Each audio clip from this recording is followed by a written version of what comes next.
Sri Harinama Cintamani Introduction. This is not an ordinary book. Only persons who affirm faith in Lord Chaitanya and in devotional service, and who take shelter of the holy name are qualified to understand this book. Persons who have faith that by following the path of sadhana bhakti and taking shelter of the holy name they will attain all perfection are the best of spiritual aspirants. In Sri Iskcon, Lord Chaitanya taught about the holy name. Lord Chaitanya also taught Haridasa Thakura and selected him to be the great teacher of the holy name. Authoritative biographies affirm that Haridasa Thakura was born in a Muslim family. This we know for certain. Haridasa was born in a rural village named Burana. Because of his previous pious deeds he soon became attracted to the worship of Lord Krishna. Leaving home, and fashioning a small cottage in the forest of Bendapula, he passed his days chanting and remembering Lord Krishna's holy names. Harassed by non-devotees, he left and made a home by the Ganga's bank. Some wicked men sent a prostitute to corrupt him. Hearing Lord Krishna's holy names from Haridasa's mouth, the prostitute became a saintly devotee. Offering his small cottage in Benapula to the new devotee, Haridasa left that province. Singing and singing Lord Krishna's holy names, he crossed the Ganga, came to Saptagrama, and stayed in the home of Srila Yajunandana. Accompanied by Yajunandana, again and again he attended meetings hosted by the rent collectors Sri Haranya and Govardhana. At one of those meetings he debated the glories of the holy name with a Brahma Bandhu named Gopala Chakravarti. Hiranya and Govardhana fired that Brahmana from his job, and because of his offense to a Vaisnava, the Brahmana developed leprosy. At that time Govardhana's small son, Raghunatha, became attracted to Vaisnavism by Haridasa's mercy. Sad at heart by hearing of Gopala Chakravarti's sufferings, Haridasa left that place, took shelter of Advaita Prabhu in Phaliagrama, made his home in a cave by the Ganga's bank, and engaged in nirjana bhajana, solitary worship of the Lord. Thinking his personal fame and glory unimportant, a devotee may leave the association of the people in general and live like a hermit, but the glory of a devotee can never really be hidden. In this way Haridasa's fame and glory became widespread. Hearing of it, the Muslims became angry. The Muslim king of that place had Haridasa arrested and made to suffer. Haridasa was filled with mercy to every living being. Not considering others' faults, he gave blessings to everyone. Leaving that place, he returned to his cave. A few days later Lord Chaitanya came to that place. In Lord Advaita's company, Haridasa met Lord Chaitanya and took shelter of his feet. From that time on Lord Chaitanya engaged Haridasa in preaching the glories of the holy name. When Lord Chaitanya went to Jagannath Puri, Haridasa followed and lived by a Siddhabakula tree. When Haridasa left this world, Lord Chaitanya personally placed him in a samadhi by the seashore and personally performed his funeral sankirtana and festival. The devotees who associated with Lord Chaitanya in his pastimes became very devoted to him. By his order they preached his teachings to the world. Asking of him some questions, Lord Chaitanya made the truth of the holy name appear from Haridasa's mouth. These teachings are described in many places in Sri Caitanya Charitamrita, Sri Chaitanya Bhagavata, and in many other books describing devotional service. Encouraged at various times various by devotees have compiled an anthology of various writings describing Sri Haridasa Thakura's preachings about the holy name. From different faraway places I gathered many books about Haridasa. Seeing that the statements of the Sahajiyas, Balas, and many others are only incoherent ramblings that have no value, I have taken great care to avoid their words. In this way I found 1 or 2 books explaining the pure Vaisnava philosophy. Actually there were 16 titles in 32 manuscripts, books pleasing to the Rasikas. At this I was very happy. Sri Haridasa preached the glories of the holy name to various pure devotees, and, in their Gurudeva's name, these disciples wrote various books. Seeing these books, the devotees in Srihatagrama who had originally encouraged me to write became very thankful. All these books I found contained Haridasa's teachings about the holy name. This book, Harinama Cintamani, is a compilation of those teachings. To please the devotees whose only wealth is Lord Krishna, now publish this book. I do not think persons who are not devoted to the holy name, persons who do not think Lord Krishna is their only wealth, should read this book. I have no wish to hear the foolish arguments of the non-devotees. There are many paths of sadhana bhakti. Taking shelter of the holy name is one of these paths. From the time of Sri Krishna Chaitanya Mahaprabhu, the exalted devotees have followed this path, which was taught by Sri Haridasa. For a long time the devotees residing in Vraya's forests have followed this path, and starting a few days before them, the Bhajananandi Vaisnavas and Jagannath Puri have also followed it. With my own eyes I have seen how they follow. At the end of their Sri Hari Bhakti Vilasa, Sri Sanatana Goswami and Sri Gopalabhata Goswami clearly wrote about this method of performing pure devotional service, a method that consists of living in a solitary place and always hearing, chanting, and remembering the holy name without offense. This Sri Harinama Cintamani is written in the meter para. Women, children, and persons unlettered in Sanskrit can easily learn Lord Chaitanya's teachings from it. In this book I have not placed any Sanskrit quotes, for that might trouble them. Other books have already woven a great garland of scripture quotes about the holy name. This Harinama Cintamani follows the statements of all those scripture quotes. If Lord Krishna wills, may this book be promptly published for the benefit of the devotees. The servant Sri Bhaktivinoda, whose only wealth is Lord Krishna. Chapter 1 Sri Nama Mahatmya Stakana The glories of the holy name 1. Glory to Lord Chaitanya, to Lord Gadadhara, and to Lord Nityananda, the life of Janava Devi. Glory to Advaita, the husband of Sita. Glory to Srivasa and all the devotees of the Lord. 2. On the shore of the saltwater ocean, in Nilakala, in a beautiful temple, the Supreme Personality of Godhead descended to this world and assumed the form of a wooden deity to deliver the conditioned souls. He gives both happiness and liberation. 3. In this holy abode Lord Chaitanya stayed in Kasi Misra's home to bless the human race and to teach the heart of the true religion meant for the Kali Yuga. 4. Taking his liberated devotees with him, he became like a kalpavriksha tree. To everyone he taught the science of love for Lord Krishna, Krishna Prema. He happily heard the science of devotion from the mouths of many different devotees. 1. And he carefully taught the conditioned souls. 5. One day, after bathing in the sea, Lord Chaitanya met Haridasa Thakura under a sitabacula tree. Happy at heart, he earnestly asked, how may the conditioned souls be easily delivered? 6. Weeping, and the hairs of his body erect, and humbly grasping the Lord's feet, saintly Haridasa said, Master, your pastimes are very deep. 7. Lamb very poor. I have no wealth of knowledge. Your feet are my only wealth. Oh Master, what good result will you gain by suddenly asking this question of such an unfit person? 8. You are the Supreme Lord Krishna. To deliver the conditioned souls you have descended to Navadvipa. Please be merciful. Please be kind. O Lord Gaura, please protect me. Please make my heart blossom with happiness. 9. Your names have no end. Your transcendental qualities have no end. Your form is an ocean of bliss. Your pastimes have no end. Please be merciful and allow this sinner to relish the sweetness in them. 2. 10. You are the spiritual sun. Am a single ray of your sunlight. You are the Master. Am your eternal servant. The nectar of your feet is my wealth of pleasure. My desires rest on the nectar of your holy names. 11. O Master, I am fallen. How will one know what to say? Still, I must obey your command. The words you place in my mouth, will happily speak. I will not try to judge their virtues or faults. The truth of Lord Krishna 12. Lord Krishna is the one Supreme Personality of Godhead. 3. There is no other. His every desire is always fulfilled. He is eternal. He is the master of all potencies. He is greater than the greatest. Lord Krishna and his potencies. 13. The potencies are never independent of Lord Krishna.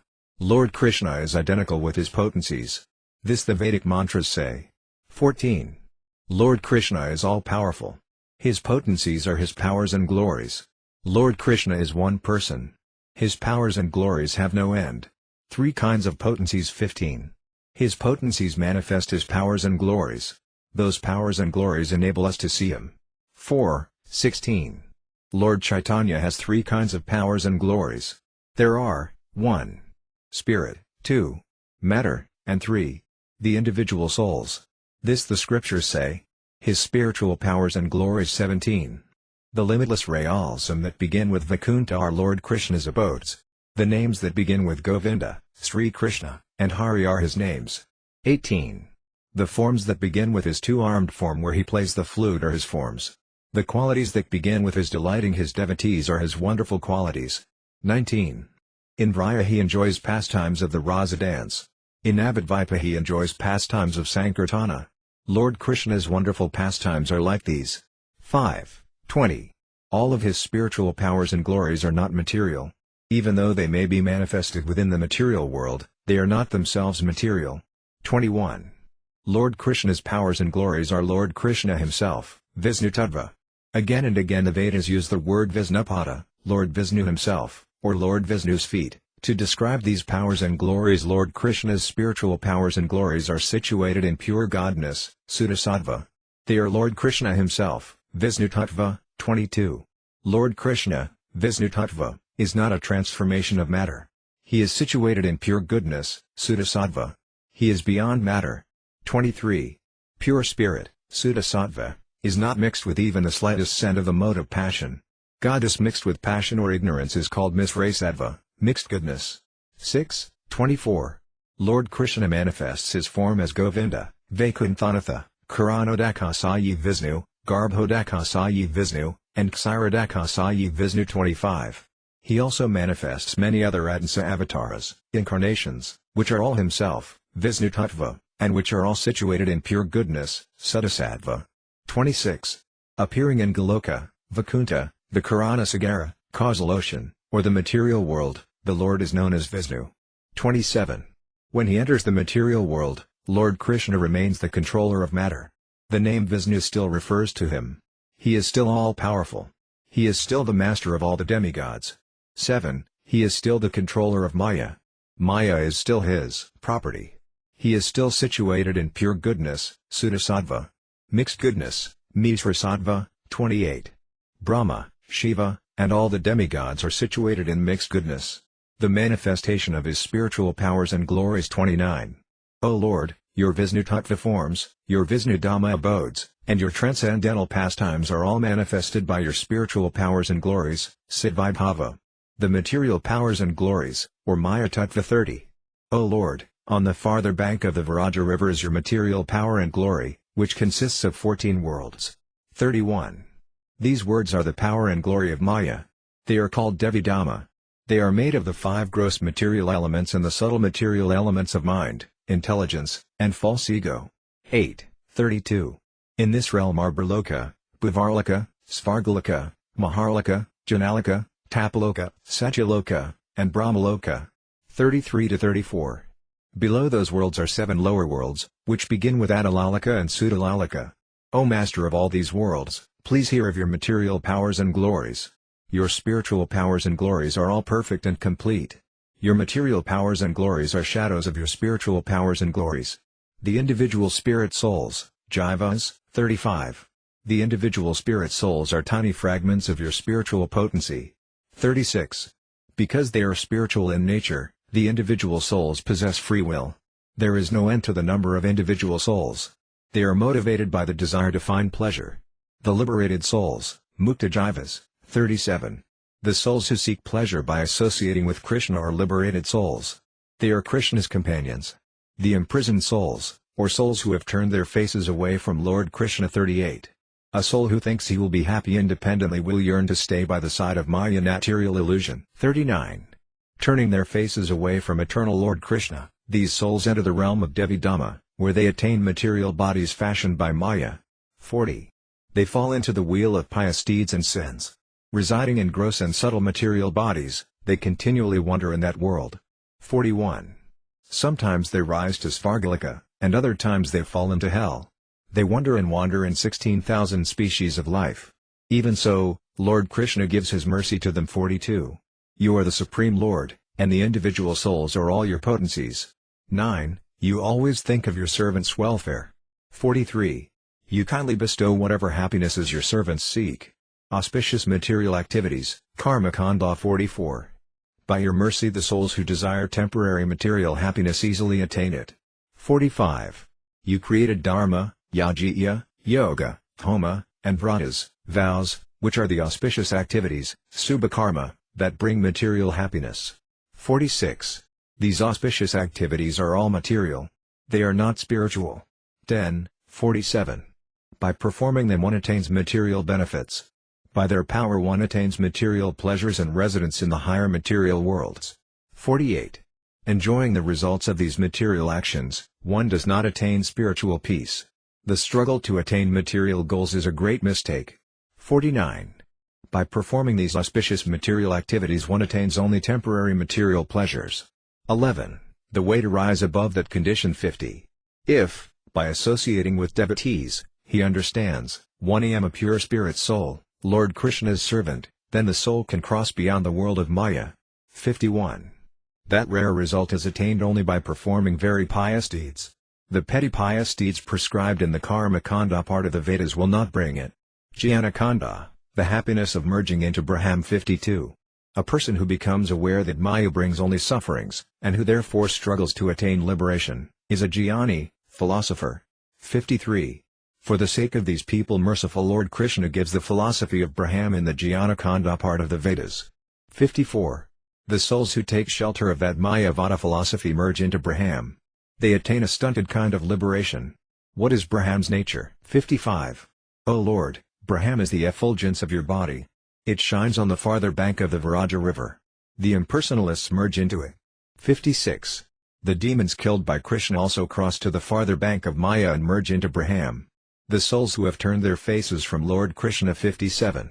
The karmas, materialists, and jnanis, impersonalists, have both turned their faces away from Lord Krishna. They never taste the pleasures of service to Lord Krishna. Pious deeds performed by one eager for devotional service. 58. Devotional activities performed by one eager for devotional service are the best of pious deeds.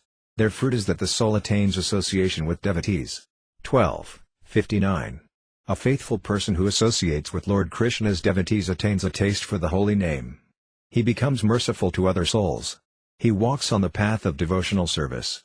Out of mercy to the karmas and jnanis, the Lord creates the path of indirect devotional service. 60. O Supreme Lord, you are an ocean of mercy for the fallen souls. You are very eager to deliver the karmas and jnanis who have turned their faces from you. 61.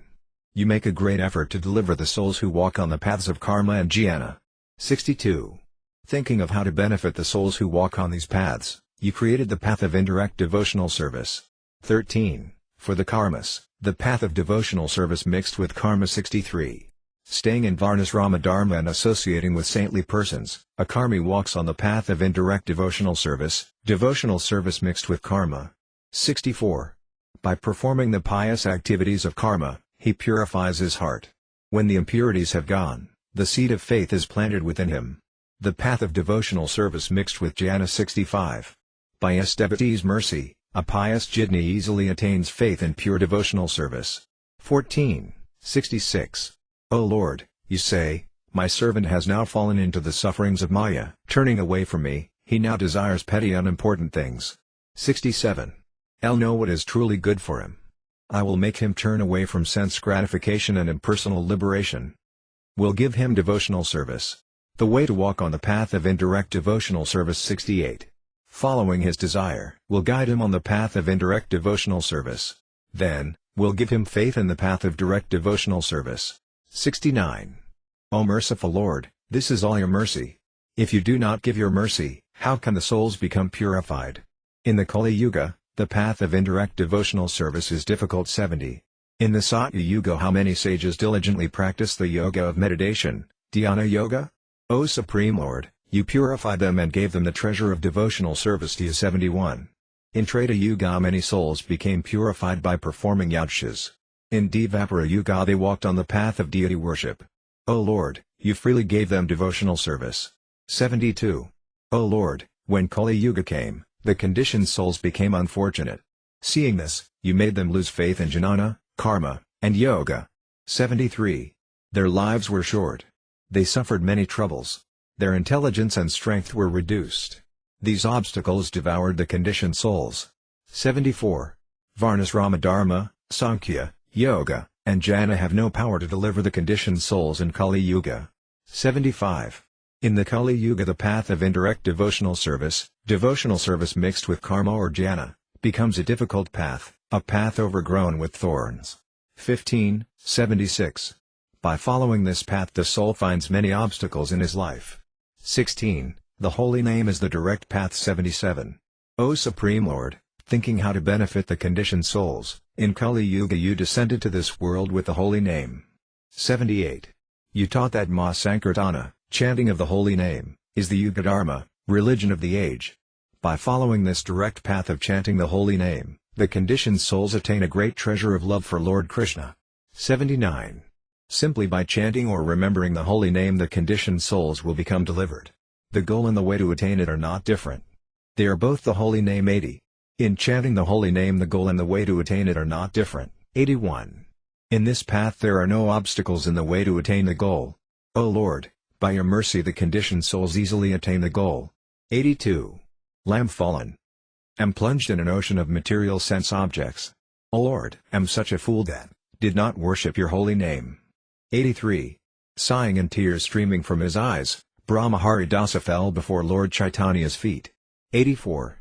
May this book, Harinama Cintamani, become the very life of the souls whose only joy is devotional service to Lord Krishna his devotees.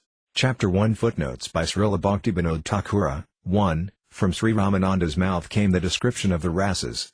From Sri Sarvabhauma's mouth came the description of liberation.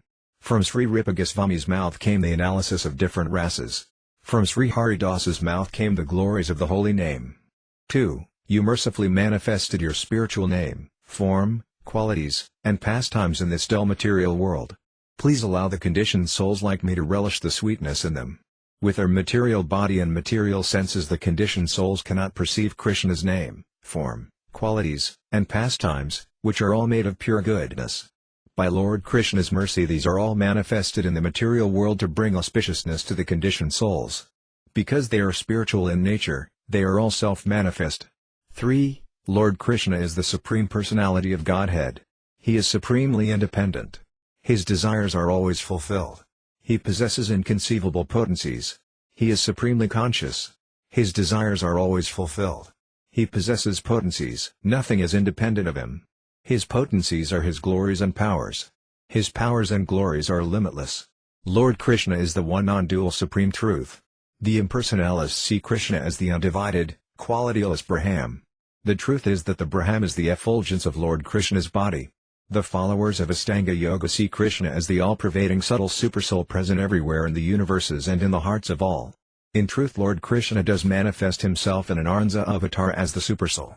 Therefore Brahman and Paramatma are both partial manifestations of Lord Krishna. Therefore Krishna has all desires and all powers.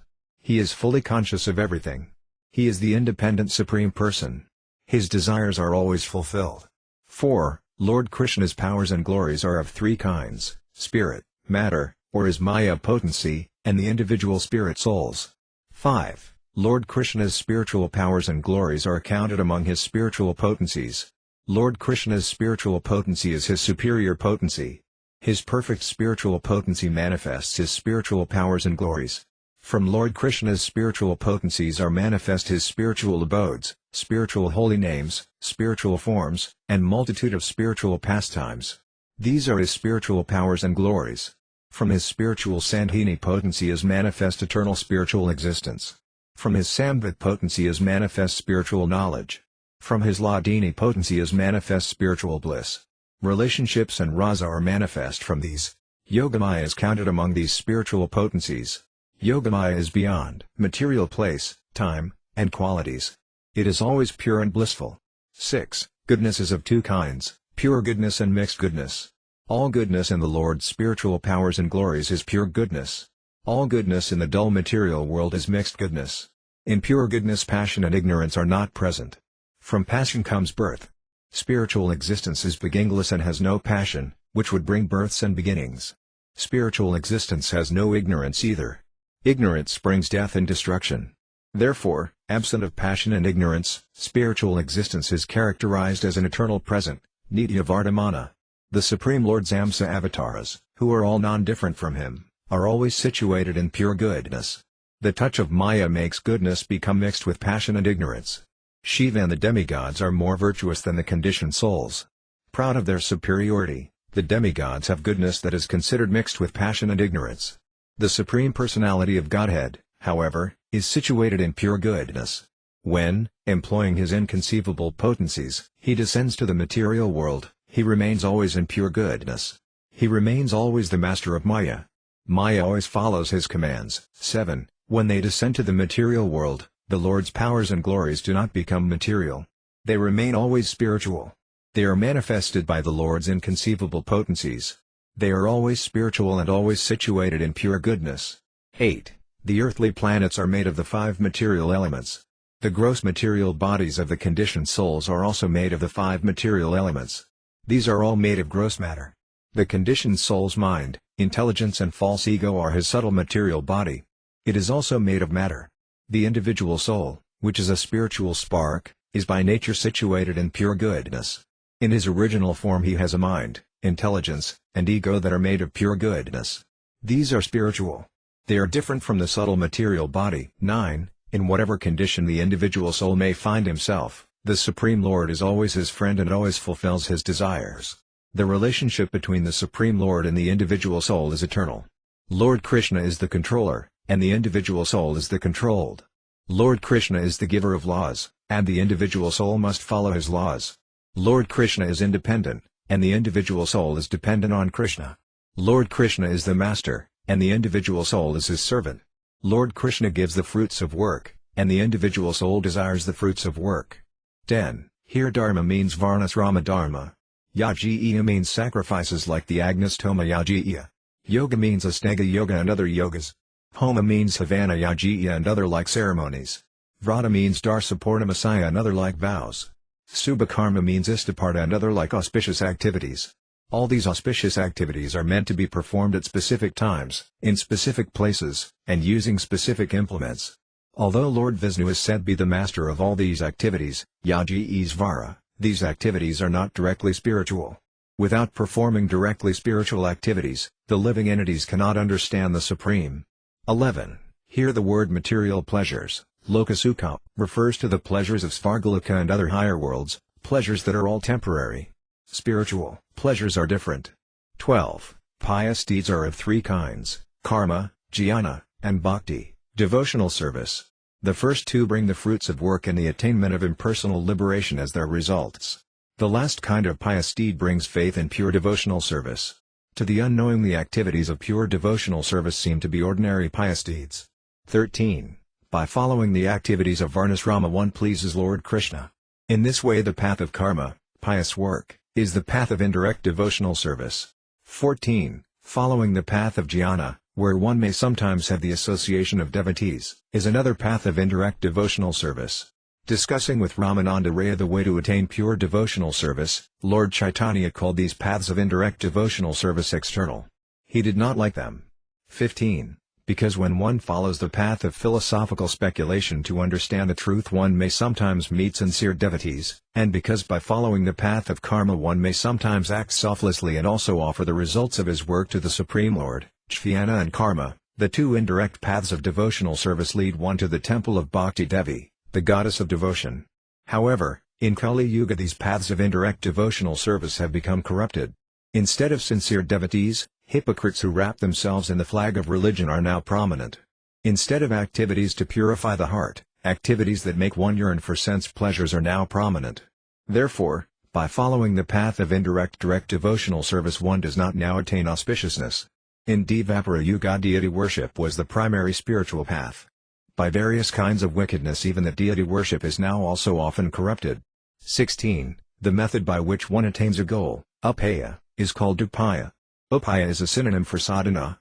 Upaya is a synonym for sadhya. By the Supreme Lord's mercy the individual souls attain the final goal, upaya or sadhya. Karma and jnana are not the direct way to attain this final goal. Why not? They cease to exist when they approach that final goal. The chanting of the holy name is not like them. The holy name is not different from the Supreme Personality of Godhead Himself. Therefore the holy name is both the goal, sadhya or upaya, and the means to attain the goal, sadhana or upaya. By understanding this truth one attains great good fortune. Chapter 2 Namagrayana Bhaikara chanting the holy name 1. Glory to Lord Chaitanya, to Lord Gadadhara, and to Lord Nityananda, the life of Janava Devi. Glory to Advaita, the husband of Sita. Glory to Srivasa and all the devotees of the Lord. 2. Haritha wept with great love. With love Lord Chaitanya embraced him. 3. Lord Chaitanya said, "Where is another devotee like you? You know all the truths of spiritual life. You are always beyond the touch of Maya." The superiority of pure devotional service. 4. Descending to this world, you took birth in a lowly family. In this way you showed everyone that it is not by wealth, honor, noble family, or material virtues that one is able to meet Lord Krishna. 5. Anyone who has great faith in pure devotional service is a saint. He is more exalted than the demigods. Sri Haridasa is the teacher of the holy name, Namakarya. 6. You know the truth of the holy name, the best of all truths. You are an ideal example of saintly conduct. You are an expert preacher. 7. Speak, O Haridasa, the limitless glories of the holy name. Hearing them from your mouth, I will feel bliss. The qualities of a Vaisnava. 8. Anyone who once says the holy name is a Vaisnava. A householder should carefully honor him. 1. The qualities of a more exalted Vaisnava. 9. Anyone from whose mouth one always hears the holy name of Lord Krishna is a more exalted Vaisnava. He is the abode of all good qualities. The qualities of the most exalted Vaisnava. 10. Simply by seeing him one feels devotion to Lord Krishna and finds Lord Krishna's holy name in one's mouth. That is a most exalted Vaisnava. 11. How will the conditioned souls take up the chanting of Lord Krishna's holy name? What is the arrangement for that? Please tell that to me. 12. Folding his hands, Haridasa began to speak. Pushed by ecstatic love, his eyes were filled with tears and his voice was choked. The nature of the holy name. 13. Haridasa said, Lord Krishna's holy name is spiritual. 2. It has no beginning. It is a Cintamani jewel. Lord Krishna is his holy name. They are one. 14. The holy name is the form of transcendental mellows. It is always liberated. It is eternal and pure. It is not different from Lord Krishna himself. 15. Its form eternal, and its nature nectar for the rasikas who relish nectar. The holy name descends into this dull and lifeless material world. 16. Lord Krishna is known, 3, in 4 ways, by his name, form, qualities and actions. These 4 have no beginning. The holy name is eternally perfect. 17. Lord Krishna exists eternally. He is nectar personified. He is free from material dualities. His 4 features, name, form, qualities, and actions, are all perfect. 18. These 4 features are manifest by his Sandhini potency. These features are celebrated as being eternal, perfect, and always spiritual. 19. Lord Krishna attracts everyone in all the worlds. The great treasure that is Lord Krishna's name also has that same quality eternally. Lord Krishna's form is eternal. 20. Lord Krishna is never different from his form.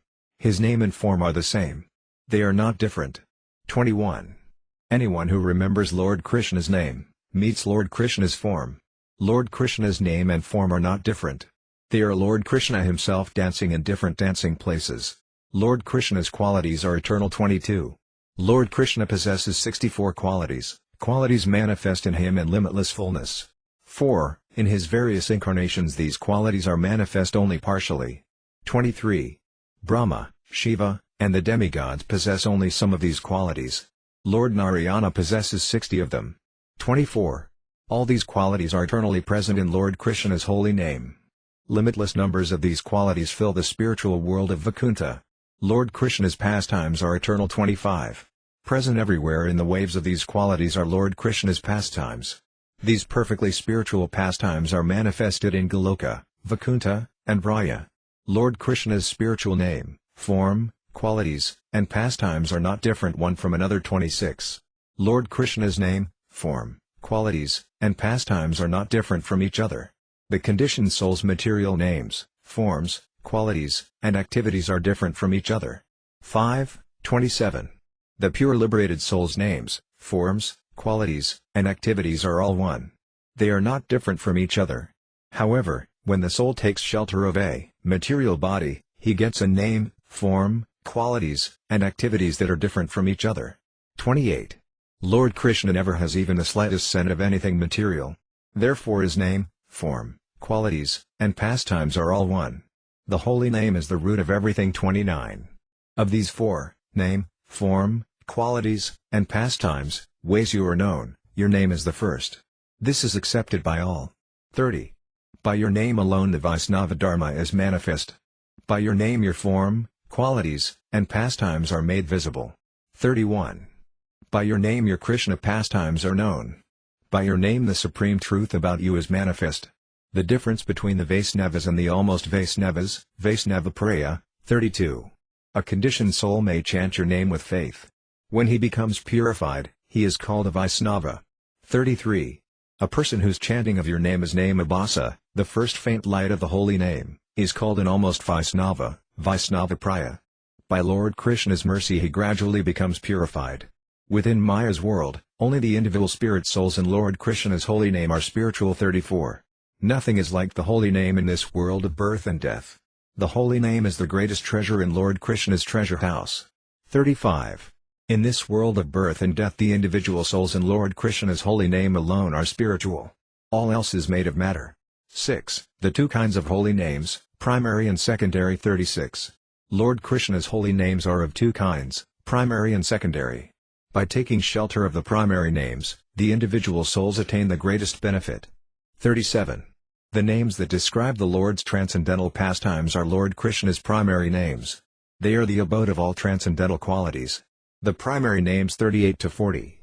Govinda, Gopala, Sri Nandanandana, Radhanatha, Hari, Yasamati Pranadana, Madana Mohana, Syamasundara, Madhava, Gopinata, Vrajagoparakala, and Yadava are examples of names that describe the Lord's eternal pastimes. By chanting these names, the spirit souls attain Lord Krishna's abode. The secondary names and their nature. 41. The names that describe the Supreme Lord's relationship with the dull material world are secondary names. This the Vedas say. 42. Srishtikarta, the Creator, Paramatma, the Supersoul, Brahma, Braham, Sthitakara, the Maintainer, Jagat-Satanharta, the Destroyer of the material worlds, Pata, the Protector, Yaji-Isvara, the Lord of Yajiyas, and Hara, the Lord who takes away, are examples of these secondary names. The different results brought by the primary and secondary names. 43. The secondary names are found in the Karmakanda and Jnanakanda parts of the Vedas. These names bring piety and impersonal liberation. This the scriptures say.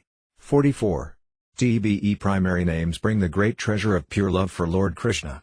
Only by chanting these primary names do the devotees attain that treasure.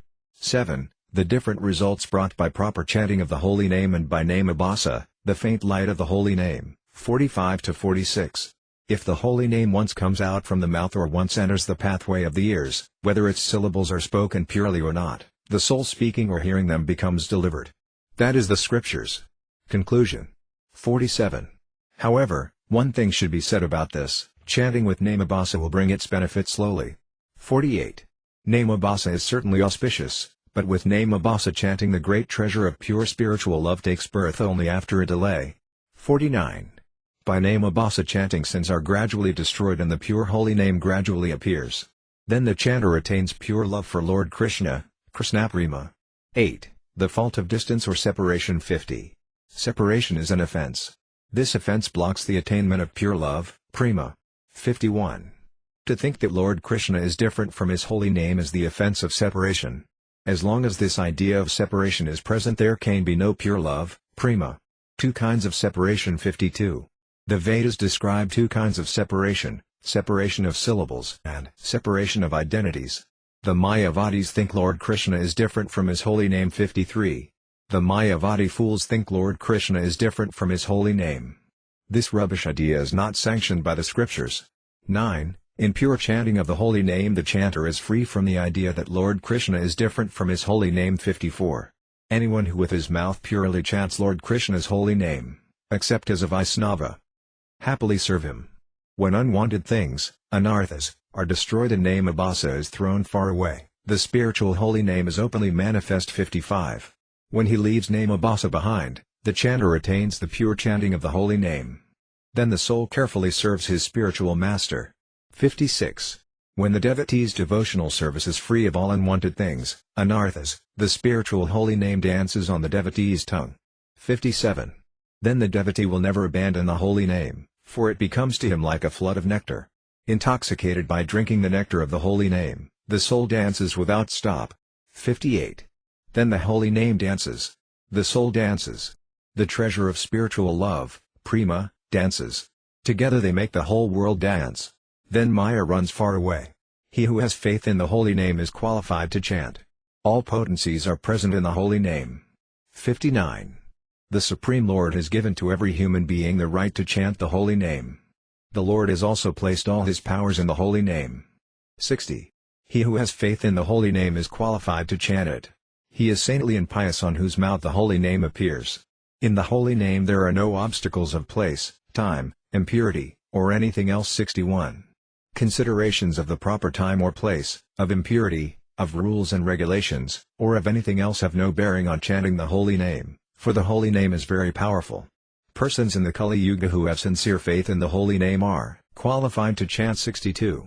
In giving charity, performing yajnas, performing ritual bath, and chanting japa of other mantras, many rules and regulations must be followed.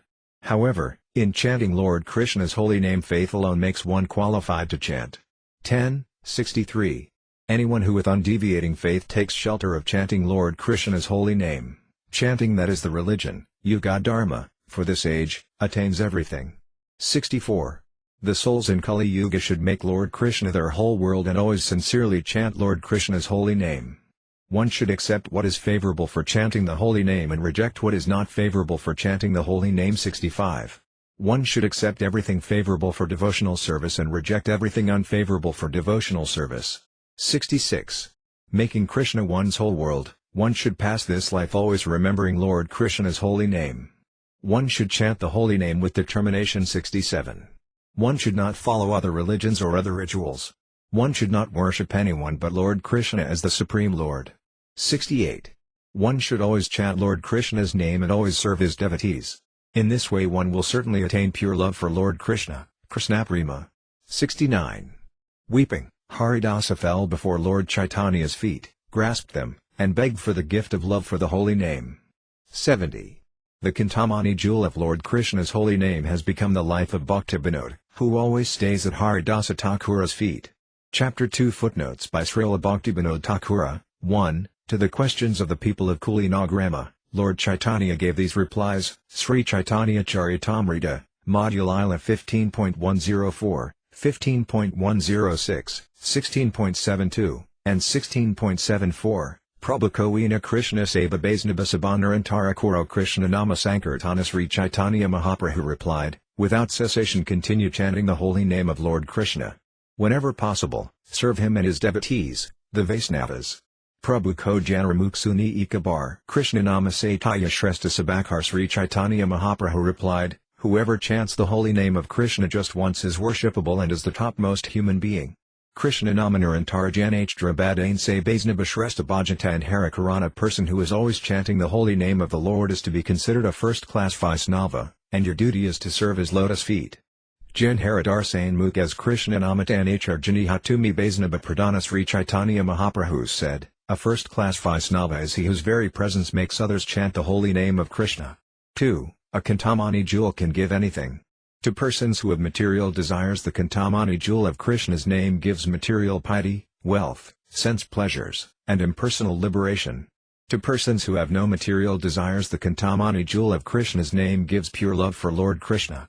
3. Lord Krishna is known by means of his name, form, qualities, and activities. Lord Krishna is the supreme object of knowledge. His name, form, qualities, and pastimes are the four things that reveal him. Nothing can be said about any object of knowledge that is absent these four things. For example, the qualityless impersonal Brahman is devoid of these four things. That is why nothing can be said about it. Because he possesses these four things, the Supreme Personality of Godhead is different from the impersonal Brahman. 4. Please see in the 5th chapter of this book a garland of words describing this topic. In Lord Krishna all 64 qualities are fully and splendidly present. In Lord Rama and the other avatars manifested from Lord Narayana, down to the Amsa avatars and Vilasa avatars, 60 qualities are manifested. In Lord Shiva and the demigods 55 qualities are manifested. In ordinary individual souls 50 qualities are seen in the form of droplets of a drop. Lord Krishna possesses 4 qualities even the other Vishnutattva forms do not possess. Therefore he is the best of all forms of the Lord. 5. Lord Krishna is the all-powerful conscious being. His name, form, qualities, and pastimes are not different from him. The individual spirit soul is a tiny particle of consciousness. In his pure state his name, form, qualities, and activities are not different from him. However, when the individual spirit soul is imprisoned in the world of birth and death, and is given an external body made of gross and subtle matter, then the name, form, qualities, and activities of that material body are different from him. They are an imitation or a caricature of his original features. When, by Lord Krishna's mercy, the individual soul becomes liberated, he has a body where these features are not different from himself. 6. Everything in the material world is made of Maya. It is dull and inert. By Lord Krishna's will some individual souls are imprisoned in the material world. They are the only spiritual entities in the material world. Assuming the form of his holy name, Lord Krishna has descended into the material world. The holy name is thus the second spiritual entity in the material world. Thus in the material world two kinds of spiritual entities are present, the individual spirit souls and Lord Krishna's holy name.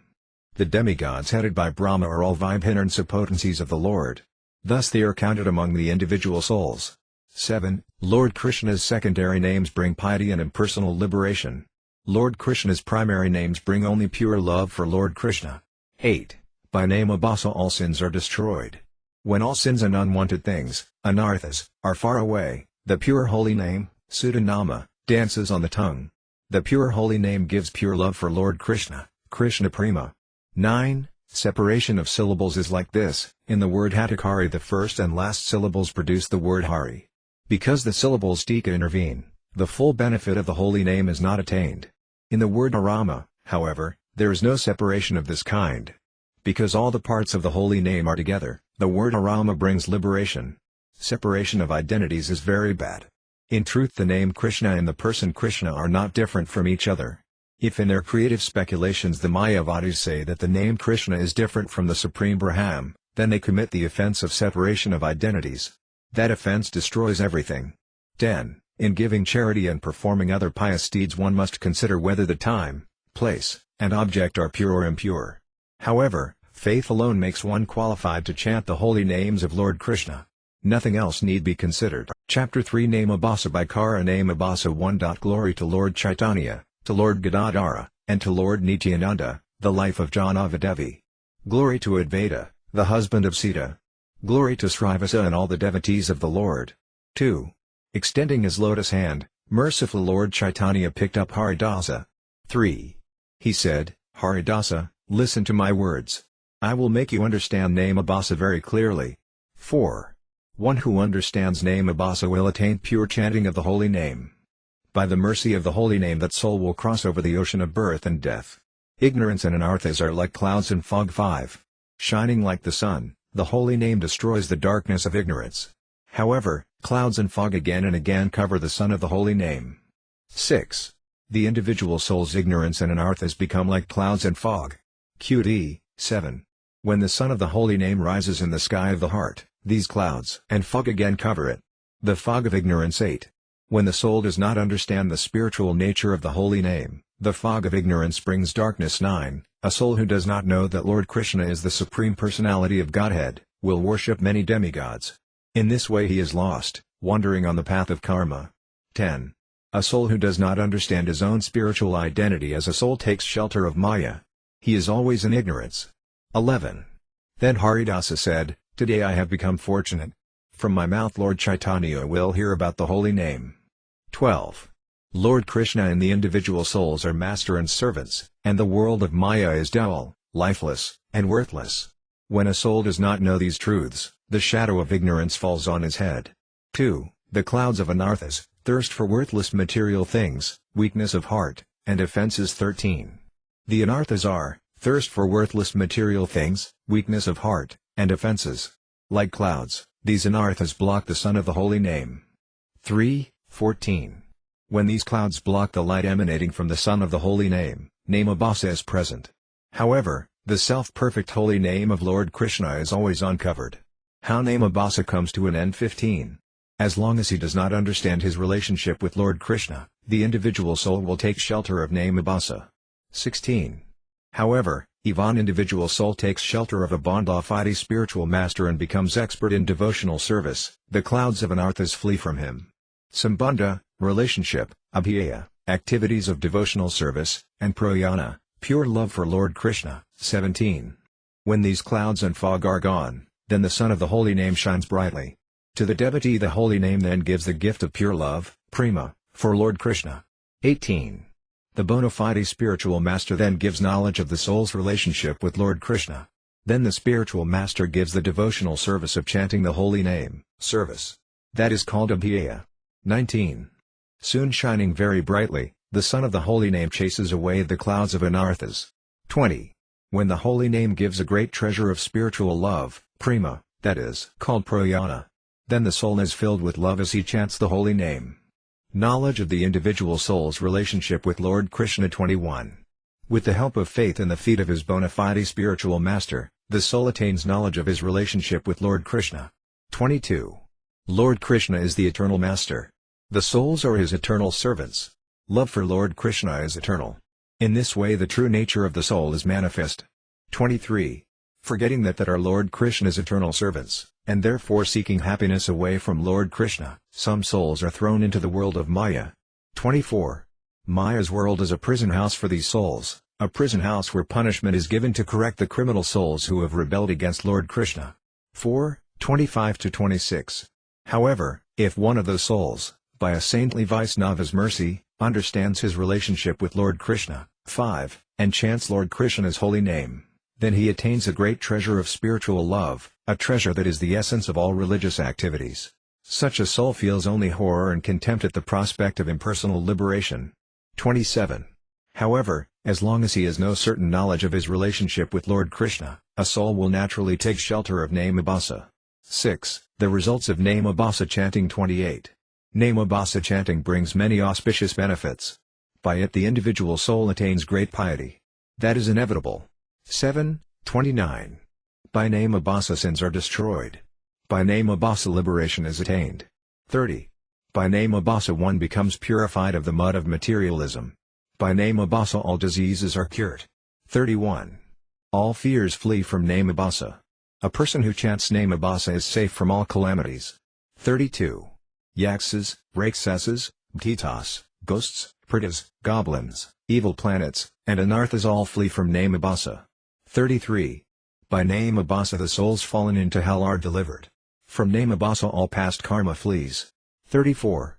Name-abhasa is better than all the Vedas and all holy places. Name-abhasa is the best of all auspicious deeds. Attaining Vaikuntha by Name-abhasa. 35. Name-abhasa brings the four goals that are piety, economic development, sense gratification, and liberation. All-powerful Name-abhasa delivers the conditioned souls. 36. Name-abhasa fills the world with bliss. It is the only shelter for the shelterless. It places one in the best possible position. 37. By Name-abhasa one attains Vaikuntha and the other spiritual realms. In the Kali Yuga all scriptures especially recommend Name-abhasa.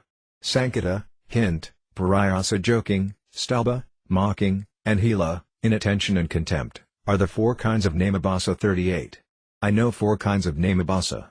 They are Sankata, hint, Parayasa, joking, Stalba, mocking, and Hila, inattention and contempt. 8. Two kinds of Name-abhasa in Sankata, a hint of the holy name. 39. One kind of Sankata Name-abhasa is when the chanter, although aware that he speaks the name of Lord Vishnu, intends that it refer to someone else, to something material. The other kind is when the chanter is not aware of the name of Lord Vishnu, but speaks it anyway. 40. In this way there are two kinds of Sankata Name-abhasa. The scriptures give Ajmal as an example of the first kind. 41. When they say Harama Harama, the Muslims easily become delivered. This is an example of the second kind of Sankata Name-abhasa. 42. Even though in Sankata Name-abhasa the chanter refers to someone or something other than the Lord, the power of the holy name is not lost. Parayasa, joking, Name-abhasa. 43. When one says the holy name as a joke, that is Parayasa Name-abhasa. By speaking this kind of Name-abhasa persons like Jarasandha become delivered from the world of birth and death. Staba, mocking, Name-abhasa. 44. By chanting Name-abhasa to mock the holy name, persons like Sisapala cut the noose of birth and death. Hila, inattention and contempt, Name-abhasa. 45. When one chants the holy names of Krishna and Rama inattentively or with contempt, that is Hila Name-abhasa. 46. By chanting these kinds of Name-abhasa the Malakshas, outcasts, become delivered. The materialists and spiritually lazy people follow this path. Shraddha, with faith, and Hila, with contempt, are two divisions of Name-abhasa. 47. iPhone chants with faith but also with anarthas, his chanting is called Shraddha Name-abhasa. 48. The kinds of Name-abhasa that begin with Sankata and end with Hila are chanting without faith, chanting with contempt. 49. By chanting Name-abhasa with contempt one destroys sins and attains liberation. 9. Name-abhasa chanting of the holy name destroys anarthas and gives prema, pure love for Lord Krishna. 50. By Name-abhasa chanting one can obtain everything except pure love, prema. By Name-abhasa one comes to the stage of pure chanting, Sudhanama. 51. When the anarthas have fled, pure chanting becomes manifest. Then pure love for Lord Krishna, Krishna Prema, becomes manifest. 52. Namabhasa has no power to give pure love, Prema, directly. Only proper chanting, following the rules of chanting, gives pure love. How Namabhasa and offensive chanting are different. 53. Law for my respectful obeisances to anyone who, avoiding offenses to the holy name, performs Namabhasa chanting of the holy name. 54. O Supreme Lord, I declare that Namabhasa chanting is endlessly better than karma or jitna. 55. If by Namabhasa chanting one attains faith, the faith that is the root of attraction to Lord Krishna, then the chanter will become purified. Pure chanting of the holy name will be manifest before him. Haya, shadow, and pratibimba, reflection, are the two kinds of light in Namabhasa. Haya, shadow, Namabhasa. 56. Abhasa, dim light, is of two kinds, pratibimba, reflection, and haya, shadow. When faith is like a dim light, sratibhasa, it is of these two kinds, reflection and shadow. O Lord, these are all manifested by your potency. 57. From haya sratibhasa, the shadow of faith, comes haya namabhasa, the shadow of the holy name. This kind of namabhasa brings auspiciousness to the individual souls. 10. Pratibimba namabhasa, the reflection of the holy name. 58 to 59. A person who sees how other souls have pure faith may attain sratibhasa, dim faith, in his heart, but then may also yearn after sense pleasure or impersonal liberation and work day and night to attain it. 60. This kind of faith is only the outward symptom of faith. It is not true faith itself. The scriptures call this kind of faith pratibimba sratibhasa, the reflection of faith. 61. When a person who possesses pratibimba sratibhasa chants the holy name, his chanting is always pratibimba namabhasa, the reflection of the holy name. From pratibimba namabhasa the Mayavada fallacy appears. 62. This kind of namabhasa leads to the Mayavada fallacy.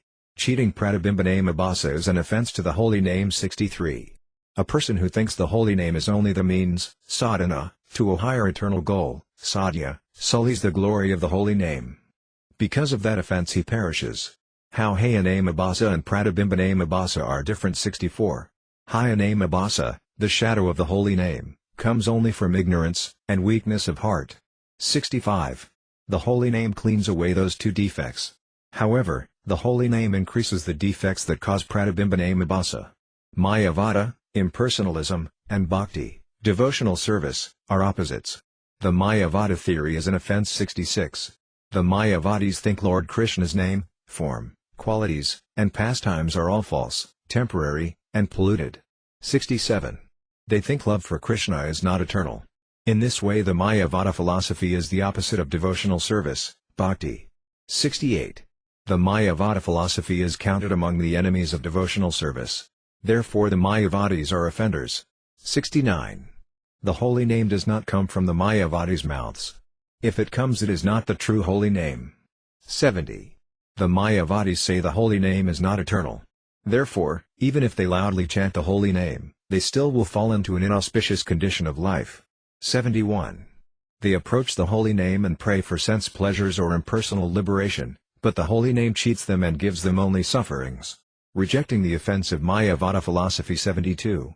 However, if a Mayavadi rejects the desire for sense pleasures and impersonal liberation, and instead chants the holy name, then he will become a servant of Lord Krishna, Krishna Dasa. 73. He will reject the wicked Mayavada philosophy.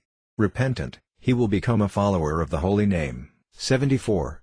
In the association of devotees he will again and again hear and chant Lord Krishna's glories. Then he will attain true knowledge of his relationship with Lord Krishna. 75. He will never grow tired of chanting the holy name. Tears will fall from his eyes. Attaining the mercy of the holy name, he will find his heart become strong. Saying devotional service is not eternal, the Mayavadis commit an offense. 76. The Mayavadis say that the individual souls, Lord Krishna's form, and service to Lord Krishna are all imaginary and are not eternal. 77. In this way I count the Mayavada philosophy among the offenses to the holy name. From the Mayavada philosophy all calamities come. By namabhasa chanting the Mayavadis attain suja mukti, impersonal liberation, which is mukti abhasa, the dim light of liberation. 78. Being like a kalpavriksha tree, namabhasa chanting gives to the Mayavadis the impersonal liberation they desire. 79. When it is reflected as pratibimba namabhasa, the all-powerful holy name gives mukti abhasa, the dim light of liberation. 80. Among the 5 kinds of liberation, the liberation called Sujya Mukti, impersonal liberation, is Mukti Abhasa, the dim light of liberation. Its only benefit is that it destroys all sufferings. However, at the end it ruins everything. The Mayavadis do not attain eternal happiness. 81. Bewildered by Maya, ordinary people think they will find happiness in Maya. When he attains Sujya Mukti, impersonal liberation, the soul attains only Sukhabhasa, the dim light of happiness. 82. The highest pleasure is service to the eternal, blissful, and all-knowing Supreme Personality of Godhead. However, when the soul attains Sujya Mukti, his memory of Lord Krishna is erased. 83. How can a person who does not have faith that devotional service and pure love for Lord Krishna are eternal attain eternal happiness? A person whose chanting is high in Amabhasa does not accept a faulty philosophy. He gradually attains pure chanting. Sudanama, 84. A person whose chanting is high in Amabhasa does not accept any false philosophy. His strength of mind is not destroyed by the imaginary ideas of a false philosophy. 85. By his own power the soul cannot know the truth. Only when the holy name gives the gift of knowledge does the soul understand the truth. 86. When it is covered by clouds the sun's light cannot be known. Only when it destroys the clouds is the sun openly manifested. 87. By the power given by a genuine spiritual master, a fortunate person whose chanting is high in Amabhasa after a few days easily attains pure love for the holy name, Nama Prema. A devotee must always avoid associating with Mayavadis. 88-89. A soul who carefully avoids associating with Mayavadis, and who with his service pleases a pure devotee attached to pure chanting, Udanama, of the holy name, and who follows your commands, O Sri Krishna Chaitanya, is very fortunate. 90. A soul who does not follow your commands is worthless rubbish. Even after millions of births he will not be delivered. 91. O Lord, only by taking shelter of you can the soul avoid bad association. Do not see any way other than taking shelter of your lotus feet. 92. Bhaktivinoda, who takes shelter of Haridasa's feet, again and again sings this Harinama Cintamani. Chapter 3 Footnotes by Srila Bhaktivinoda Thakura. 1. Lord Krishna and Lord Krishna's name are not different. They are a spiritual sun that destroys the darkness of ignorance. Out of compassion for the conditioned souls, the sun of the holy name rises in the material world. The conditioned soul's ignorance is like fog. The conditioned souls in arthas are like clouds. They make a darkness that covers the sun of the holy name. Actually the darkness covers only the eyes of the conditioned souls. The sun is great. Nothing has the power to cover it. Still, when shadows fall on the eyes of the conditioned souls, it is said that the sun is covered. 2. The holy name is spiritual as nature. Lord Krishna is the supreme master of all, the various demigods are all Lord Krishna's servants, the individual souls are all spiritual in nature, and the world of Maya is dull, lifeless, and worthless. When they do not understand these truths, the individual souls are in ignorance. Lord Krishna is the master, the individual souls are his servants, and the world of Maya is dull, lifeless, and worthless. When they understand these truths, the individual souls are not in ignorance. 3. The thirst for worthless material things, which means the thirst for sense objects that have nothing to do with Lord Krishna, or in other words the desire for material sense pleasures, and also weakness of heart, and also offenses are the anartha clouds that fall on the individual souls. 4. The 14 material worlds, which are ruled by goddess Maya, are a prison house for souls who have rebelled against Lord Krishna. It is not a place for their recreation and enjoyment.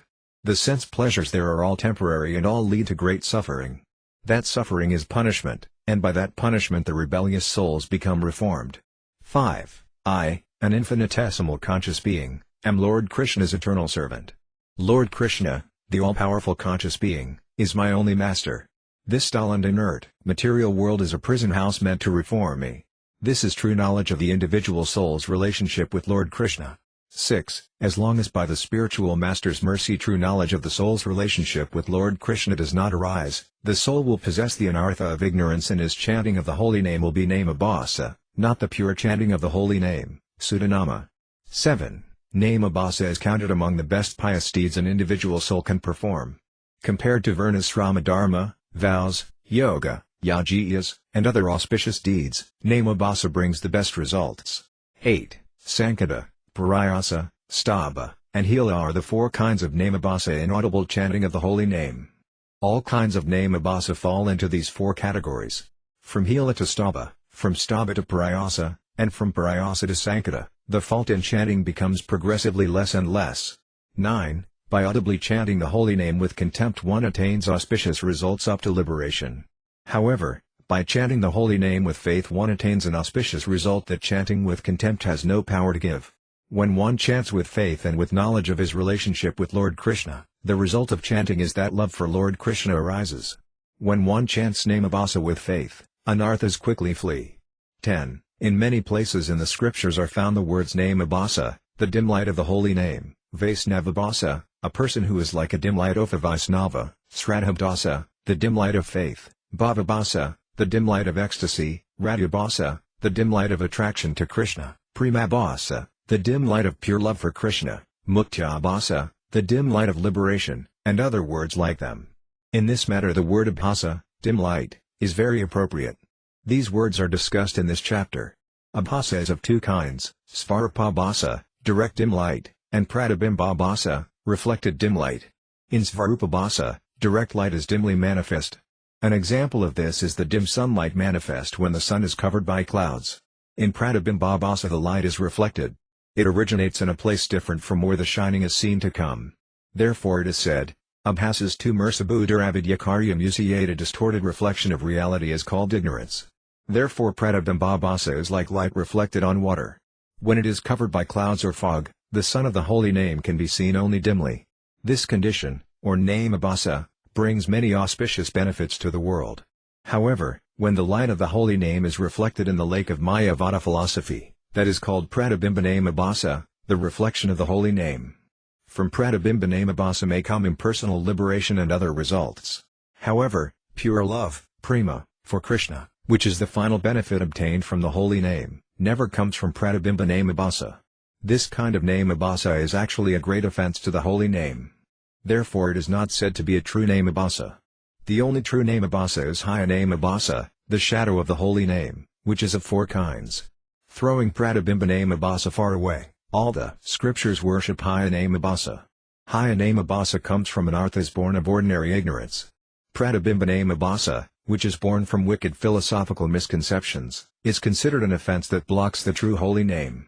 A Vaisnavapraya, or Vaisnavabhasa, is a neophyte or materialistic devotee who does not commit the offense of following the Mayavada philosophy. Such a person is honored as a true devotee of the Lord. And why not? By associating with saintly devotees he will quickly attain great auspiciousness. The pure devotees, Sutta Bhakta, will befriend him and have mercy on him as one has mercy on a beginner or a child. They will not treat him with contempt, as the Mayavadis do. The beginner, who is only ordinary faith, is first engaged only in deity worship. Then, as he makes advancement, he becomes engaged in serving the Supreme Lord and the devotees. In this way he attains true knowledge of his relationship with the Lord. This gives him the gift of true devotion, bhakti. However, if it is seen that he has unflinching faith in the Mayavada philosophy, the neophyte should be shunned. Chapter 4 Sadhu Ninda, blasphemy of the great saintly persons. Satam Ninda Namna Paramam Aparatam Bidanut Yadakayadam Yatam Katham Yusahate Tat Vigaram, blasphemy of the great saintly persons who are engaged in preaching the Hare Krishna Mahat Mantra is the worst offense at the lotus feet of the holy name. The Nama Prabhu, who is identical with Krishna, will never tolerate such blasphemous activities, even from one who passes as a great devotee. 1. Glory to Lord Chaitanya, the life of Gadadhara. Glory to Lord Nityananda, the life of Janava Devi. Glory to Advaita, the husband of Sita. Glory to Srivasa and all the devotees of the Lord. 2. Then Lord Chaitanya said, Haridasa, please describe in detail the offences to the holy name. 3. Haridasa said, Lord, whatever you make me say, will say by your power. 10 kinds of offences to the holy name. 4. There are 10 kinds of offences to the holy name. This the scriptures say. Greatly fear these offences. 1. 5. Please give me the power, and I will describe these offences one by one. 6-8. The 10 offences to the holy name are, 1. To blaspheme the devotees who have dedicated their lives for propagating the holy name of the Lord. 2. To consider the names of the demigods like Lord Shiva or Lord Brahma to be equal to or independent of the name of Lord Vishnu. 3. To disobey the orders of the spiritual master. 4. To blaspheme the Vedic literature or literature in pursuance of the Vedic version. 5. To consider the glories of chanting Hare Krishna to be imagination. 6. To give some interpretation on the holy name of the Lord. 7. To commit sinful activities on the strength of the holy name of the Lord. 8. To consider the chanting of Hare Krishna one of the auspicious ritualistic activities offered in the Vedas as fruitive activities, karma kanda. 9. To instruct a faithless person about the glories of the holy name. 10. To not have complete faith in the chanting of the holy names and to maintain material attachments even after hearing so many instructions on this matter. Now, we'll diligently explain these offenses. 9. The Purana's author says that anyone who carelessly commits these offenses is a great fool. 10. Anyone who, even though he knows the holy name's glory, remains attached to the things of I and mine, and does not worship the holy name remains plunged in the world of birth and death. The first offense, blasphemy of the devotees. 11. Now I will speak of the first offense, blasphemy of the devotees. Because of this offense everything the soul possesses is destroyed. The devotees' qualities are of two kinds, svarupa, natural, and tatastha, borderline. 12. 0 Lord, now, we'll describe the qualities of the devotees, qualities that you, in the form of Lord Krishna, describe to Uddhava in the 11th canto of Srimad Bhagavatam. 13-16.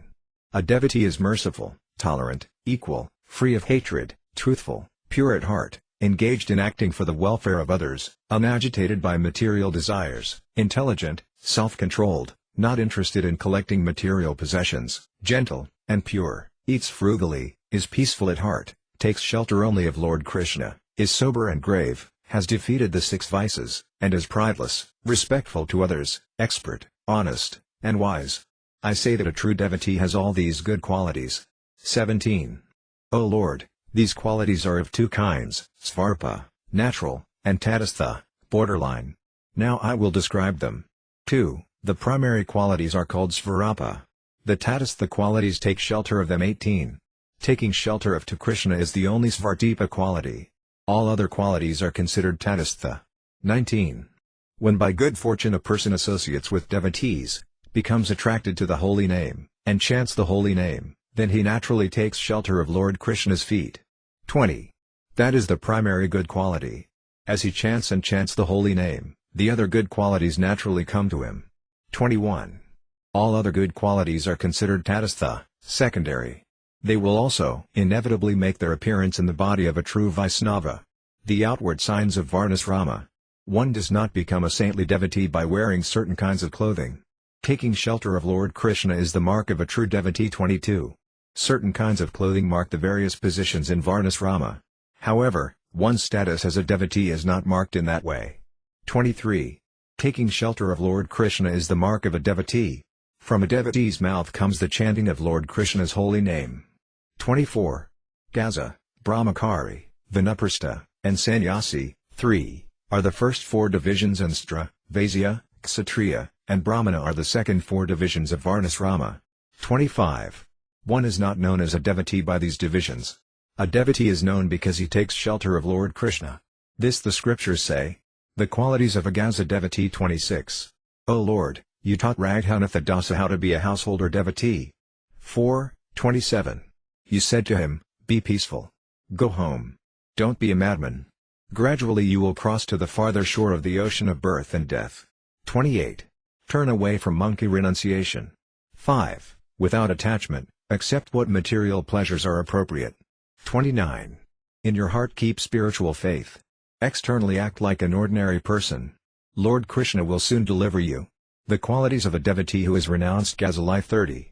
Seeing that Raghunatha Dasa had renounced Gaza life, you gave him these instructions wonderful to hear. 31. Don't hear gossip. Don't speak gossip. Don't eat opulent foods. Don't wear opulent clothing. 32. Don't desire that others will honor you. You give all honor to others. Always chant Lord Krishna's holy name. In your heart serve Sri Sri Radhakrishna and Vraya. The one primary quality shared by a Gaza devotee and a devotee who has renounced Gaza life. 33. The primary quality is one. That is honored everywhere. The differences that begin with Varnasrama are all secondary. 34.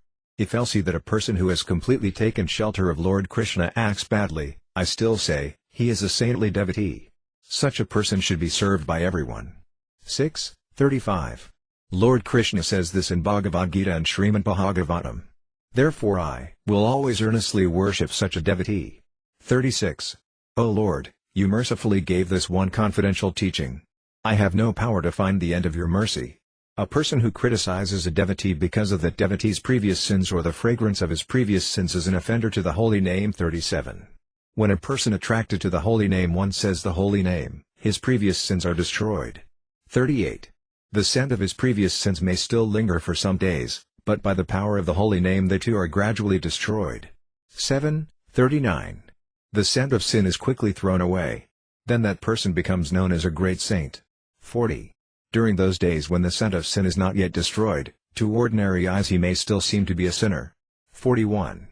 Seeing that scent of sin, someone may criticize that devotee. Seeing that he had previously sinned, someone may criticize his character. 42. That critic is an offender. Because he blasphemed a devotee, he commits an offense to the holy name. Because Krishna is angry with him, he falls down. The quality of a devotee is that he takes shelter of Lord Krishna and no one else. Persons who announce, "I am a saintly," are arrogant hypocrites. 43. A person who chants the holy name and takes shelter of Lord Krishna and no one else, becomes known, by Lord Krishna's mercy, as a saintly person. 44. Only Lord Krishna's devotees, and no one else, are truly saintly. Person who announce, "I am saintly," are vain hypocrites. They are the incarnation of arrogance personified. 9. In a few brief words, the nature of a truly saintly person. 45. Someone who keeps the holy name of Lord Krishna in his mouth and who says, "I am just a poor person who has taken shelter of Lord Krishna," is a true saintly person. 46-47. A person who keeps a straw between his teeth, who thinks of himself as a lowly person, who is tolerant like a tree, who does not strive to receive honor from others, who gives honor to everyone, and who keeps Lord Krishna's holy name in his mouth has the power to make others fall in love with Lord Krishna. A person devoted to the holy name is a saintly Vaisnava. Lord Krishna's power rests in his body. 48. Any person from whose mouth I once hear the holy name, I call a Vaisnava. Offer respectful obeisances to him. 49. A true Vaisnava is the spiritual master of the entire world. He is the friend of the entire world. A true Vaisnava is always an ocean of mercy to every spirit soul. 50. Anyone who criticizes such a Vaisnava falls into hell. There he stays birth after birth. 51. Every spirit soul can attain devotional service by a Vaisnava's mercy. There is no other way to attain devotional service. 52. Lord Krishna's power rests in the body of such a Vaisnava. 10. Simply by the touch of his body others may attain devotional service. 53.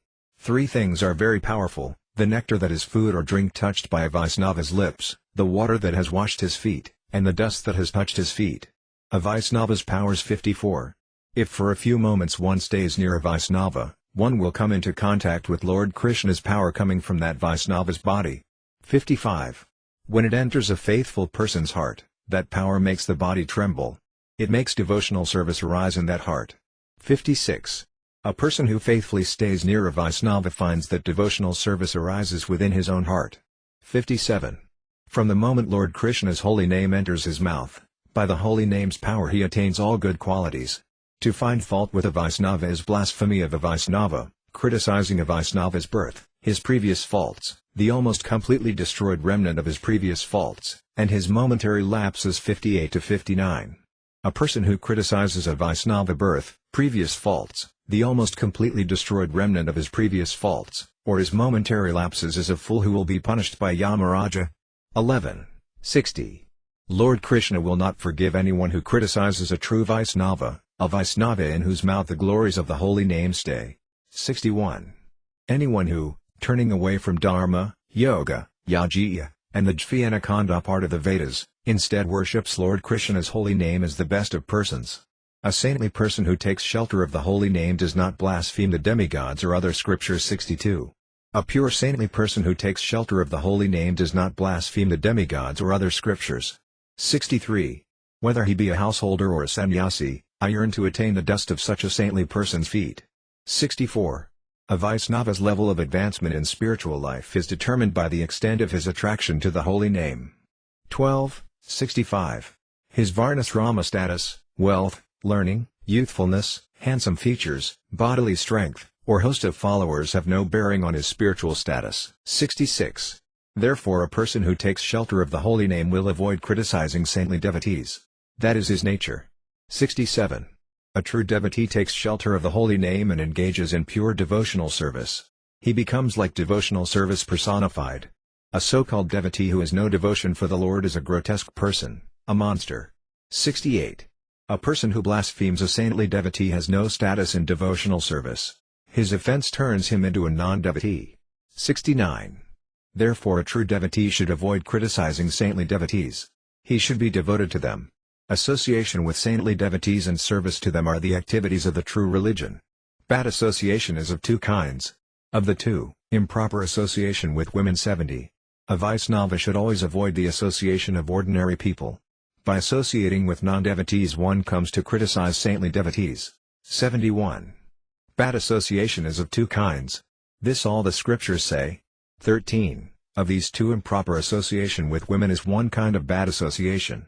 72. Associating with a man who is too attached to women is also considered bad association. 14. A spirit soul who avoids associating with such persons becomes fortunate. Improper association with women 73. A husband and wife may stay together in Krishna-conscious family life. The scriptures do not call that bad association. 74. However, a person who is attached to women in ways that break the rules of religion is wicked. That is the scripture's opinion. The second kind of bad association, association with persons who are not devotees of Lord Krishna, is of three kinds. 75. Wicked persons who are not devotees of Lord Krishna are of three kinds: Mayavadis, hypocrites who wrap themselves in the flag of religion, and atheists. 15. One should avoid persons who criticize saintly devotees. 76. One should avoid the association of persons who criticize saintly devotees. 77. Anyone who avoids these persons, chants Lord Krishna's holy name, and takes shelter of Lord Krishna and no one else, attains a great treasure of pure love for Lord Krishna, Krishna Prema. Vaisnava Bhasa, the dim light of a Vaisnava, Prakrita Vaisnava, a materialistic Vaisnava, Vaisnava Praya, almost a Vaisnava, and Kanistha Vaisnava, a neophyte Vaisnava, are different words for the same kind of person. 78. A person who has ordinary faith, who worships the deity but does not serve the saintly devotees is a Prakrita Vaisnava or Vaisnava Praya, almost a Vaisnava. 79. He is a Vaisnava Bhasa. He is not a perfect Vaisnava. Somehow or other he has attained the great treasure that is association with saintly devotees. 80. Therefore I think of him as Kanistha Vaisnava, neophyte Vaisnava. By the devotee's mercy he eventually becomes a true Vaisnava. Madhyama Vaisnava, intermediate Vaisnava. 81-82. A person who loves Lord Krishna, makes friendship with the devotees of Lord Krishna, and avoids people who hate Lord Krishna is a Madhyama Bhakta, intermediate devotee. He is qualified to chant Lord Krishna's holy name. He becomes a Sudha Bhakta, pure devotee. Uttama Vaisnava, advanced Vaisnava. 83-84. A person who sees Lord Krishna everywhere, who sees that everything rests in Lord Krishna, who considers Lord Krishna the great treasure of his life, and who makes no distinction between Vaisnavas and non-Vaisnavas is an Uttama Vaisnava, advanced Vaisnava. For whom the chanting of Lord Krishna's holy name is everything. A Madhyama Vaisnava should serve saintly devotees. 85. Therefore a Madhyama Vaisnava should serve this kind of saintly devotee. 16. A Prakrita Vaisnava is qualified for Nama Bhasa chanting. 86. A Prakrita Vaisnava, or Vaisnava Praya, is qualified for Nama Bhasa chanting. This all the scriptures say. A Madhyama Vaisnava is qualified to properly chant the holy name, but he should also take care to avoid offenses. 87. A Madhyama Vaisnava is qualified to properly chant the holy name, but he should take care to avoid offenses in the worship of the holy name. 88. An Uttama Vaisnava never commits offenses, for he sees Lord Krishna's glory everywhere. 89. Each according to his own qualification, every devotee should avoid the offense of criticizing saintly devotees. 17. 90. A devotee should associate with saintly devotees, serve saintly devotees, chant the holy name, Nama Sankirtana, and give mercy to all spirit souls. These are the activities of a devotee. If one has blasphemed a saintly devotee, what should one do? 91-92. If one foolishly blasphemes a saintly devotee, one should repent, grasp the devotee's feet, weep, and say, "O Master, please forgive my offense. Please give a Vaisnava's mercy to this wicked blasphemer." 93. His heart melting with compassion, the saintly devotee will forgive the offense and compassionately embrace the repentant offender. 18. 94. O Lord, by your order, Place before your graceful feet this description of the first offense. 95. May this Harinama Cintamani become the life and soul of the devotees who are like bumblebees at Haridas's lotus feet. Chapter 4 Footnotes by Srila Bhaktivinoda Thakura. 1. The 10 offenses to the holy name are: 1.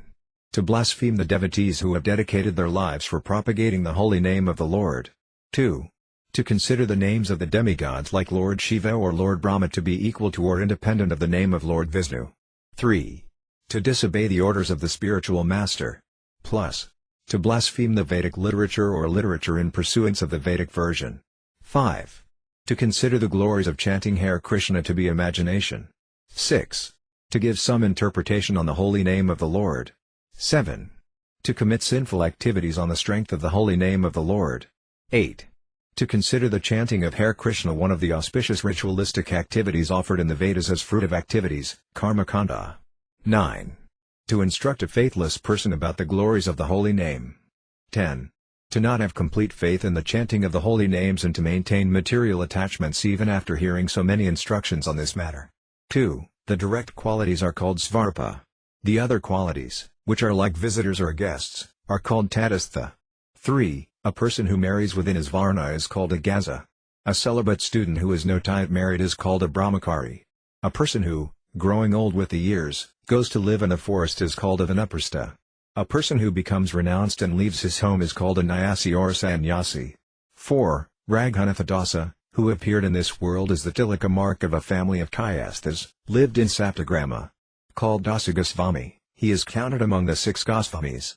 5. A person who externally wears a sannyasis kapina and bhairvasa and bears the other external signs of sannyasa, but within his heart has no true faith and renunciation, bears the mark of a monkey sannyasi, markata vairagya. 6. Taking shelter of Lord Krishna and no one else is the primary quality of devotional service. All other qualities are inevitably secondary, tatastha. If a person has this quality of taking shelter of Lord Krishna and no one else, the secondary qualities may be only partly, and not yet completely, manifested in him. Thus it may be seen that sometimes he acts badly. However, he is still saintly. 7. Previous sins cannot stay when a person is attracted to the holy name. The scent of previous sins may stay, but they also perish after a few days. 8. When a person takes shelter of Lord Krishna, that person's previous sins are almost all destroyed. Only the scent of sin remains. A person who, thinking of his previous sins, criticizes that Vaisnava, commits a great offense. 9. The incarnation of arrogance personified here refers to vain hypocrites, people who wrap themselves in the flag of religion, people who dress like saintly persons only to earn their livelihood. 10. The Lord's Ladini, pleasure potency, and Sandhini, knowledge potency, combine to become the Bhakti Sakti, potency of devotional service. The perfect devotee, Siddha Bhakta, gives to the aspiring devotee, Sadhaka Bhakta, the potency of devotional service, Bhakti Sakti, with the help of which the aspiring devotee makes gradual advancement in devotional service. By performing the spiritual activities of devotional service, the aspirant eventually becomes a perfect, Siddha, devotee. When the aspirant is free of aversion to devotional service and is completely inclined to engage in devotional service, then a merciful perfect devotee takes his own spirit of devotion and gives it to the aspiring devotee. This is a great secret. 11. A person who criticizes a Vaisnava birth, his lapse is created by momentary foolishness, the almost completely destroyed remnant of his previous faults, or misdeeds performed before he took shelter of Lord Krishna commits the offense of blaspheming a Vaisnava. Such a person will not be attracted to the holy name. A person who takes shelter of pure devotional service, Sudha Bhakti, becomes a pure Vaisnava, Sudha Vaisnava. No one should pay any attention to his previous faults. No one should remember those faults. 12. A person is an elevated Vaisnava to the degree he is attracted to Lord Krishna's holy name. 13. Avoidance of bad association is an important activity for a Vaisnava. Bad association is of 2 kinds, improper association with women and association with non-devotees. Association with a man too attached to women is also said to be bad association. Association with women according to religious principles and association with women not according to religious principles are 2 kinds of association with women. 14. Association with a man too attached to women is a great impediment to devotional service. 15. Here the word Mayavadi refers to persons who believe that the Supreme Personality of Godhead is not eternal, that the form of Lord Krishna and the other forms of the Lord are all made of Maya, and that the individual souls are also made of Maya.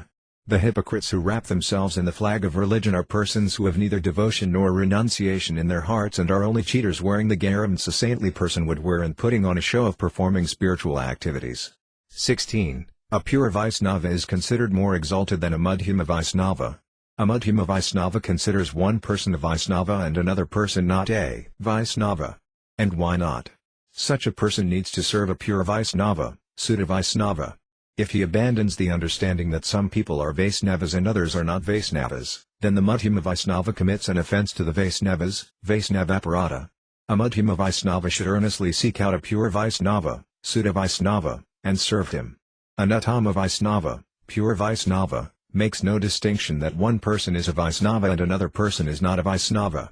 How, then, can he serve the Vaisnavas? An Uttama Vaisnava makes no distinction between friends and enemies. How can he distinguish between Vaisnavas and non-Vaisnavas? 17. According to their different natures, the different kinds of devotees have different conceptions. That is inevitable. To chant the holy name, Name Sankirtana, with the kind of faith he is qualified to possess, is a Vaisnava's duty. 18. In this way Gopala-Kapala's offense to a Vaisnava was forgiven. One should look in the scriptures and find there the garland of quotes that describe this truth. Chapter 5 Devantar Svatantraparada to consider the names of the demigods like Lord Shiva or Lord Brahma to be equal to or independent of the name of Lord Vishnu Shiva Saya Sri Visnurya Iha Gunanamadi Sakalam Diabhinam Pasisakalu Hari Namda Idakara to consider the names of the demigods like Lord Shiva or Lord Brahma to be equal to or independent of the name of Lord Vishnu. 1. Glory to Lord Chaitanya, the life of Gadadhara. Glory to Lord Nityananda, the life of Janava Devi. Glory to Advaita, the husband of Sita. Glory to Srivasa and all the devotees of the Lord. 2. Respectfully folding his hands, Haridasa then said, O Master of the worlds, please hear of the second offense. Vishnu Tattva 3. Lord Vishnu is the supreme non-dual truth. His form is spiritual. He is always situated in pure goodness. 4. Lord Krishna, who enjoys pastimes in Goloka, is the best of all truths. He is the reservoir of all rases. He is decorated with 64 auspicious qualities. 5. 60 of these qualities are manifested in Lord Narayana's form. The same 60 qualities are manifested in Lord Vishnu's pastimes also. 6. The same 60 qualities are manifested in the Purusa avatars and the Svamsa avatars. 1. Different kinds of Vibhanamshas, separated potencies, of Lord Vishnu. The individual souls possess 50 of these qualities. 7. Lord Vishnu's Vibhanamshas, separated potencies, are of two kinds. Of these two kinds the individual souls, Jivas, possess 50 of these qualities in quantities like a drop of a drop. The demigods headed by Lord Shiva are also Vibhanamshas, but they are not like ordinary individual souls. They possess 55 of these qualities. 8. The demigods headed by Lord Shiva always possess these 50 qualities in greater quantity. 2. 9. 5 more qualities are also wonderfully present in them. 3. The presence of 60 of these qualities indicates Lord Vishnu. 10. These 50 or 55 qualities are fully present in Lord Vishnu. This all the scriptures say. 11. 5 more qualities are present in Lord Narayana. No one else ever possesses these qualities. 12. Lord Vishnu possesses 60 of these qualities. He is the Supreme Lord. The demigods headed by Shiva are all his servants. 13. The demigods headed by Shiva are all Vibhanamshas, separated potencies of the Lord. They are the best of the individual souls, Jivas. Lord Vishnu is the master of all the individual souls and the master of all the demigods. Ignorant people think the demigods are equal to Lord Vishnu. 14. Very ignorant people who think the demigods are equal to Lord Vishnu do not understand the truth about the Supreme Personality of Godhead. 15. Lord Vishnu is the supreme controller in this material world. The demigods headed by Shiva are servants who carry out Lord Vishnu's commands. 4. 16. Some people say that when it comes into contact with Maya's 3 material modes, the impersonal Brahman becomes the demigods. 5. The final conclusion in the debate of various philosophies. 17. The conclusion of the scriptures is that Lord Narayana is the supreme object of worship. Following his command, Brahma and Shiva create and destroy the material universe. 18. People who neglect Lord Narayana and worship the demigods instead remain plunged in the world of birth and death. 19. Some people may say, I know very well that Lord Vishnu is the Supreme Lord. I know that the Vedas say that Lord Vishnu is present everywhere in the material world. 20. Therefore Lord Vishnu resides in all the demigods. Therefore when one worships the demigods one worships Lord Vishnu also. 21. To speak these words is forbidden. They are not the teaching of the scriptures. To worship the demigods in this way is forbidden. 6. 22. Lord Vishnu is present everywhere in the material world. That you certainly may say. The truth is that by worshipping Lord Vishnu one also worships all the demigods. 23. If one waters a tree's roots, the whole tree will flourish. However, if one waters only the leaves and not the roots, the tree will die. 24. Therefore if one neglect the demigods and worship only Lord Vishnu, by that action, attain the result of worshipping all the demigods. 25. From ancient times the Vedas have honored this rule. Fools who neglect this rule are headed for trouble. 7. 26. With the arrival of Kali Yuga and with the entrance of the misleading Mayavada theory, the people, thinking them equal to Lord Vishnu, now worship many demigods. 27. Each demigod grants a specific boon, but Lord Vishnu grants all boons. He is the protector and maintainer of all. 28. If the people filled with material desires knew the truth, they would turn from the demigods and attain the boons they wish by worshipping Lord Vishnu. What a Gaza Vaisnava should do. 29.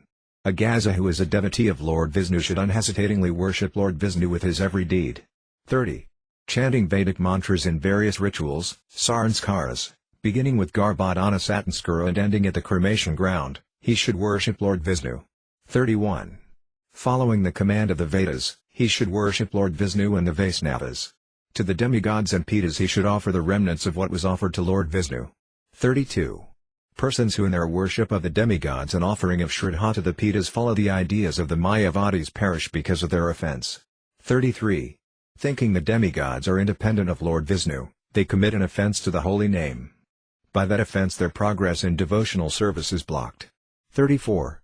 Persons who think that the demigods headed by Shiva are controllers independent of Lord Vishnu commit a fearful offense. 8. 35. The demigods are manifested from Lord Vishnu's superior potency, Vishnu Sakshi or Parasakti. The Vedas never say they are independent of him. 36. It is because Lord Krishna has given them the power that Shiva, Brahma, Gainsa, Surya, and the Dikpalas have been controllers from ancient times. 37. Therefore, know that Lord Krishna is the only supreme controller. Count the demigods among Lord Krishna's potencies. 38. Therefore, turning away from the idea that his true duty is material in nature, the Gaza should act in a spirit of devotional service. How does a Vaisnava follow Gaza Dharma? 39. Thinking them as devotional service, he performs the various rituals and sanskaras. By offering them the remnants of what was offered to Lord Krishna, he pleases the demigods and Pitas. 40. He avoids worshipping the many demigods and goddesses. Because they are all devotees of Lord Krishna, they are satisfied with his actions. 41. By worshipping Lord Krishna and the Vaisnavas, he attains all benefits. He does not commit offenses to the holy name. He always chants the holy name. Earning one's livelihood by working within the institution of four varnas. 42. Human beings who in this material world follow the duties of the varnas walk on the path of piety in their journey carrying this material body. 9. Rules for persons outside Varnasrama, Antyaja. 43. Outcast persons, Antyaja, and persons of mixed birth, Varnasankara, should renounce all degraded activities and accept the role of sitters in this material world. 44. Castes and persons of mixed birth should accept the role of stidras, because without the four varnas one cannot be pious in the world of birth and death. Earning his livelihood by working within the institution of four varnas, a resident of the world of birth and death can walk on the path of devotional service. 45. In this world of birth and death one should follow the system of four varnas, act righteously, and purely serve Lord Krishna. 46. If one follows the four varnas but does not worship Lord Krishna, he will be thrown into hell. 47. Outside of the rules of the varnas a Gaza should do nothing. All a Gaza's duties are within the varnas. 48. In this world one should follow the duties of the varnas and also worship Lord Krishna. 49. Following the varnas rules, one should worship Lord Krishna. 50. This is called Bhakti Yoga, the yoga of devotional service. By practicing Bhakti Yoga at the end one finds ecstatic love, bhava, for Lord Krishna arise within him. That is the conclusion of all the scriptures. 51. When ecstatic love for Lord Krishna arises, there is no need to follow the many rules and regulations. When this ecstatic love arises, the soul's journey taken in the vehicle of the material body is successful. 10:52. In this way a Vaisnava attains the Supreme, who is not different from his name. He meets Lord Vishnu, who is not different from his holy name. The pure truth is that Lord Vishnu is not different from his name and qualities. 53. Another truth is that Lord Vishnu is not different from his name, form, and qualities. 54. One should never think that Lord Vishnu is different from his form. Lord Vishnu is non-dual, indivisible, spiritual, and all-powerful. 55. If one does not understand that Lord Vishnu is not different from his name, form, and qualities, then one's chanting will be Namabhasa. It is not possible to attain pure love, prema, for Lord Krishna in this way. 506. By the mercy of a bona fide spiritual master the anartha that is this misunderstanding becomes destroyed. Worshipping the holy name, that person eventually attains the stage of pure chanting. The offense and faulty logic of the Mayavadis. 57. The speculative philosophers claim that Lord Krishna is different from his name, form, and qualities. That idea is an offense they do not abandon. 58. The Mayavadis say, the supreme truth is the impersonal Brahman, which is qualityless, changeless, and formless. 59. Lord Vishnu's names and forms are all created by Maya. When Maya disappears, Vishnu merges into the impersonal Brahman. 60. All these ideas are illusions, fallacies. The Mayavadis' mistake is that they think the Supreme is ultimately void, that he has no potencies. 61. Actually the Supreme Brahma has all potencies. He is Vishnu. Vishnu and Brahma are the same Supreme. Only the names are different. That is the conclusion of the Vedas. 11. The relationship between Vishnu and Brahma. 62. Lord Vishnu is the supreme truth. He has a qualityless feature and a feature with qualities. Still he remains one. 63. Breaking apart all obstacles, Lord Vishnu's inconceivable potencies easily reveal the Lord's sublime handsomeness. 12:64. The individual souls, however, have very small intelligence. They do not have inconceivable potencies. 65. If they try with their limited intelligence to understand the Supreme Controller, they will attain only a very limited understanding of him. They do not have much power to understand him. 66. If they turn from Lord Vishnu and worship the demigods, 13, or the impersonal Brahman, they will be in a position where they do not know what is good for them and what is not. 67. Persons who understand the true spiritual nature of the Supreme know that Lord Vishnu is not different from his names and qualities. 68. Persons who have pure knowledge of Lord Krishna worship Lord Krishna in the form of his holy name. How Lord Vishnu and Lord Shiva are not separate. 69. Material names and forms are different from the person to whom they refer. However, spiritual names and forms are not different from the person to whom they refer. 70. To think Lord Vishnu is different from his names and forms is a great mistake, an anartha. To think that Lord Shiva is independent of Lord Vishnu is also a great mistake. 14. The devotees and Mayavadis act differently. 71. A saintly devotee takes shelter of the holy name alone. He worships Lord Krishna as the only Supreme Lord. He turns from other deities. 72. However, he does not blaspheme the demigods or other scriptures. Saying, they are servants of Lord Krishna, he worships and honors the demigods. 15:73. Every day a Gaza devotee places offerings before Lord Krishna. With these offerings he places the demigods, Pitas, and people in general. 74. Whenever he sees the deities of the demigods, he says, he is a servant of Lord Krishna, and then he bows down to offer respect. 75. If the Mayavadis worship Lord Vishnu and offer things to him, out of fear the devotees will not accept the remnants of those offerings. 76. The Mayavadis are offenders to Lord Krishna's holy name. Whatever worship they offer, Lord Krishna does not accept. 77. To accept the remnants of offerings to the demigods is an offense. Pure devotees never accept such offerings. 78. However, when he worships Lord Vishnu, a pure devotee may also worship the demigods and then offer to them the remnants of what he had first offered to Lord Vishnu. 79. To accept these remnants is not an offense. Worship of the demigods done in this way does not block advancement in devotional service. 80. A pure devotee, Sutta Bhakta, does not commit offenses to the holy name. Chanting the holy name, he attains pure love, prema, for Lord Krishna. The holy name makes him glorious. The remedy for offenses. 81-82. Although one may have foolishly thought Lord Vishnu on the same level as the demigods, if one understands the truth of Lord Vishnu and also repents his previous misunderstanding, then Lord Vishnu will forgive his offense. The offender will then be careful not to commit that offense again. 1683. Lord Krishna is the friend of his devotees. His nature is to forgive their previous mistakes. He is an ocean of mercy, an ocean of forgiveness. 84. A Vaisnava should avoid demigod worshippers. He should worship Lord Vishnu. 85. This Harinama Cintamani is the very life of Bhaktivinoda, who stays at Haridasa's feet. Chapter 5 Footnotes by Srila Bhaktivinoda Thakura. 1. Lord Vishnu, Vaikuntha's master Narayana, and Goloka's master Krishna, whose form is splendid and who enjoys playful pastimes, all have forms of pure goodness. Lord Sankarsana Vishnu in Vaikuntha goes to the Karana ocean and manifests the form of Lord Mahavishnu, the first Purusa Avatara. Entering every universe, Mahavishnu becomes Garbhodakasayi Vishnu. Then, entering every conditioned soul, he becomes Kshirodakasayi Vishnu. These three are the purest avatars. From Kshirodakasayi Vishnu the various Svatansa avatars, headed by Matsya and Kirama are manifest. All these forms of Lord Vishnu possess 60 of these qualities. The Sakti of Esa, empowered, incarnations are all Vibhinamsas, individual souls. Parasurama, Buddha, and Prithu are examples of Sakti of Esa in incarnations. 2. The ordinary conditioned individual souls possess these qualities in a quantity like a drop of a drop. The demigods possess these qualities in somewhat greater quantity. 3. The demigods headed by Shiva also possess 5 more qualities in addition to these 50.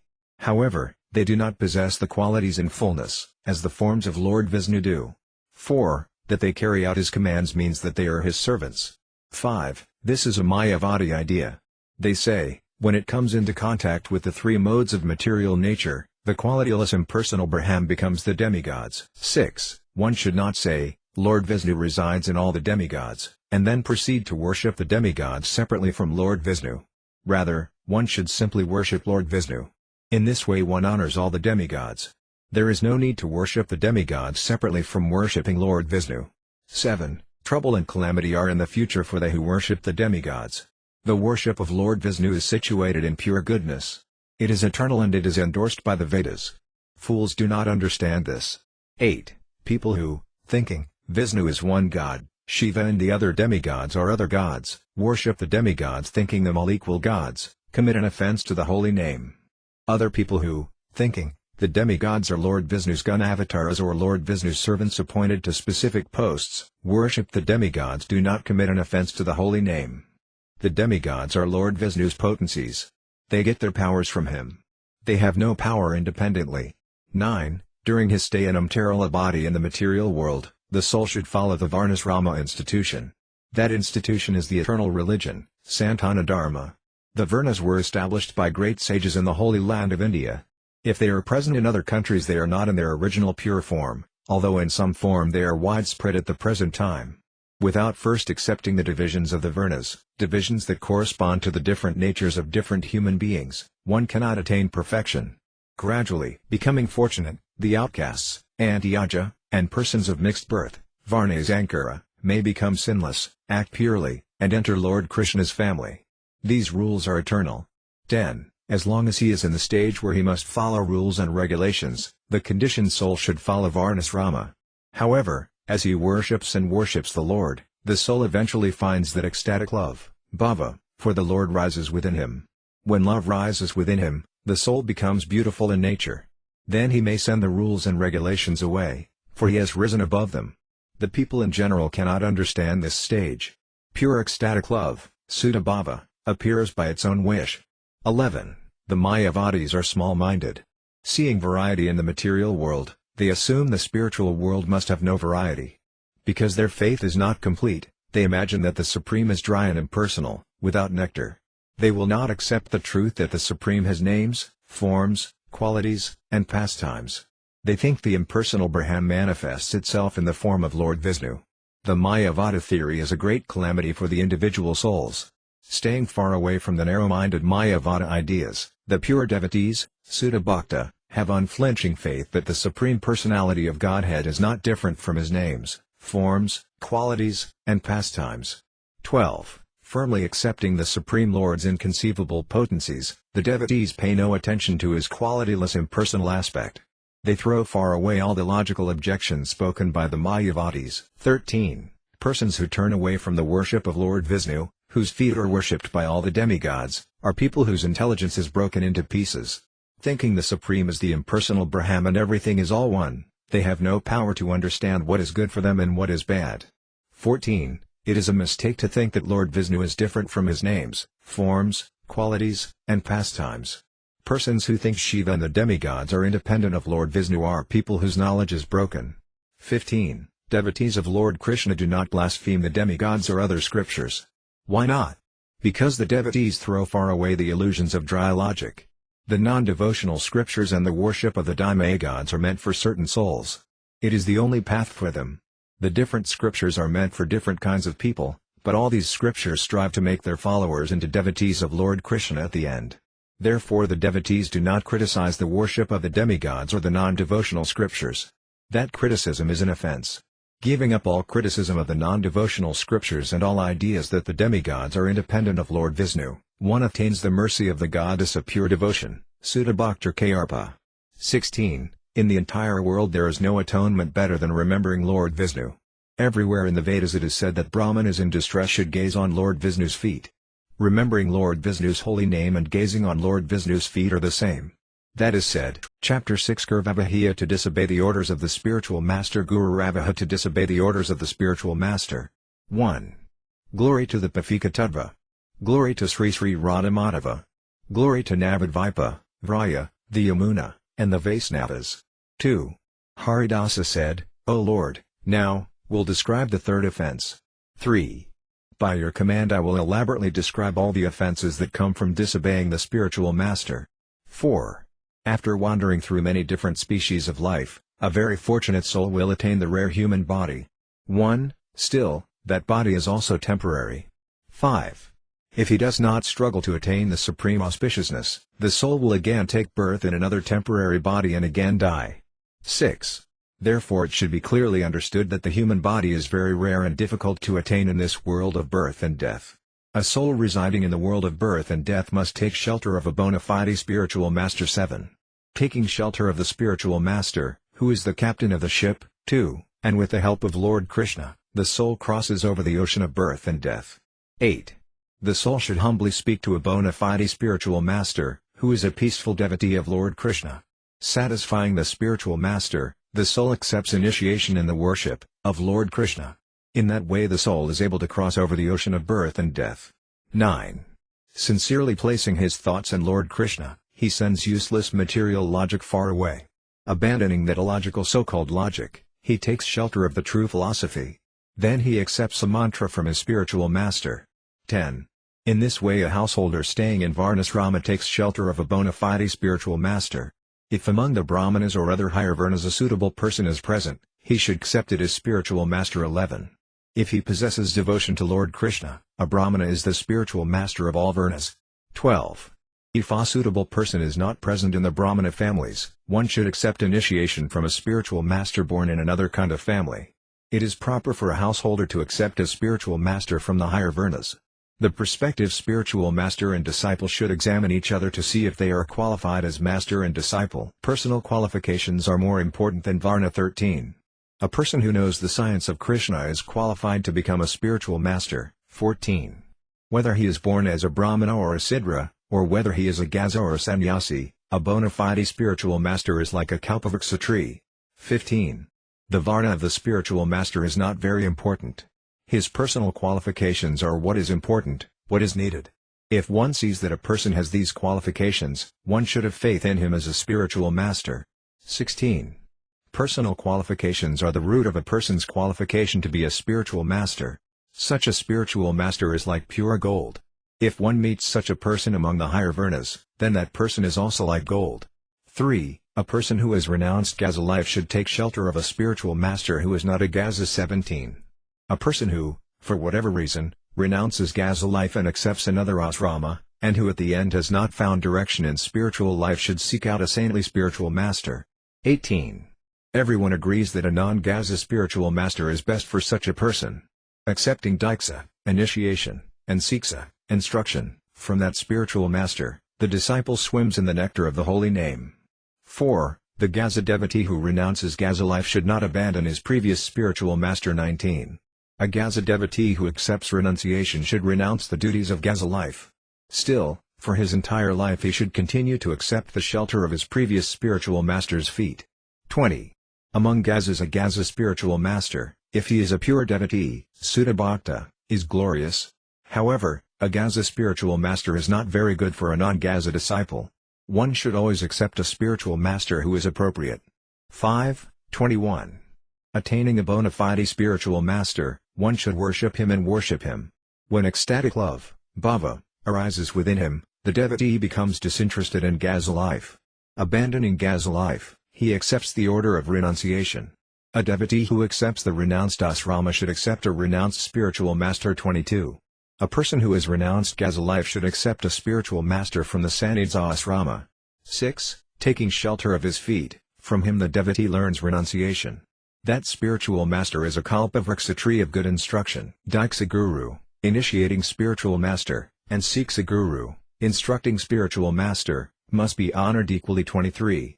Diksha Guru, initiating spiritual master, and Siksa Guru, instructing spiritual master, are the two kinds of spiritual masters. Both should be honored equally. If he is glorious like the moon, the spiritual master will easily give the most valuable treasure to his saintly disciple. 24. The Diksha Guru gives the mantra of Lord Krishna's holy names. 7. The Siksa Guru teaches the truth about Lord Krishna. Every Vaisnava is qualified to be a Siksa Guru. Every Vaisnava thus becomes the father of others' good fortune. The spiritual master follows the teachings of the first spiritual master in the Sampradaya, disciplic succession. 25. All the spiritual masters in the Sidhu Sampradaya, 8, disciplic succession, properly worship the crest jewel of spiritual masters, the first spiritual master in the Sampradaya, the spiritual master who as Siksa Guru founded the Sampradaya. 26. The spiritual masters all follow his perfect teachings. They do not accept any other teaching. They follow his teachings. They do not accept another initiation. One should accept a spiritual master in the Sampradaya. 27. The spiritual masters accept the teachings of the original Siksa Guru in the Sampradaya. They do not accept the teachings of any learned Pandita with a different philosophy. 28. A person who is learned and saintly, and who follows the teachings of the original spiritual master in the Sampradaya is qualified to be a Diksha Guru. By accepting a Krishna mantra from a Mayavadi one does not attain the greatest treasure. 29. By accepting a Krishna mantra from a Mayavadi one does not attain the greatest treasure. One should not accept a spiritual master who is not a pure devotee. Sutta Bhakta. 30. A person who teaches a philosophy opposed to the truth, and a person who accepts that untrue philosophy both go to hell. They are not delivered. 31. A person who rejects pure devotional service, Sutta Bhakti, and teaches something else spends his life in debate, speaking arguments and counter-arguments. 32. How can such a person be a spiritual master? How will he deliver the conditioned souls? If he himself has not attained perfection, how can he give auspiciousness to others? 33. How can a person who is not a pure devotee, Sutta Bhakta, be qualified as a spiritual master? This all the scriptures say. Guru Tattva, the nature of the spiritual master. 34. The Diksha Guru and Siksa Guru are both servants of Lord Krishna. They are both residents of Raya, both manifestations of Lord Krishna's potency, Sakti. 35. One should never think the spiritual master is an ordinary soul, Samanya Jiva. The spiritual master is Lord Krishna's spiritual potency, Krishna Sakti, a devotee most dear to Lord Krishna, Krishna Pristha, and one's eternal master, Nitya Prabhu. 9. 36. Thinking in this way, one should be always devoted to one's spiritual master. By the power of one's devotion to his spiritual master, Guru Bhakti Bala, one crosses over the ocean of birth and death. Guru Piya, worship of the spiritual master. 37. First one should worship one FN2's spiritual master, and after that one should worship Lord Krishna. The spiritual master gives Lord Krishna's mercy. 10. 38. Following the spiritual master's commands, one should earnestly worship Lord Krishna. Remembering that spiritual master, Lord Krishna will eventually speak with his own mouth. What kind of faith should one have for his spiritual master? 39. To disobey the spiritual master is an offense. This offense blocks one's advancement in devotional service. 40. being equally devoted to his spiritual master, Lord Krishna, and the Vaisnavas, and taking shelter of the holy name, a pure devotee quickly becomes delivered. 41. A person who has unflinching faith in his spiritual master attains, by the power of his pure chanting of the holy name, the great treasure of pure love, prima donna, for Lord Krishna. The situation where one should reject his spiritual master. 42. By bad association a person's qualification to be a spiritual master may be destroyed if events like the following occur. 43. First, he may be the foremost of bona fide spiritual masters, Sadguru Pradhana. But then, by committing offenses to the holy name, he may become a person whose knowledge is destroyed. 44. Becoming an enemy of the Vaisnavas, he loses the taste for the nectar of the holy name. Gradually he becomes a slave of money and women. 45. Rejecting that spiritual master, and by Lord Krishna's mercy again obtaining a true spiritual master, the devotee purely chants the holy name. The relationship of the spiritual master and the disciple, in the beginning they should test and examine each other. 46. A spiritual master who accepts an unqualified disciple is eventually punished. A disciple who worships a person not qualified to be a spiritual master becomes lost. 47. If spiritual master and disciple are both qualified, their relationship should not be abandoned. 11. Testing and examining him, and finding him to be a Sutta Guru, pure spiritual master, the prospective disciple should accept him. 48.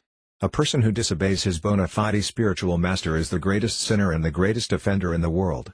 49. Therefore, in the beginning one should take special care to find a pure devotee, Sutta Bhakta, to be one's spiritual master. 12. 50. The prospective disciple should be concerned that someday he will not suffer the pain of having to reject his spiritual master, or someday he will not fall into great difficulty. 51. As the prospective disciple tests and examines the prospective spiritual master to see if he possesses true devotion or not, so the prospective spiritual master should test and examine the prospective disciple. 52. To disobey a bona fide spiritual master is a fearful offense. When they commit that offense, the demigods and human beings perish. The way to serve the spiritual master. 53. One should not sleep on his spiritual master's bed, sit on his seat, wear his shoes, use his footstool, or step on his shadow. 54. One should not, thinking the spiritual master not like the Supreme Lord himself, worship another person before first worshipping one's spiritual master. 55. One should accept initiation from the spiritual master and hear his explanations of scripture. Accepting him as one's master, one should offer obeisances to him. 506. On seeing his spiritual master, the disciple should offer dandavat obeisances, falling to the ground like a stick. 57. He should speak his spiritual master's name with devotion. He should never disobey his spiritual master's order. 58. He must honor the remnants of food and other things left by the spiritual master. He must never speak harsh words to his spiritual master. 59. He must humbly surrender to his spiritual master's feet. He must always act in such a way that his spiritual master will be pleased with him. 60. Acting in this way and chanting the holy name of Lord Krishna, Krishnanama Sankirtana, he attains all perfection. O Lord, this the scriptures say. 61-62. If by associating with wicked people or taking shelter of the philosophy of wicked books one disobeys his Namaguru. 13. One should throw that association or those books far away, grasp his spiritual master, FN2's feet, and confess his misdeeds. 63. The merciful spiritual master will then give his mercy. That merciful Vaisnava will give him the gift of love for the holy name, name Prema. 64. A person who is lower than a blade of grass and less worthy than a pile of ashes, but somehow has faith in the dust of Haridasa's feet, speaks this Harinama Cintamani. Chapter 6 Footnotes by Srila Bhaktivinoda Thakura. 1. Wandering in 16,000 species of life, by the power of some unknown pious deed, Avadashukriti, the conditioned soul will obtain a human body. The human body is rare, for in the human body one may engage in activities that lead to the highest goal of life, activities that cannot be performed in other bodies. In the body of a demigod the soul may only enjoy the results of past pious deeds, but he may not perform activities for spiritual advancement. In the bodies of birds, beasts, and other like creatures, bodies filled with ignorance, the soul has no independence and also cannot perform activities for spiritual advancement. Therefore only the human body is suitable for worshipping the Supreme Personality of Godhead. 2. The spiritual master is the only captain of the ship to carry the fallen souls across the ocean of repeated birth and death. Anyone who does not take shelter of a spiritual master's feet and instead struggles, using only the power of his own intelligence, to cross to the other side of the ocean of birth and death is a great fool. Without being taught by a spiritual master, no one can become perfect in this world. How can one become perfect without a spiritual master's teaching one how to act in such a way that he may attain the highest goal of life? A person who would perform activities to attain the highest goal of life requires a spiritual master. 3. One should accept a bona fide spiritual master. A spiritual master from the higher Varnas is pleasing to the people. If he can find a bona fide spiritual master among the higher Varnas, a Gaza devotee need not search for one among the lower Varnas. However, one should accept a spiritual master who is bona fide.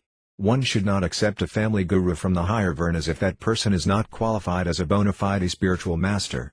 4. A person who has renounced Gaza life must accept a bona fide spiritual master. For whom the appropriate spiritual master is a spiritual master who has also renounced Gaza life. 5. A Gaza devotee should accept a bona fide spiritual master who is also a Gaza. He should not accept a bona fide spiritual master who is not a Gaza. 6. A Gaza who has accepted the renounced asrama must accept a qualified sannyasi spiritual master. 7. Spiritual masters are of two kinds. The Diksa Guru gives initiation into the chanting of the mantra.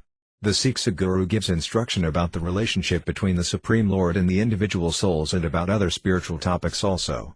One may accept only one Diksa Guru. However, one may accept many Siksa Gurus. Both kinds of Gurus should be honored equally. 8. Here the word Sadhu Sampradaya means Vaisnava Sampradaya. The disciplic succession of saintly persons, Sadhu Parampara, teaches mantras, the spiritual truth, Tattva, and the way to attain spiritual goals, Sadhya Sadhana.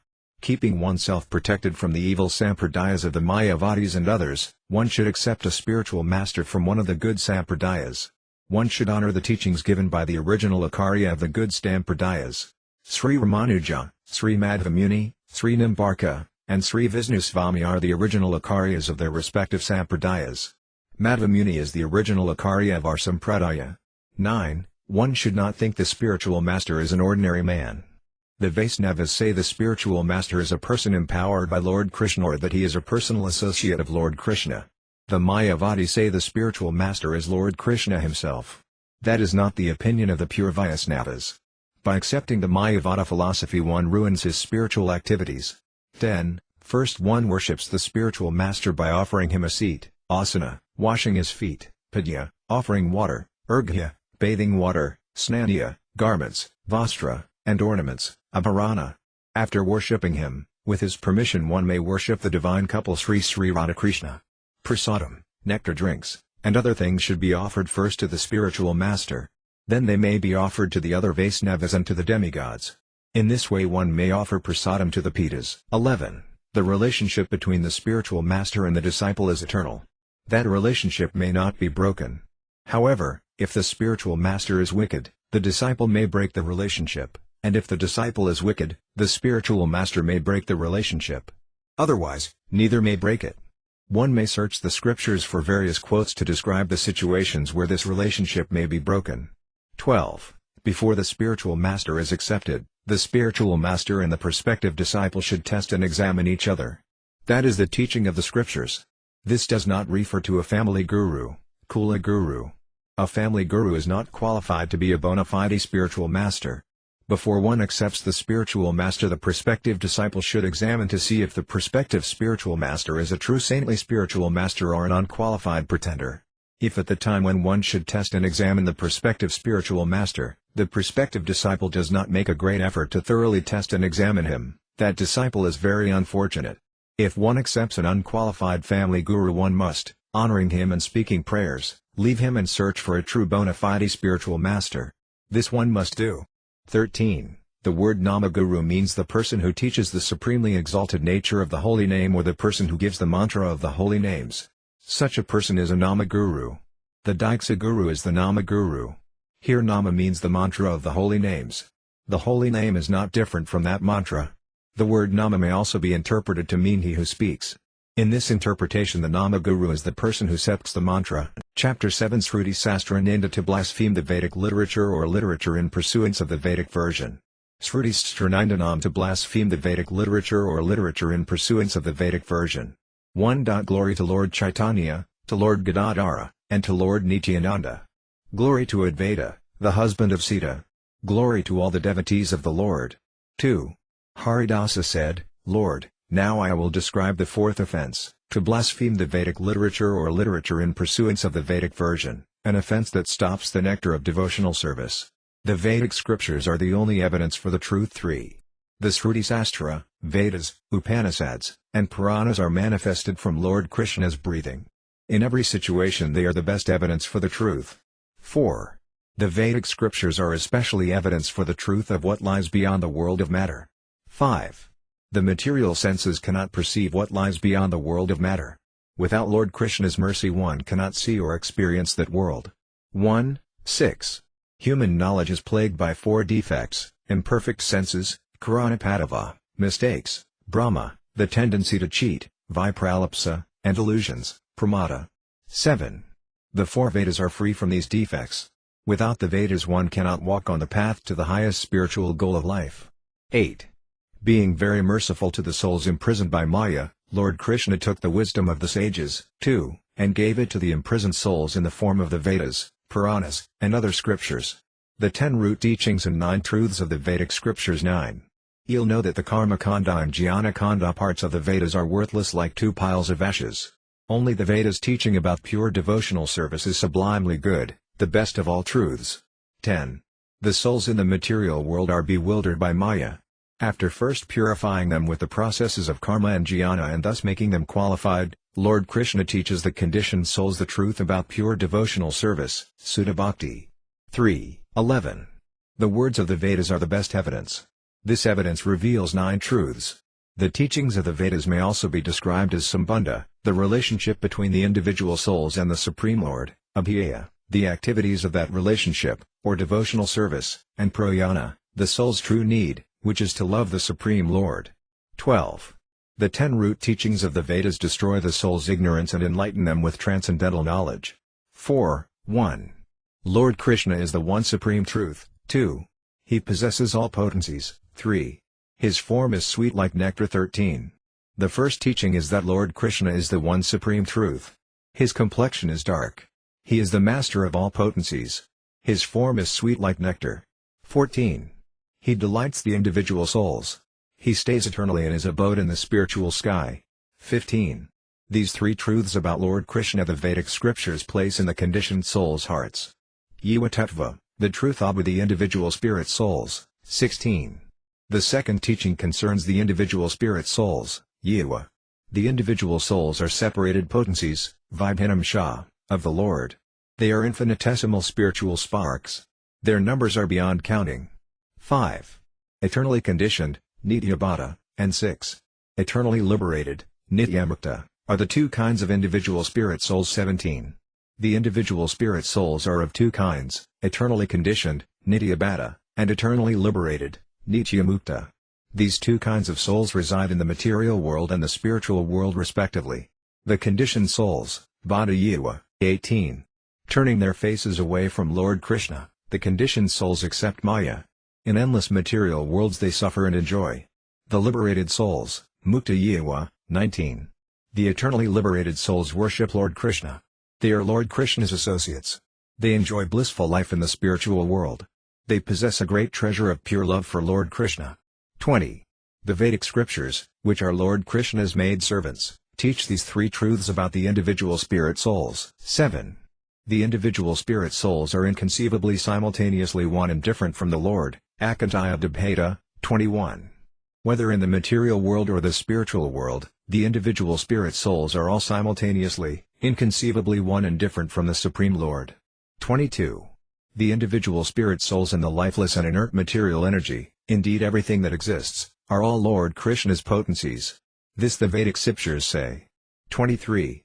Understanding this truth, the individual spirit soul thinks, I am Lord Krishna's servant. Lord Krishna is my master eternally. He is glorious like a spiritual sun. 24. The Vedas speak the doctrine of Sakti Parinyama, that the material world is manifest by Lord Krishna's potencies. The doctrine of Vivarta, that the Supreme transforms himself to become the material world, is false, a trick propounded by wicked-minded blasphemers of the Vedas. 5. In this seventh truth, the truth about the relationship between the individual spirit souls and the Supreme Lord is revealed. 25.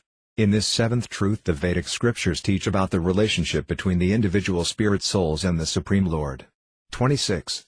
Then the Vedic scriptures teach about abhyaya, the 9 kinds of devotional service to Lord Krishna, and they also teach about raga, love for the Lord. Abhyaya, the 9 kinds of activities in devotional service. 27. The 9 kinds of activities in devotional service are hearing, shravana, chanting, kirtana, remembering, samadhi, worshipping the deity in the temple, pujana, serving, parakarya, carrying out orders, dasya, praying, vandana, serving Krishna as a friend, sakhya, and sacrificing everything for him, atmanivedana. 28. Of these activities of devotional service, the activity of chanting the holy name is the best. Therefore the Vedas preach the glories of chanting the sacred syllable Om. Prayana, pure love, prema, for Lord Krishna. 29. When he takes shelter of pure devotional service, a human being eventually attains, by the power of Lord Krishna's mercy, a great wealth of pure love for Lord Krishna. 6. To criticize these teachings of the scriptures is an offense. 30. The Vedic scriptures teach these 9 truths. A spiritual master is learned in these truths of the scriptures. 31. Anyone who criticizes the Vedic scriptures is an offender to the holy name. He is the lowest of men. The philosophies that oppose the Vedas. 32. Jaimini, Pseudo-Kapila, Nagna, Nastika, Sagata, and Gautama are the 6 famous speculative thinkers. 33. In discussing philosophy they make no mention of God. Jaimini declares that the Karmakanda part of the Vedas is their best. 34. Pseudo-Kapila imagines that the existence of God remains unproved. God's existence, of course, is proved, but Pseudo-Kapila has no power to understand that proof. 35. Nagna wrote tantras filled with darkness and ignorance. He preached a philosophy that opposed the Vedas. 36. Nastika, or the atheist Kravaka, did not accept the Vedas' authority. Sagata taught the Buddhist theory that all is one. 37. Gautama taught the Nyaya theory. He would not worship a creator god. These are the 6 famous speculative philosophers. By following these speculative philosophies one comes to blaspheme the Vedic scriptures. 38. All these wicked philosophies criticize the Vedas. Sometimes they do it openly and sometimes covertly, but the wise know their intentions. 39. The followers of these philosophies are all offenders. Therefore everyone should avoid associating with them. That is certain. The Mayavadis accept a very wicked philosophy, a philosophy that opposes the Vedas. 40. In addition to these wicked philosophies, the Mayavada philosophy also opposes pure devotional service, Sudha Bhakti. 41. The Mayavada philosophy is opposed to the true scriptures. It is hidden Buddhism. It is a perversion of the Vedas teachings. It is widely accepted in the age of Kali. 42. Assuming the form of a Brahmana, Lord Shiva taught this philosophy. On your order he became the great teacher of it. 43-44. As Jaimini gave a perverted explanation of the Vedas to the world, so did the original teacher of the Mayavadis. Concealing the descriptions of devotional service that are the actual heart of the Vedas words, he taught a philosophy identical with Buddhism. 7-45. All these speculative philosophies reject devotional service and throw it far away. The followers of these philosophies commit an offense to the holy name of Lord Krishna. 8. The Vedic scriptures give the way to become purified. 46. By following the activities described in the Vedas one eventually attains pure devotional service. One attains a great treasure of pure love for Lord Krishna, prima donna. 9-47. One who does not follow the Vedas throws the eternal truth far away. Because of his offense he is lost. 48. All the Vedas declare that the sacred syllable Om is a name of Lord Krishna. By chanting Lord Krishna's name one attains the eternal spiritual abode. 49. The sacred syllable Om, which is the Mahavakya, great statement of the Vedas, is a name of Lord Krishna. A devotee of Lord Krishna eternally enjoys pastimes in that sacred syllable. 50. To the whole world the Vedas explain the spiritual nature of Lord Krishna's holy name. By this light of the holy name, Namabhasa, the followers of the Vedas attain all perfection. The Vedas teach the pure and transcendental worship of the holy name. 51. Unfortunate people who do not understand the Vedas teachings criticize the Vedas. In this way they offend the holy name. 52. Great souls who are attached to the pure chanting of the holy name find, in the shelter offered by the Vedas, the nectar of the holy name and a great treasure of pure love for Lord Krishna. 53. All the Vedas declare, Chant the holy name of Lord Krishna. By chanting you will attain spiritual love and bliss that have no end. 54. Again they say, the great liberates souls in the spiritual world always chant the holy name, Nama Sankirtana. The Tamasa Tantras, scriptures of darkness and ignorance, oppose the Vedas. 55. In Kali Yuga even famous influential persons reject the nectar of the spiritual Supreme Personality of Godhead Krishna's holy name and instead worship the goddess Maya Sakti. 56. Following the Tamasa Tantras, they criticize the Vedas. Fond of wine and flesh, that perish because of their sins. 57. They will not touch even a drop of Lord Krishna's holy name. They do not attain Lord Krishna's abode of Vrindavana. They need Maya Devi's sincere mercy. 58. The Mayavadis are all offenders destined to fall down. Therefore goddess Maya is not inclined to give them the nectar of the holy name. 59. However, if she is pleased by their service to a saintly devotee, she may, without tricking them, give them the shade of Lord Krishna's feet. 60. Goddess Maya is Lord Krishna's maidservant. She punishes the souls who have turned their faces from Lord Krishna. By pretending to worship goddess Maya, a hypocrite will not attain true auspiciousness in this material world. 61. However, even Mayavadis who chant Lord Krishna's holy name may attain goddess Maya's sincere mercy and thus become able to cross to the farther shore of the ocean of birth and death. 10. 62. Therefore, avoiding the offense of blaspheming the Vedic scriptures, day after day, swim in the nectar chanting of Lord Krishna's holy names. The remedy for that offense. 63. If, foolishly blaspheme the Vedic scriptures, I repent, feel remorse, and again offer obeisances to the Vedic scriptures. 64. Offering flowers and tulasi, I then regularly worship the Srimad Bhagavatam and the Vedas with great care. 65. Srimad Bhagavatam is the best of all Vedic scriptures. It is an incarnation of Lord Krishna himself. It will certainly bestow on me mercy without limit. 11. 66. He who has faith in the dust of Haridasa's feet places the jewel necklace of Lord Krishna's holy names, Harinama Cintamani, around his neck. Chapter 7 Footnotes by Srila Bhaktivinoda Thakura. 1. The material senses can perceive only what is made of matter. What is not material the material senses have no power to perceive. Lord Krishna is spiritual. He is beyond matter. Therefore Lord Krishna kindly gives the scriptures in order that the conditioned souls will attain auspiciousness. The word Damnai here is used in the Vrindavana Sampradaya to mean the Vedas. 2. Here the words the knowledge of the sages, Arsajyana, mean the knowledge the sages attained while wrapped in a trace of spiritual meditation, Samadhi. 3. After teaching that karma and jnana give only meager results, the scriptures teach that pure devotional service is the highest attainment. 4. In the 10 root teachings of the Vedas the first teaching is the truth that the Vedas are the only true source of knowledge. The other root teachings are the 9 teachings also mentioned here. Those 9 teachings are, 1. Lord Krishna is the only supreme truth. 2. His form is dark and handsome, and he is the master of all potencies. 3. His dark and handsome form is filled with the sweetest nectar. 4. The numberless individual souls are spiritual atomic particles. They are separated parts and parcels, Vibhinansa, of Lord Krishna. 5. The individual souls who have turned their faces from Lord Krishna are imprisoned by Maya. 6.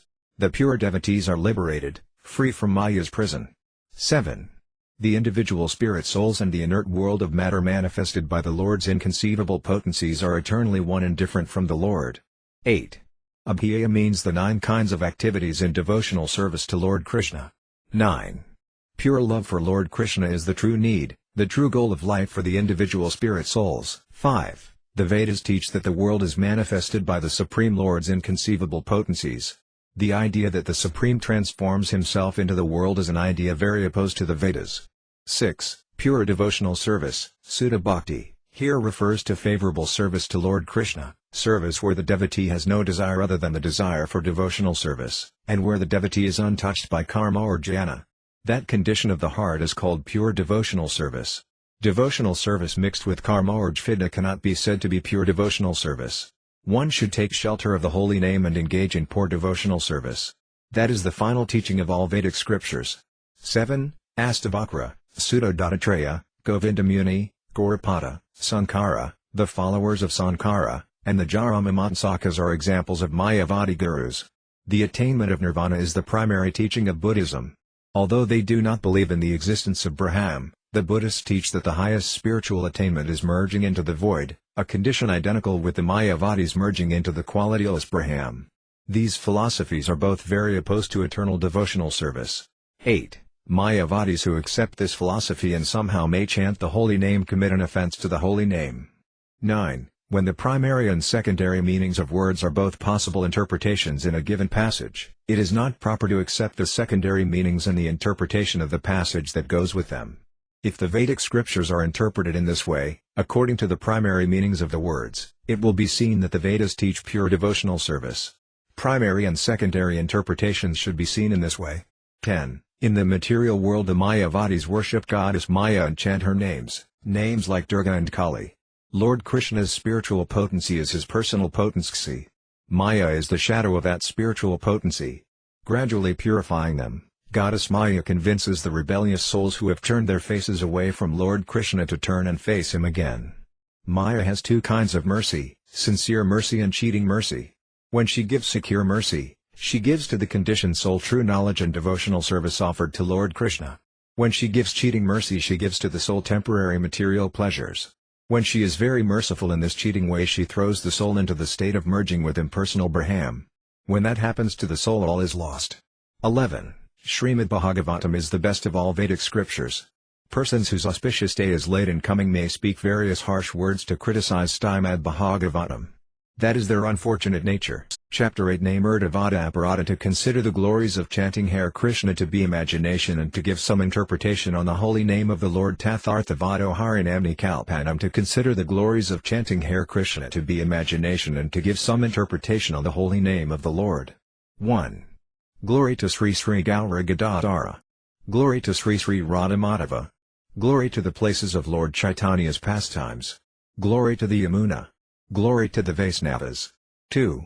Haridasa said, O Lord, O son of Sasi, now I will describe the fifth offense, to consider the glories of chanting Hare Krishna to be imagination and to give some interpretation on the holy name of the Lord. 1. The glory of the holy name. 3. The Vedic scriptures say, kind Lord Krishna gives his mercy to anyone who with faith, or even with contempt, chants the holy name. 4. No knowledge is pure like the holy name. No vow is powerful like the holy name. 5. No meditation in the world is like the holy name. No philosophy brings a result like the holy name. 6. No renunciation is greater than the holy name. Nothing will ever be equal to the holy name. 7. No piety in this world is like the holy name. In my thoughts I do not see any goal greater than the holy name. 8. The holy name is the highest liberation. The holy name is the highest destination. The holy name is the greatest peace. The holy name is the highest abode. 9. The holy name is the greatest devotional service. The holy name is the most faithful heart. The holy name is the highest love. The holy name is the greatest meditation. 10. The holy name is the supreme creator. The holy name is the master of all. The holy name is the highest object of worship. The holy name is the supreme personality of Godhead now come in the form of a teacher. The best holy name is the name of Lord Krishna. 11. 1000 holy names of Lord Vishnu equal 1 holy name of Lord Rama, and 3 holy names of Lord Rama equal 1 holy name of Lord Krishna. Persons who consider the glories of the holy name imagination will certainly go to hell. 12. The Vedic scriptures eternally sing the glories of the holy name. They teach the world about the spiritual nature of the holy name. 13. Persons who think the Shruti and Samarthi scriptures' description of the benefits obtained by chanting the holy name are imaginary and untrue are great offenders. 14. They who think the glories of the holy name are imagination are the lowest of sinners. Burning in hell, they suffer greatly. 15-16. Anyone who interprets the scriptures' meaning by saying, the scriptures' descriptions of the benefits obtained by chanting the holy name are not really true. They are only given to attract people to the holy name, is the lowest of men. He does not know what is auspicious and what is not auspicious for the individual souls. The truth is the opposite of what he thinks. 2. The benefits given by the holy name are true. There is no need to exaggerate them. 17. The rascal cheating, 3, of offering material blessings as a lore lives in the karma kanda part of the Vedas. That rascaldom has no place in the descriptions of holy name or devotional service. 18. I know that the material benefits described in the karma kanda are meant to attract the people. I also know that benefits brought by devotional service are eternal and real. 19. The glories of the holy name have no end. In describing the holy name's glories, the scriptures do not offer the lure of material blessings. One should not renounce the idea that the benefits given by karma are exaggerations. 20. A person who has faith in the benefits brought by chanting the holy name engages in devotional service to Lord Krishna. He renounces the desire to attain material blessings. 21. The performer of ordinary Vedic rituals attains material benefits in the end. Therefore he is actually cheated. 22. The Vedas and Samarthi Sastras have described limitless good results obtained by chanting the holy name. These results are not devoid of benefits, for the individual souls. 23. Karma brings good and bad material results. The performer of karmic rituals thus requests results that are material. 24-25. A person who throws far away the results of karma, who continues to act, whose heart is pure, and who takes pleasure in spiritual life, 5. Gradually becomes powerful. The holy name is spiritual. Descriptions of its glories are not exaggerations. 26. A person who takes pleasure in spiritual life strives for and attains the holy name. 27. The final result of a saintly person's efforts is the attainment of the nectar of the holy name. 28. Wandering in the 14 worlds, even a Brahmana will not attain this result, will not taste the nectar of the holy name. 29. The holy name is the highest of all attainments. How can karmas or jnanis forcibly grasp the holy name? By name abhasa, the dim light of the holy name, one attains all the benefits attained by karma, pious deeds, and by knowledge of Brahman. 30.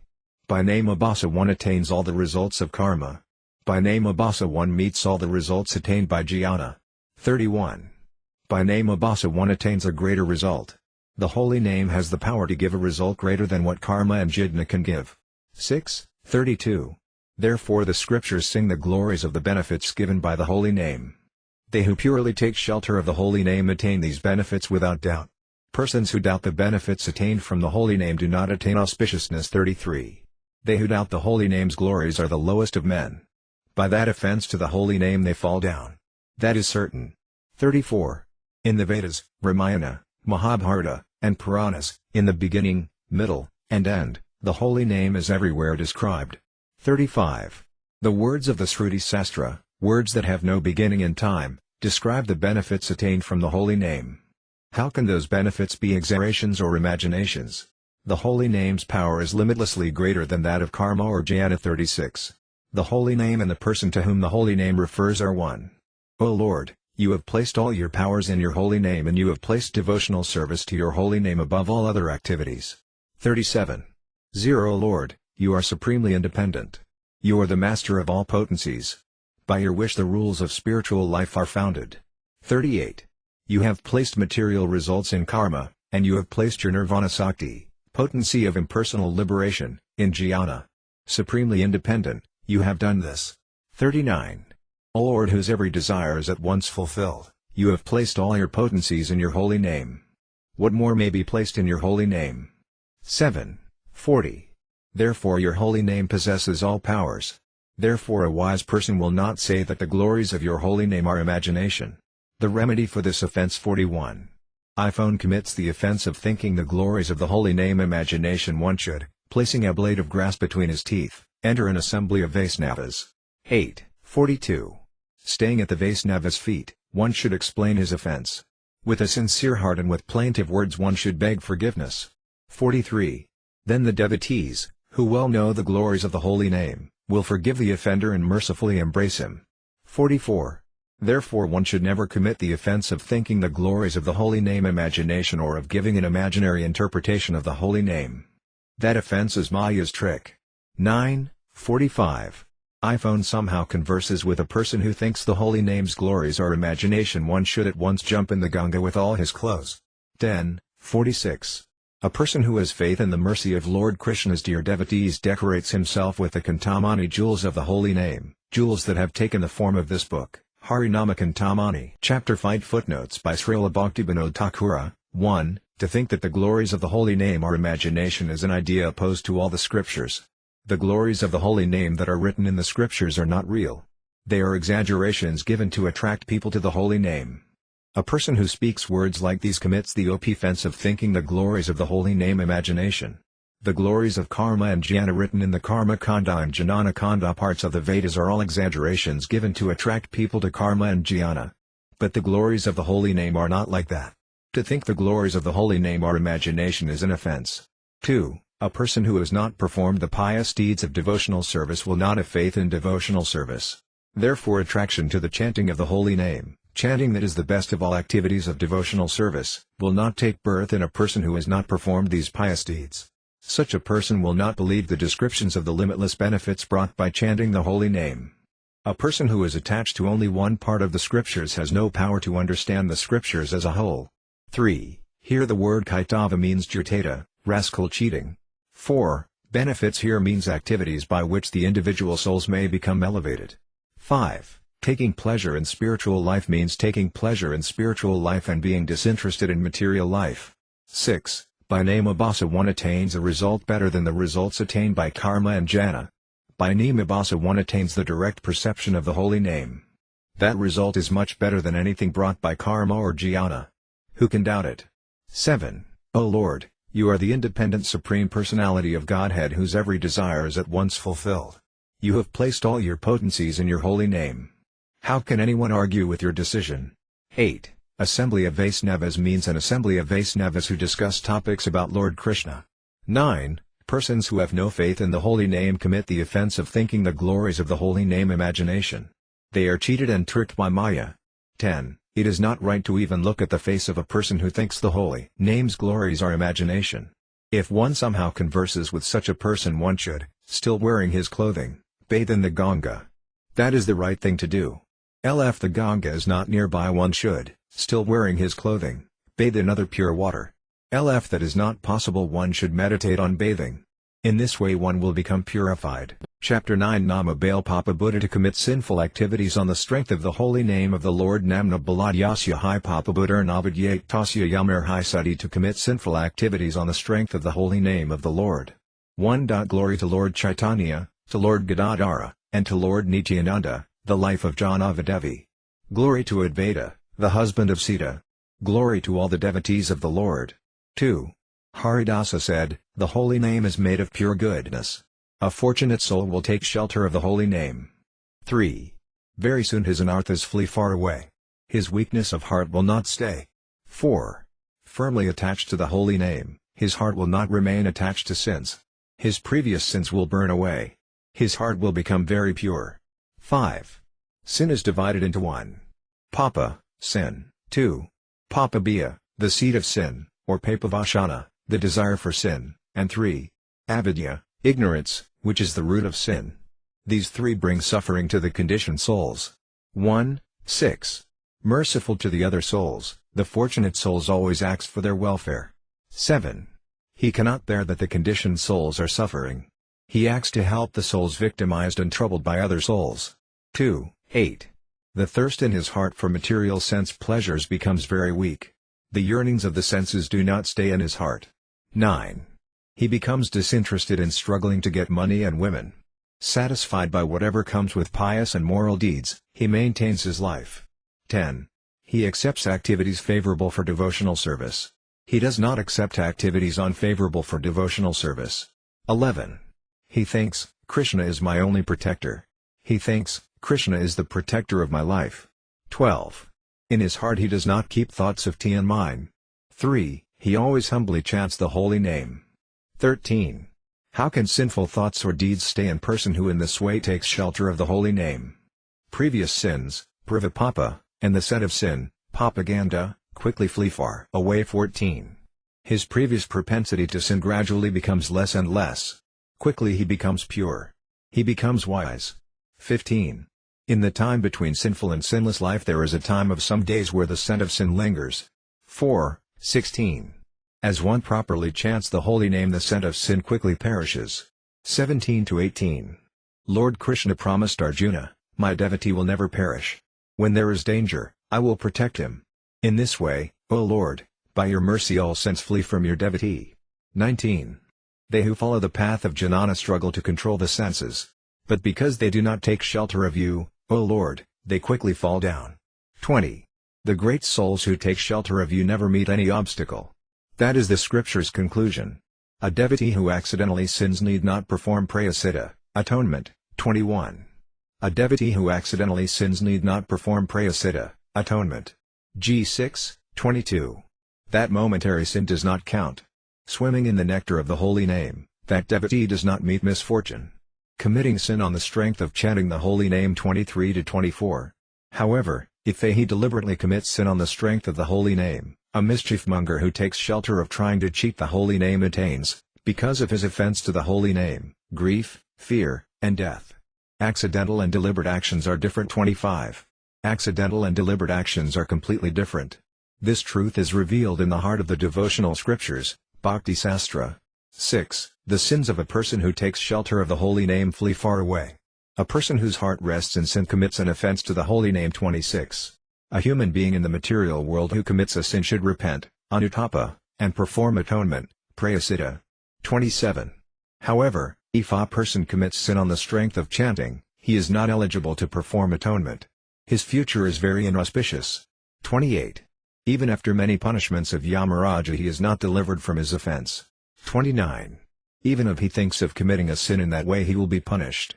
Who can measure his punishment if he acts? A cheater who trusts the holy name and then sins is renounced like the monkeys. Markadaviragya, 30. In the scriptures it is heard that the holy name removes more sins than a great sinner can commit in many millions of births. 31.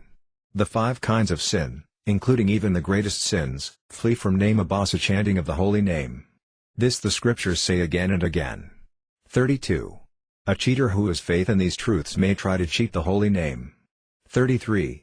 Renouncing troublesome gaza life, he may accept the garments of sannyasi. Lusting after women and money, he may travel from place to place. 34. O Lord, you have called such a person a markadaviragi, monkey sannyasi. Pretending to be a sannyasi, he likes to spend time chatting with women. 7. Persons who do not sincerely take shelter of the holy name cannot avoid this offense. 35. A person who pretends to be a sannyasi but in truth lives like a gaza is not fit to be spoken to. He pushes the whole world into danger. 36. A person may live as a gaza, or he may go to the forest and live as a sannyasi. Either way he is not at fault. He should live a sinless life, chant the holy name, and be happy. 8.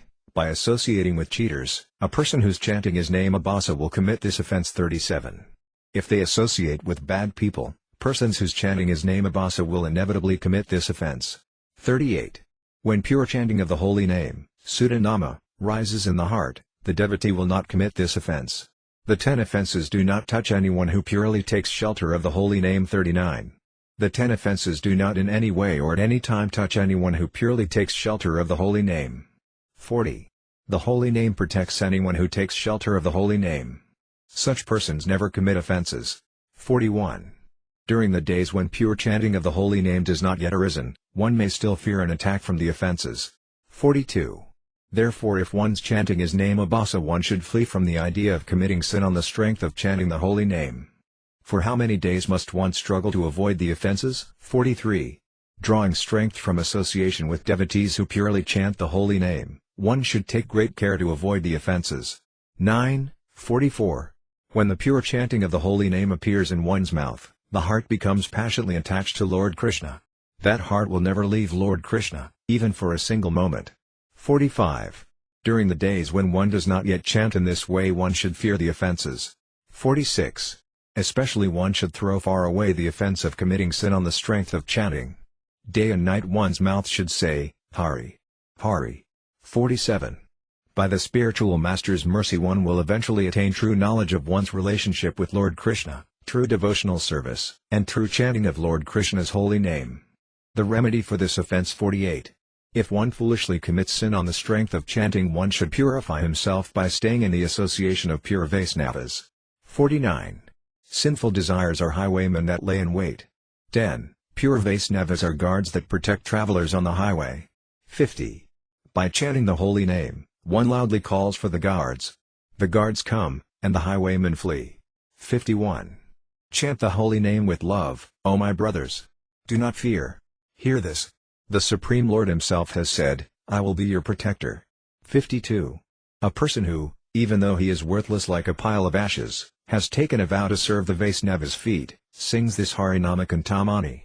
Chapter 9 Footnotes by Srila Bhaktivinoda Thakura. 1. From Avijja comes Papabhya or Papavasana, and from Papavasana comes Papa. These three bring suffering to the souls imprisoned by Maya.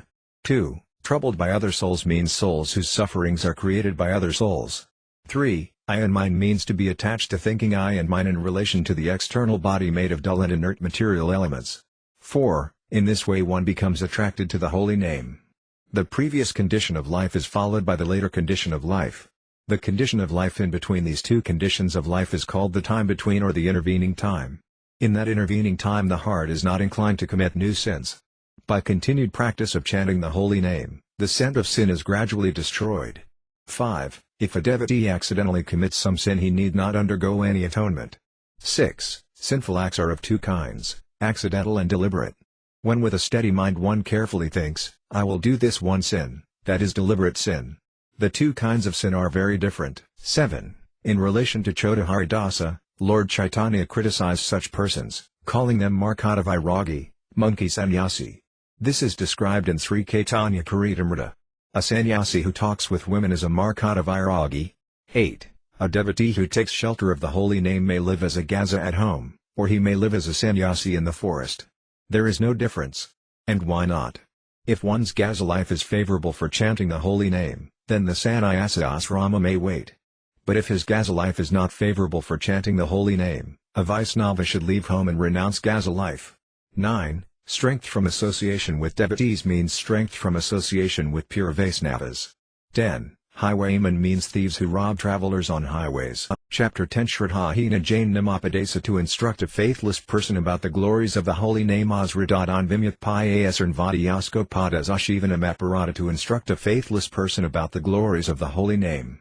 1. Glory to Lord Chaitanya, to Lord Gadadhara, and to Lord Nityananda, the life of Janava Devi. Glory to Advaita, the husband of Sita. Glory to Srivasa and all the devotees of the Lord. 2. Folding his hands, Haridasa said, Now please hear another offense to the holy name. Firm faith in the holy name makes one qualified to hear the glories of the holy name. 3. Even non-devotees in whose hearts no faith in the holy name rises are not qualified to hear the glories of the holy name. 4. A person in whose heart faith in the holy name has taken birth is qualified to hear about the holy name. Faith is the only qualification for hearing the truth about the holy name. 5. Noble birth, good family, learning, strength, and a wealth of knowledge do not make one qualified to hear about the holy name. 6. Firm faith alone makes one qualified to hear the glories of the holy name. That is the opinion of the scriptures. That faith is described everywhere in the scriptures. 1. To give the holy name to faithless persons is an offense to the holy name. 7. A saintly devotee will not give the holy name to a person in whom faith in the holy name has not taken birth. That is the right behavior for a Vaisnava. 8. If he gets the holy name of Lord Krishna, a faithless person will show disrespect. This all the scriptures say. 9. If one gives a jewel to a pig, the pig will only trample it in the dust. If one gives fine garments to a monkey, the monkey will only rip them to shreds and throw them away. 10. The faithless person will only perish from his offenses to the holy name, and the devotee who gives him the name will quickly become a non-devotee. What is the proper response when a faithless person requests the holy name? 11. A faithless person with dishonorable intentions may approach a Vaisnava and request from him Lord Krishna's holy name. 12. Understanding his dishonorable intentions, the saintly devotee will never give him Lord Krishna's holy name. 13. The saintly devotee will say, "O my brother, please renounce your dishonorable intentions. Throw far away your desire for fame. Have faith in the holy name." 2. 14. He who has faith in the holy name easily attains the holy name. By the power of the holy name he escapes this world of birth and death. 15. Degrees. O my brother, for as many days as you have no faith in the holy name, you are not qualified to accept the holy name. 16. Therefore please renounce the desire for fame. Be humble and hear the glories of the holy name from the mouths of the scriptures and the saints. 17. When you have faith in the holy name, a saintly spiritual master will give the holy name to you, O my brother. The holy name is a great treasure. 18. If, out of greed for money, someone gives the holy name to a faithless person, by that offense the giver goes to hell. 3. The remedy for this offense. 19. If a devotee foolishly teaches a faithless person the glories of the holy name, he should be very afraid. 20. Speaking in an assembly of Vaisnavas, that saintly devotee should formally reject his wicked disciple. 21. If he does not, then that spiritual master, by the power of his offense, will lose his devotion to the Lord. Bewildered by Maya, he will act badly. 22. Then the Lord gave an order to preach the glories of the holy name. The Lord's order in this matter. 23. The Lord said, to faithful persons you should teach the glories of the holy name. Fill every country with the glories of the holy name. 24. Luldi perform Sankirtana. Faithful preach. When they become faithful, the people will approach a bona fide spiritual master. 25. From the bona fide spiritual master the people will accept the holy name, then they will easily attain the great treasure of pure love for Lord Krishna, Krishna Premadana. 206. Make the thieves, swindlers, prostitutes, and others attached to sin give up even the thought of sin. Give them a great treasure of faith. 27. When they become very faithful, then teach them about the holy name. In this way give the holy name to every country. The result of this offense. 28. If one does not follow this way of distributing the great treasure of spiritual love, and if one commits this offense, then he will fall into hell. 29. If he gives the holy name to a faithless disciple, the spiritual master commits this offense. The spiritual pastor's ability to taste the nectar of devotional service is then blocked. 30. Because of this offense the spiritual master and the disciple both go to hell. This offense is very serious. First one should instill faith, then one may teach about the holy name. 31. O Lord Chaitanya, you were merciful to Jagai and Madhai. 4. You first made them faithful and then you gave them the gift of the holy name. 32. O Lord, your activities are all wonderful. Every person in the world should faithfully follow your footsteps. 33. A person whose pleasure is devotion to the devotee's feet decorates himself with the Cintamani jewel of Lord Krishna's holy name. Chapter 10 Footnotes by Srila Bhaktivinoda Thakura. 1. The holy name of Lord Krishna is a great treasure for the individual souls. A person who takes shelter of Lord Krishna's holy name performs all pious deeds. In this way one should have faith in the holy name. A person who does not have this kind of faith in the holy name is not qualified to receive the holy name. 2. The holy name removes all sins. Therefore, when commits sins, no longer need fear anything. Will always chant the holy name of Lord Krishna. Everyone will call me a Vaisnava and offer dandavat obeisances to me. I will be free from having to work to maintain myself. By chanting the holy name I will destroy all my sins. The result of my chanting the holy name is that I will be very happy in this world of birth and death. A person who thinks in this way about his acceptance of the holy name has dishonorable intentions. He is a cheater. 3. When a faithless cheater approaches a spiritual master to receive the holy name, and when the spiritual master knows the prospective disciple is unworthy, but out of greed for money or fame accepts him anyway and gives him the holy name, then the spiritual master is guilty of this offense to the holy name. However, in the beginning a spiritual master may think the prospective disciple is truly faithful and may thus give him the holy name. Later the spiritual master may learn that the disciple is in truth a faithless cheater. Then the spiritual master must adopt the remedy described in the following passage. 4. Born in a family of Mayapura Brahmanas were two brothers named Jagadananda and Madhavananda. At that time they lived in Navadvipa Mandala. Seeing these two sinners, everyone called them by the nicknames Jagai and Madhai. Chapter 11 Anya Subhakarma Sahitanda make Tulya Jnana to consider the chanting of Hare Krishna one of the auspicious ritualistic activities offered in the Vedas as fruit of activities, Karmakanda. Dharmavrata Tyagahutadi Sarvasubhakriya Samyam Api Pramada to consider the chanting of Hare Krishna one of the auspicious ritualistic activities offered in the Vedas as fruit of activities, Karmakanda. 1. Glory, glory to the holy names of Lord Chaitanya, which have now descended to this world. Glory, glory to the holy names of Lord Krishna, which are the highest of all spiritual truths. 2. Haridasa said, O Lord, please listen carefully. Other pious deeds are not equal to the holy name. The nature of the holy name. 3. O Lord, you are like a spiritual sun. That is your nature. You are perfectly spiritual. Your nature is wonderful. 4. Your form is completely spiritual in every way. Your holy name, abode, and pastimes are all completely spiritual. 5. Your primary names are not in any way different from you. Your holy name is not material. 6. Descending from the world of Goloka, your holy name enters your devotees' mouths. 7. Your holy name enters the spirit's soul, fills the material body, and dances on the tongue and in other parts of the body also. 8. This is the truth about your holy name. Anyone who thinks your holy name is material will be burdened by many sufferings.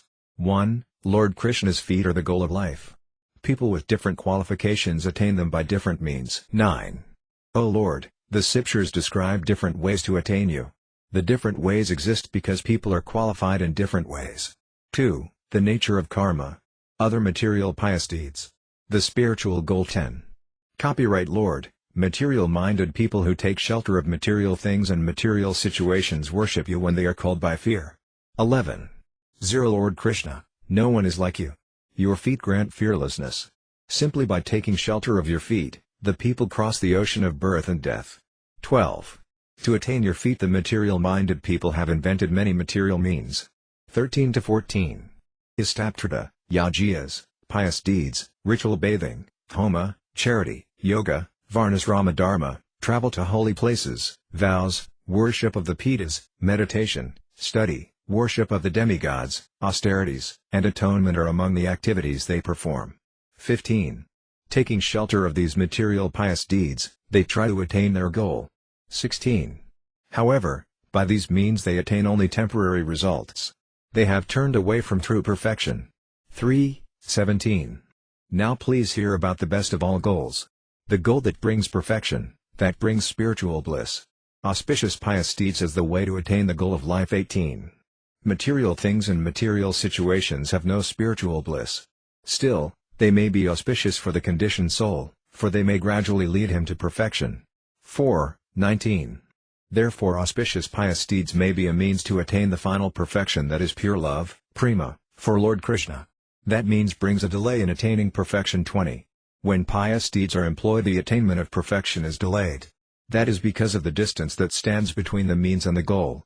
5. Why is the holy name the true means when one strives for perfection? 21. O Lord, you mercifully gave to the world the holy name of Lord Krishna. Intelligent souls will chant the holy name to attain perfection. 22. The holy name is the primary way to attain perfection. That is the scripture's conclusion. Other pious deeds are counted as secondary ways to attain perfection. 23. They are primary and secondary in the same way as Lord Vishnu is the primary controller of everything in the three worlds, and the demigods Brahma and Shiva are secondary controllers after him. The holy name is made of spiritual goodness. The Mayavadis offensively think the holy name is like other pious activities. 24. The holy name is made of pure spiritual goodness. Even the scent of matter never touches the pure holy name. 25. Souls who tend to think in material terms assume that chanting the holy name is a material pious deed. 6. 206. From the Mayavada philosophy this offense to the holy name has come. Anyone who accepts this wicked idea finds his progress, his devotional services blocked. The holy name is both the means and the goal. 27. Lord Krishna's holy name is perfect and blissful Lord Krishna himself. Therefore the holy name is itself the goal. Attaining the glory of the holy name is the attainment of perfection. 28. Manifest on the surface of the earth, the holy name is also the means to attain perfection. It is both the means and the goal. This all the scriptures say. 29. According to their qualification, different souls understand the holy name differently. For some the holy name is the means to attain perfection. For others the holy name is the beautiful, wonderful goal. 7. Material pious deeds are the secondary way to attain perfection. The holy name is the primary way. 30. The glorious ways to attain perfection are of two kinds. Material pious deeds are the secondary way, and the holy name is the primary way. 8. The holy name is beyond the touch of the material senses. 31. In the scriptures it is said that material pious deeds are not equal to the holy name. That truth is at the heart of all the scriptures. 32. Anyone who with a sincere heart chants the holy name of Lord Krishna finds spiritual happiness, happiness beyond the touch of the material senses, dances within his heart. 33. That spiritual happiness is part of the holy name's nature. Nothing is more wonderful than the holy name's pastimes and bliss. That happiness of impersonal liberation is a shadow of that happiness. 34. Happiness of impersonal liberation is only a shadow of the happiness of chanting the holy name. 35. I know that the happiness of impersonal liberation is very small and trifling, but the bliss of chanting Lord Krishna's holy name is very great and glorious. Chanting the holy name is different from material pious deeds. 36. At the time of performing sadhana, the holy name is the means to attain perfection. At the time when one attains perfection, the holy name is the beautiful and wonderful goal. 37. The holy name is both the means and the final goal. Material pious deeds are not the final goal. 38. Ordinary pious deeds all take shelter of matter. The holy name is spiritual. It is eternal and self-perfect. 39. At the time of performing sadhana, the holy name is always pure and free of any defect, even though the aspiring devotee, sadhaka, may have many anarthas, many unwanted defects and impurities. 40. By chanting the holy name and associating with devotees, the aspirant chases away his material misconceptions. When his anarthas are no more, the pure chanting of the holy name comes to him. 41. Abandoning material pious deeds, at the end he takes shelter of ecstatic love for Lord Krishna. 42. However, a person who takes shelter of the holy name never abandons the holy name. When he attains perfection he attains pure chanting of the holy name. 43. In this way the chanting of the holy name is different from material pious deeds. The holy name has wonderful transcendental qualities. 44. By the spiritual master's mercy, even at the time of sadhana one may understand the wonderful glory of the holy name. This the Vedas confirm. 9. 45. If at the time of sadhana one does not understand the holy name's glory, one is a great fool, an offender. 46. The holy is his highest of all. The holy name has no equal. He who has firm faith in these words may properly chant the holy name. 47. Soon he attains pure chanting of the holy name. He takes shelter of the perfect blissful nectar of the holy name. The remedy for this offense. 48. If one thinks the chanting of the holy name is one of the many material pious deeds, one commits an impious deed. 10. 49. One should take care to extinguish that impious thought. Then one will understand the holy name's purity. Eventually one will attain a great treasure of pure love for Lord Krishna. 50. One should anoint one's body with dust from the feet of an outcast Gaza who is devoted to pure chanting of the holy name. 11. 51. One should eat the nectar food that has touched his lips and one should drink the water that has washed his feet. Then one's heart will become pure and one will attain pure chanting of the holy name. 52. Kalidasa is an example of such a devotee. Breaking into pieces their misconceptions, by your mercy the people of the world may chant the holy name. 53. O Lord, my intelligence is dull, stunted, and materialistic. I pray that, may, once properly chant the holy name. I have never really attained the Cintamani jewel that is Lord Krishna's holy name. Haridasa Thakura's faith in the holy name. 54. O Lord, please be merciful to me. Assuming the form of the holy name, please always dance on my tongue. I grasp your feet. 55. Keep me here, or take me there. Wherever you place me, please give me the nectar of Lord Krishna's holy name. 12. 56.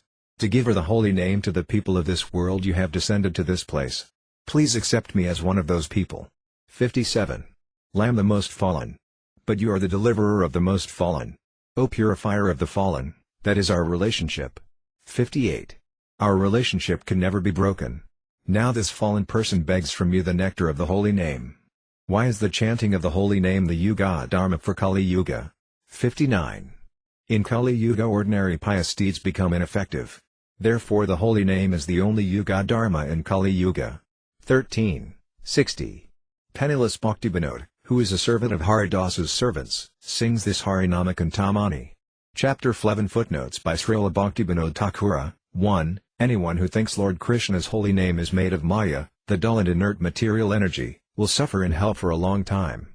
If one sees the face of such a person one must immediately remember Lord Vishnu and bathe, still wearing one's clothing. 2. People possess different levels of qualification to attain Lord Krishna. The primary levels are karma, jnana, and bhakti, devotional service. This the scriptures say. One group is the karmas. They are very materialistic. Their hearts should be purified. Another group is the monistshvianas. They are very attached to an illusion.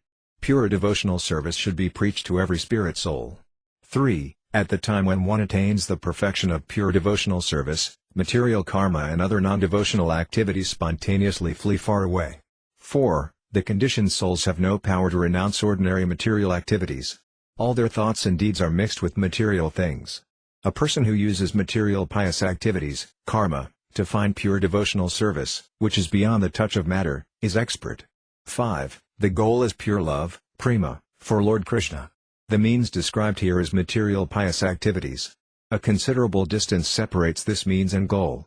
6. The word souls who tend to think in material terms refer to the spirit souls who, bewildered by ignorance, think that they themselves are material in nature. 7. Here different qualification means that as long as the soul is not attracted to spiritual life, the soul will consider the chanting of the holy names as a means to an end. Thus he engages in blissful spiritual activities as the means to attain a goal. 8. The chanting of the holy name is the primary spiritual means and the performance of material pious deeds is the secondary means. They who know the truth say that chanting the holy name is better than performing material pious deeds. 9. From faith comes association with devotees. From association with devotees come the activities of devotional service. Again and again performing the activities of devotional service, one becomes free from anarthas. When anarthas are gone, one attains pure chanting of the holy name. This is the sequence of events beginning with faith and concluding in spiritual bliss. When engaged in devotional service by the spiritual master's mercy, one should have faith. One who does not have faith commits an offense to the holy name. His anarthas increase. 10. This impious deed is an offense to the Vaisnavas. The result of this offense is that one becomes attracted to the Mayavadi's mistaken ideas about the holy name. By associating with devotees one destroys this offense. Then one attains faith in the holy name. 11.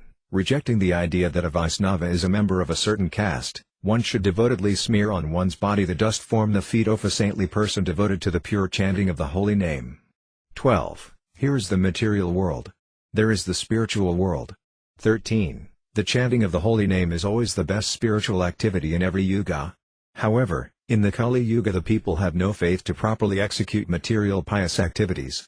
Becoming the Yuga Dharma, religion of the age, the holy name descended to the material world and rescued the people of the world from their sufferings. Chapter 12 Pramada to be inattentive while chanting the holy name. Pramada to be inattentive while chanting the holy name. 1. Glory, glory to Lord Chaitanya Mahaprabhu. Glory to his devotees. It is by Lord Chaitanya's mercy that I chant the holy names. The offense of inattention. 2-3. Haridasa said, O Lord, to Sanatana Goswami, 1, and, while traveling in the south, to Gopalabhata Goswami you taught that one should not be inattentive in worshipping Lord Krishna. Inattention is counted as an offense. 4. Avoiding the other offenses, one may regularly chant the holy name and still not attain pure love, prema, for the holy name. 5. I know this offense is pramada, inattention. It blocks the attainment of pure devotional love, prema bhakti. Inattention is called pramada. 6. The root meaning of pramada is inattention. O Lord, from inattention all anarthas come. 3 kinds of inattention. 7. The wise say indifference, inertia, and distraction are the 3 kinds of inattention. 2. As long as one has not yet attained anuraga, attraction, one must chant the holy name very carefully. 8. If a certain spirit soul by some good fortune chants Lord Krishna's holy name, that soul should carefully chant a prescribed number of holy names. Then attraction for the holy name will arise within him. G3, 9. As long as that attraction has not yet arisen, he should always chant the holy name very carefully. The aspiring devotee should carefully make his mind steady. 10. Everyone is naturally attracted to material sense objects. When one remembers them, one becomes attracted to sense objects.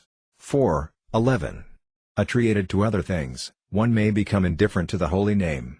Chanting japa every day, one will still not make his thoughts become plunged in the holy name. 12. His thoughts will be in one direction, and the holy name will be in another direction. How can that person attain the auspiciousness that is the abode of all that is good? 13. Even though he chants a lakh, 100,000, or 64 rounds, of holy names on his beads, not a single drop of the holy name's nectar or a single jewel of the many jewels of the holy name's glories will fall into his heart. 14. O Lord, in this kind of inattention it is very difficult to stop the heart from being attracted to material sense objects. One must be careful. 15. By associating with devotees one quickly becomes free of material desires. The fault of material desire destroyed, one then may chant the holy name in a secluded place. 5. 16. Gradually the mind become fixed on the holy name. Then one is always intoxicated by tasting the nectar of the holy name. 17-18.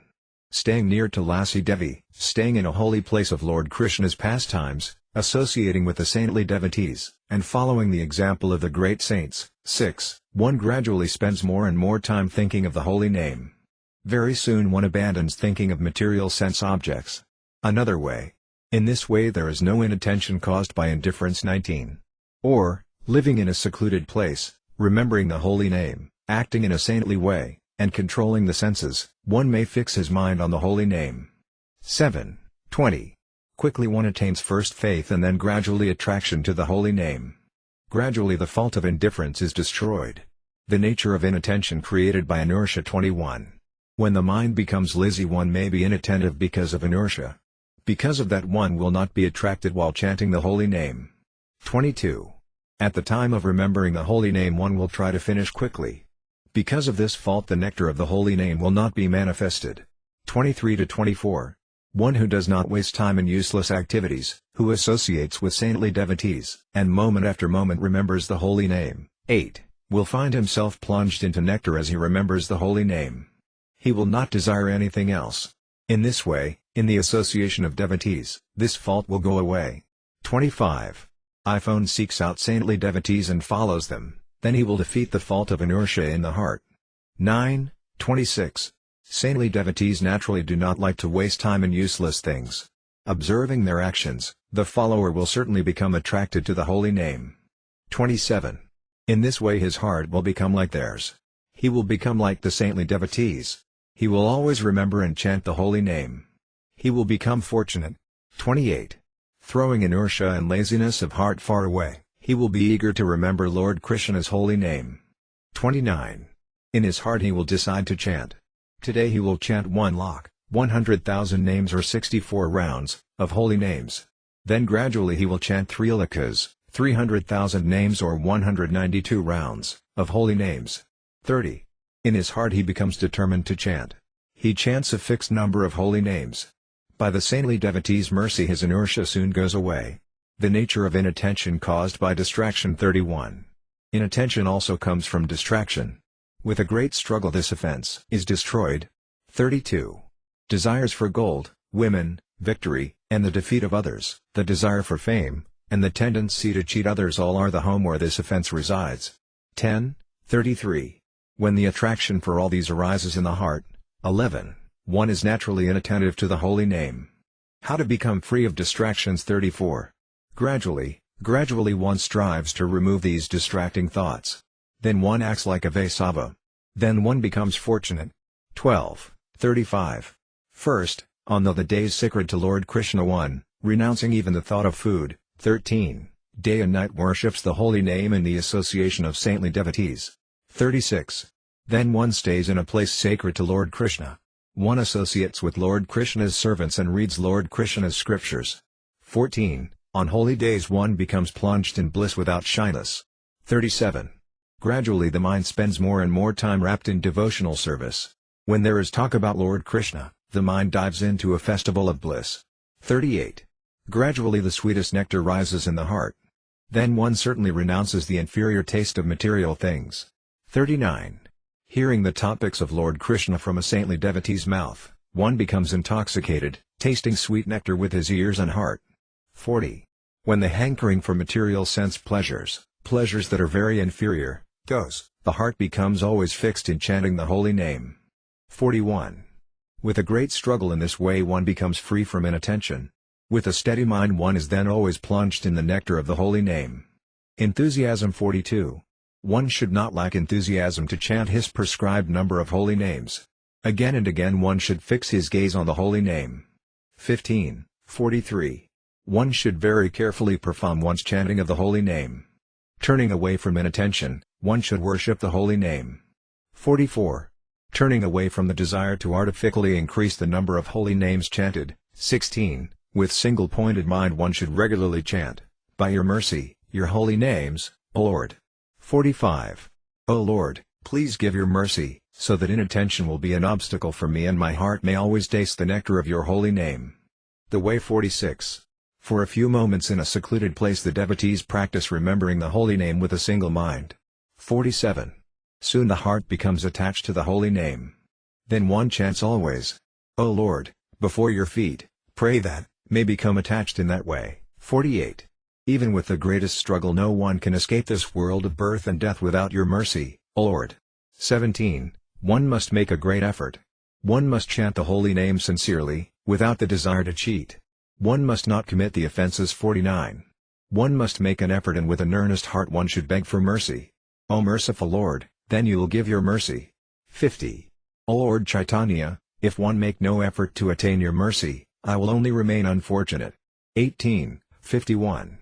This person, who now decorates himself with the Cintamani jewel of Lord Krishna's holy name, has great faith in Haridasa's feet. Chapter 12 Footnotes by Srila Bhaktivinoda Thakura. 1. Lord Chaitanya said to Santanu Goswami, Sri Chaitanya Charitamrita, Madhya 22.134, Ikati Gasad K Hasad Bahu Anganista Hoil Upajaya Pramaritaranga. When one is firmly fixed in devotional service, whether he executes one or many processes of devotional service, the waves of love of Godhead will awaken. First one should abandon pramada, or inattention. Then faith in the practice, sadhana, of devotional service will take birth within one. 2. Indifference to devotional service means a lack of faith, inertia means laziness, and distraction means the mind dwelling on other things. 3. One should chant a fixed number of holy names on his tulasi beads. Gradually the number may be increased. 4. The sense objects here are sense objects that are not related to Krishna. 5. At first one may act in this way for a half hour, beginning his chanting of the holy name in a secluded place in the association of devotees. Seeing the devotees' saintly nature, one gradually acts as they do. In this way one abandons his indifference and desires to engage in devotional service. 6. Following the example of great saints means the example of past saints wrapped in the bliss of devotional service, bhajanananda. In the beginning one chants the holy name for half an hour. Gradually the chanting is increased to an hour. Then gradually the chanting is increased to 2 hours. Then gradually the chanting is increased to 100,000 holy names, 64 rounds, and then it is gradually increased to 300,000 holy names, 192 rounds. 7. Controlling the senses may mean living as an ascetic in a secluded cottage, or it may even mean covering the eyes, ears, and nose with a cloth. 8. A saintly devotee does not waste time. This one should follow. 9. A pure devotee, Vishuddha Sadhu Bhakta, is very rare and difficult to find. Searching in place after place one will eventually be able to associate with such a pure devotee. 10. These things are the home wherein attention resides. 11. Attraction means being drawn toward. 12. Strives means to make an effort. 13. The days sacred to Lord Krishna are Ekadashi, Janmastami, and other like days. 14. Places sacred to Lord Krishna are places like Srinavadvipa, Vrindavana, Jagannath Puri, and other like holy places. Lord Krishna's servants are the pure Vaisnavas who follow Srila Rupa Goswami. Lord Krishna's scriptures are the Vedas, Bhagavad Gita, Srimad Bhagavatam, and all books that follow the true Vaisnava philosophy. 15. A person who is inattentive will want to very quickly finish his prescribed number of holy names. One should not be unenthusiastic in this way. Again and again one must make a great effort to fix one's gaze on the holy name. 16. I will increase the number of holy names, chant. First one should strive to chant the syllables of the holy name clearly, and one should strive to chant the holy name with love. Effort in that direction is appropriate. 17. Even if he is completely free of inattention in his chanting of the holy name, the individual soul cannot attain anything merely by his own endeavor. O Lord, your mercy makes everything easy. Therefore, approach you and with heartfelt words, beg for your mercy. In this way one must pray. 18. By his own effort and with his own intelligence one cannot on his own engage in devotional service to the Lord. He has no power in this way to attain the true results brought by devotional service. Lord Krishna's mercy is the root from which all this comes. Therefore a person who does not strive to attain Lord Krishna's mercy is very unfortunate. The conclusion of this chapter is that one should chant the holy name with single-pointed concentration of the mind. Lord Chaitanya taught this in these words, Sri Chaitanya Bhagavata Madhya 23.75-78, Apane Sabara Prabhukor Upadesa Krishna Navma Maha Mantra Sunahaharais. Lord Chaitanya personally taught them. Please happily hear for me the Maha Mantra of Lord Krishna's names. It is, Hare Krishna Krishna Krishna Hare Rama Rama Rama Hare Krishna Krishna Krishna Hare Rama Rama Rama Hare. Prabhu Hari Nama A Maha Mantra Iha Japa Giya Sabe Kori Nirbanda. The Lord said, regularly chant japa of this Maha Mantra. Ihi hoite sarba siddhi hib sabar sarbakana boloith bibhinayar. In this way you will attain all perfections. Chant at any time and in any circumstance. There are no other rules for chanting. The word Nirbandha in this passage means that on a string of 108 tulasi beads one should chant japa of these 16 holy names that total 32 syllables. 4 times around this string of beads, 4 rounds, is called one grantha. One should begin by chanting one grantha and gradually increase until one chants 16 granthas, 64 rounds, or 100,000 holy names. Gradually one may increase to chant 300,000 holy names, 192 rounds. In this way one will spend all his time chanting. Following the teaching of the past great devotees, one attains all perfections in this way. By chanting the holy name in this way it is possible to attain all perfections. The liberated souls, the souls who yearn for liberation, and the materialists are all eligible to chant the holy name. These are the 3 kinds of persons who meditate on the holy name. Vira, separation, and Sambhoga, enjoyment, are the 2 states relished while meditating on the holy name. Chapter 13 Aham Mama Bhavaparada. The offense of thinking in terms of I and mine Srutpai Nama Mahatmaya Priti Rahito Dhamma Aham Mamadi Paramo Namni So Pai Aparada Krt. If one has heard the glories of the transcendental holy name of the Lord but nevertheless continues in a materialistic concept of life, thinking, I am this body and everything belonging to this body is mine, Ahat Mamedi, and does not show respect and love for the chanting of the Hare Krishna Mahamantra, that is an offense. 1. Glory to Lord Chaitanya, to Lord Gadadhara, and to Lord Nityananda, the life of Janava Devi. Glory to Advaita, the husband of Sita. Glory to all the devotees of the Lord. 2. Placing before Lord Chaitanya's feet his words choked with ecstatic love, saintly Haridasa described the last offense to the holy name. 3. He said, Please hear, O Lord, of the lowest offense. When this offense is present, pure love for the holy name will not arise. 1. One must surrender to the holy name. 4. Shunning these 9 offenses, a saintly devotee will surrender to the holy name. 5. The 6 kinds of surrender are described in the scriptures. One cannot elaborately describe them now. The ways of surrender 6 to 7. In brief, surrender to your feet, O Lord, means to accept everything favorable for devotional service, to reject everything unfavorable for devotional service. 2. To believe that Krishna will always give protection. To identify oneself with Krishna's devotees, always to feel inability without the help of Krishna, and always to feel oneself inferior to Krishna, even though one may have full capacity to perform something on his own. 8. A surrendered soul will not live his life without engaging in devotional service to the Lord. He will accept sense gratification only as far as needed to maintain the material body. 9. When it is favorable for devotional service he is happy to engage his senses with sense objects. In this way he lives his life. 10. When engagement of the senses is not favorable for devotional service, he does not like it. He avoids such engagement. 11. He thinks, Lord Krishna and no one else, is my protector. Know that Lord Krishna is my only protector. 12. Lamb poor and penniless. Of all persons, am the most worthless, like a pile of ashes. No one is more fallen and unfortunate than me. 13. Lamb always a servant in Lord Krishna's household. By Lord Krishna's wish 1 am engaged in various activities. 14 to 16. Renouncing all thoughts of Lamb the doer. Am the giver. Am the protector. This is my body. This is my house. These are my children. This is my wife. 1 am a Brahmana. Amastra. Am a father. 1 am a husband. Am a king. Am a subject. 1 am the protector of my children. The surrendered soul rests his thoughts in Lord Krishna. Instead he thinks, Krishna is doer. Only by Krishna's wish does someone become powerful. 17. Whatever Lord Krishna wishes, will do. Will not even think of following my own wishes. 18. If Lord Krishna wishes, will stay in this world of birth and death. If Lord Krishna wishes, I will leave the world of birth and death. 19.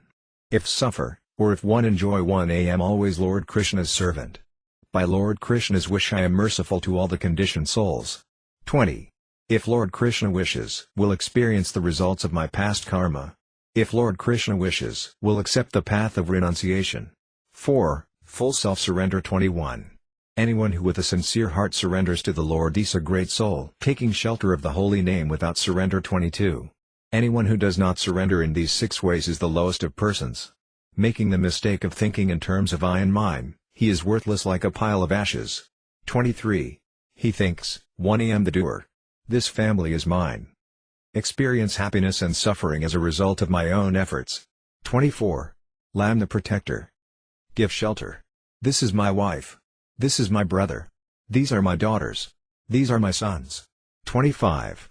Learn money. Because of my efforts all I do turns out well. In this way all becomes good. 26. Persons who have turned their faces from Lord Krishna, persons who think in terms of I and mine speak in this way. They are very proud of what they think they know. 27.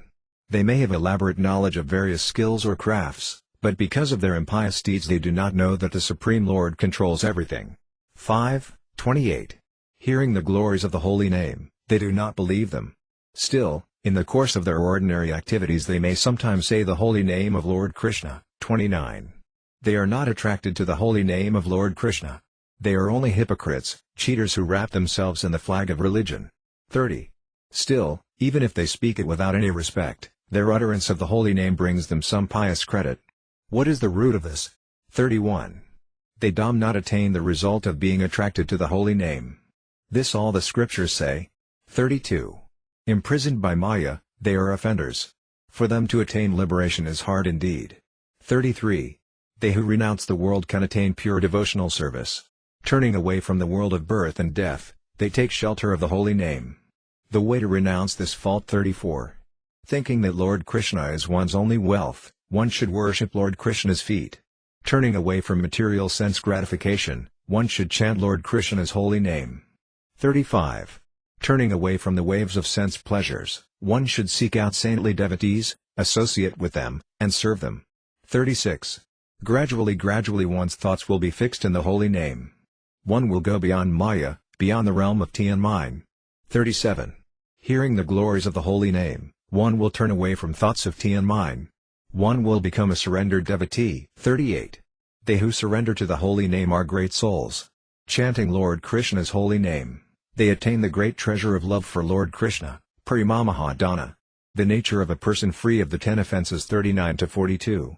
He carefully avoids blaspheming saintly devotees. 6. With a clear mind understands that Lord Vishnu is the supreme truth, knows that the spiritual master that gives the holy name and the scriptures that describe the holy name are the most exalted spiritual masters and scriptures, in his heart knows that the holy name is pure and spiritual, carefully renounces the desire for sin, which is the seed of sin, preaches the glories of the pure holy name only to faithful persons, does not perform ordinary pious rituals, surrenders to the holy name and attentively meditates on the holy name.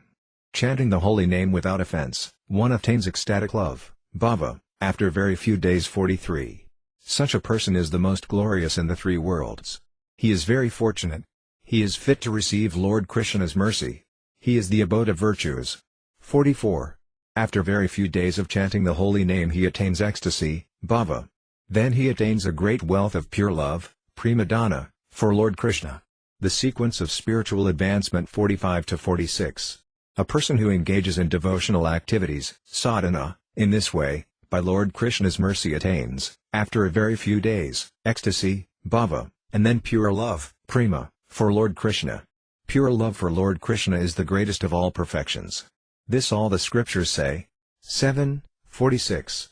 O Lord, you yourself have said that a saintly devotee who chants your holy name without offense attains a great wealth of pure love for you, premadana. The opposite. 47. If a person chants the holy name without renouncing the offenses, then even after 1,000 sadhanas he will not attain true devotion to the Lord. 48.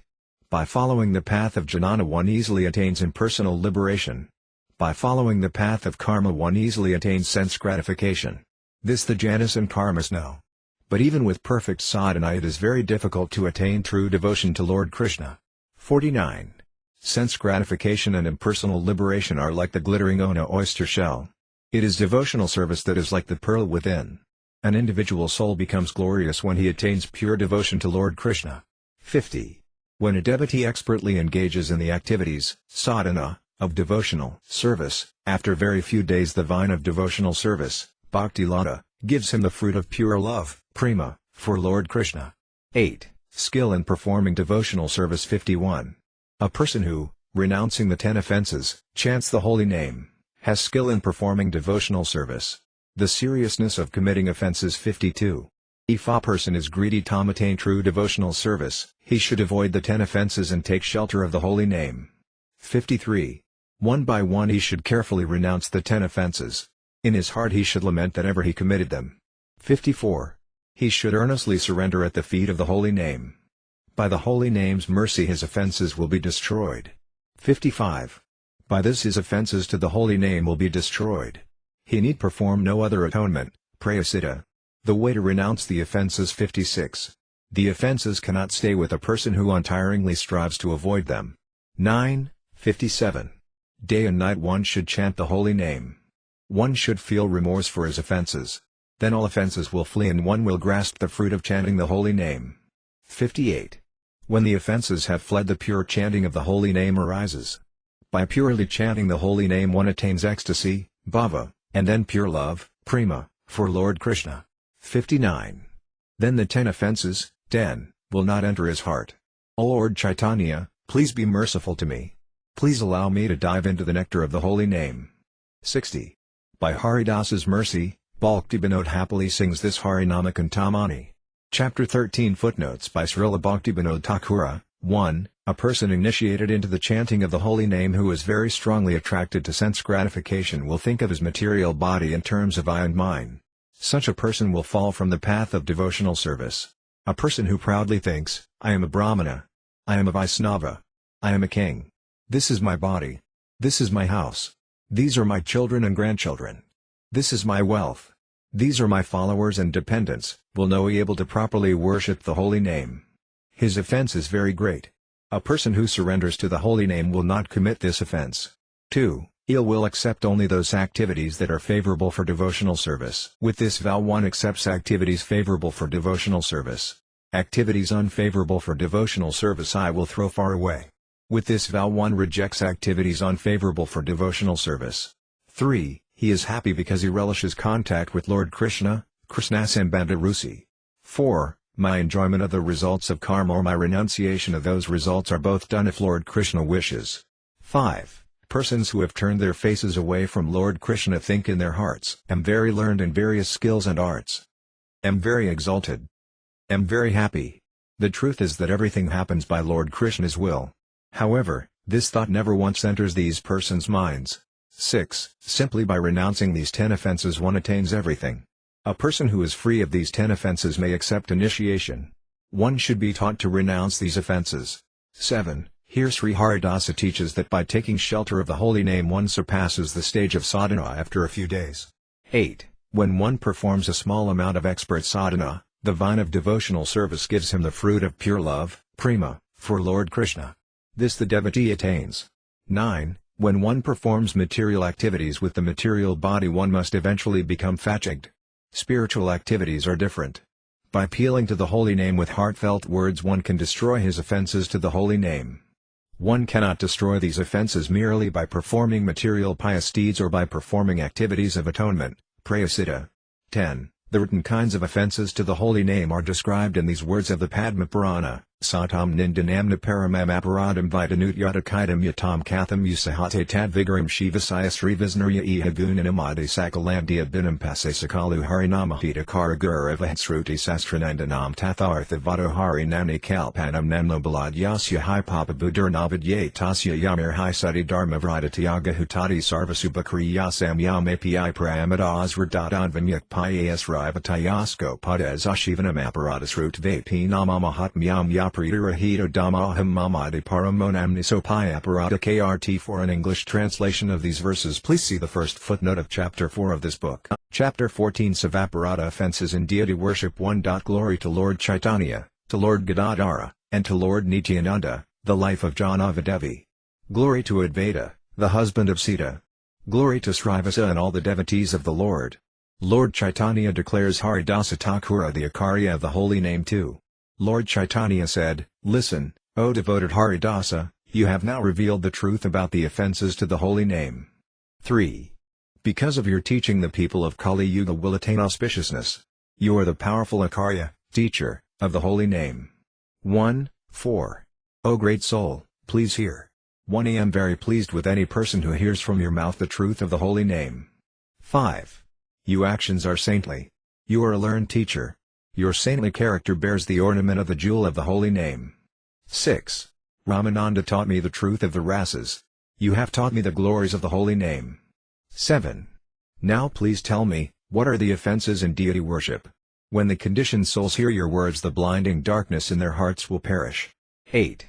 Haridasa said, the servants of the deity know these offenses. Have taken shelter of the holy name. How can know these offenses? 9. Still, cannot jump over your order.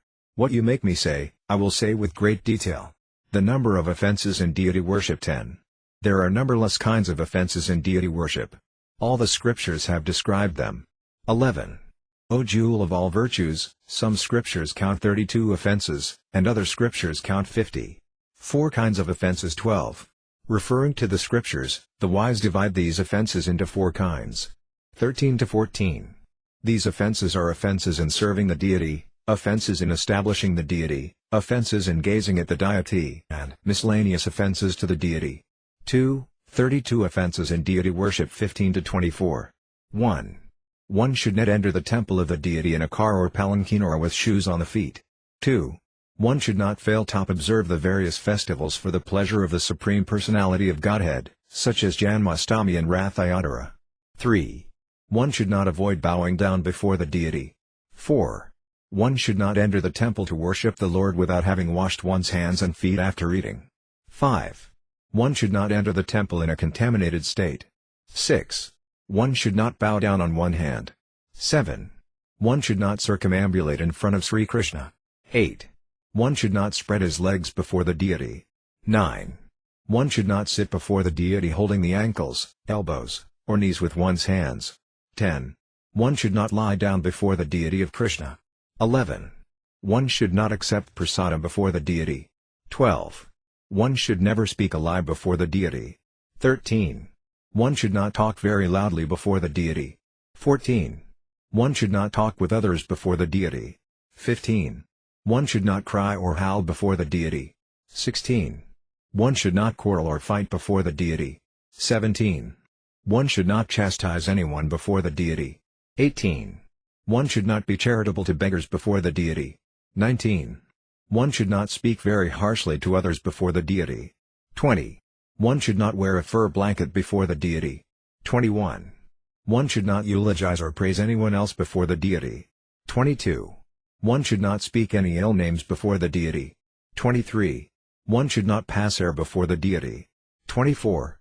One should not fail to worship the deity according to one's means. 25. One should not eat anything which is not offered first to Krishna. 26. One should not fail to offer fresh fruit and grains to Krishna, according to the season. 27. After food has been cooked, no one should be offered any foodstuff unless it is first offered to the deity. 28. One should not sit with his back toward the deity. 29. One should not offer obeisances silently to the spiritual master. 30. One should not fail to offer some praise in the presence of the spiritual master. 31. One should not praise himself before the spiritual master. 32. One should not deride the demigods before the deity. These 32 offenses in worshipping the deity are described in a Mahapurana. Another description in another scripture 25. O Lord, by your wish, will briefly repeat another description of offenses in another place in the scriptures. 26 to 40. 1. One should not touch the deity in a dark room. 2. One should not fail to strictly follow the rules and regulations in worshipping the deity. 3. One should not enter the temple of the deity without first making some sound. 4. One should not offer any foodstuff to the deity which has been seen by dogs or other animals. 5. One should not break silence while worshipping. 6. One should not pass urine or evacuate while engaged in worshipping. 7.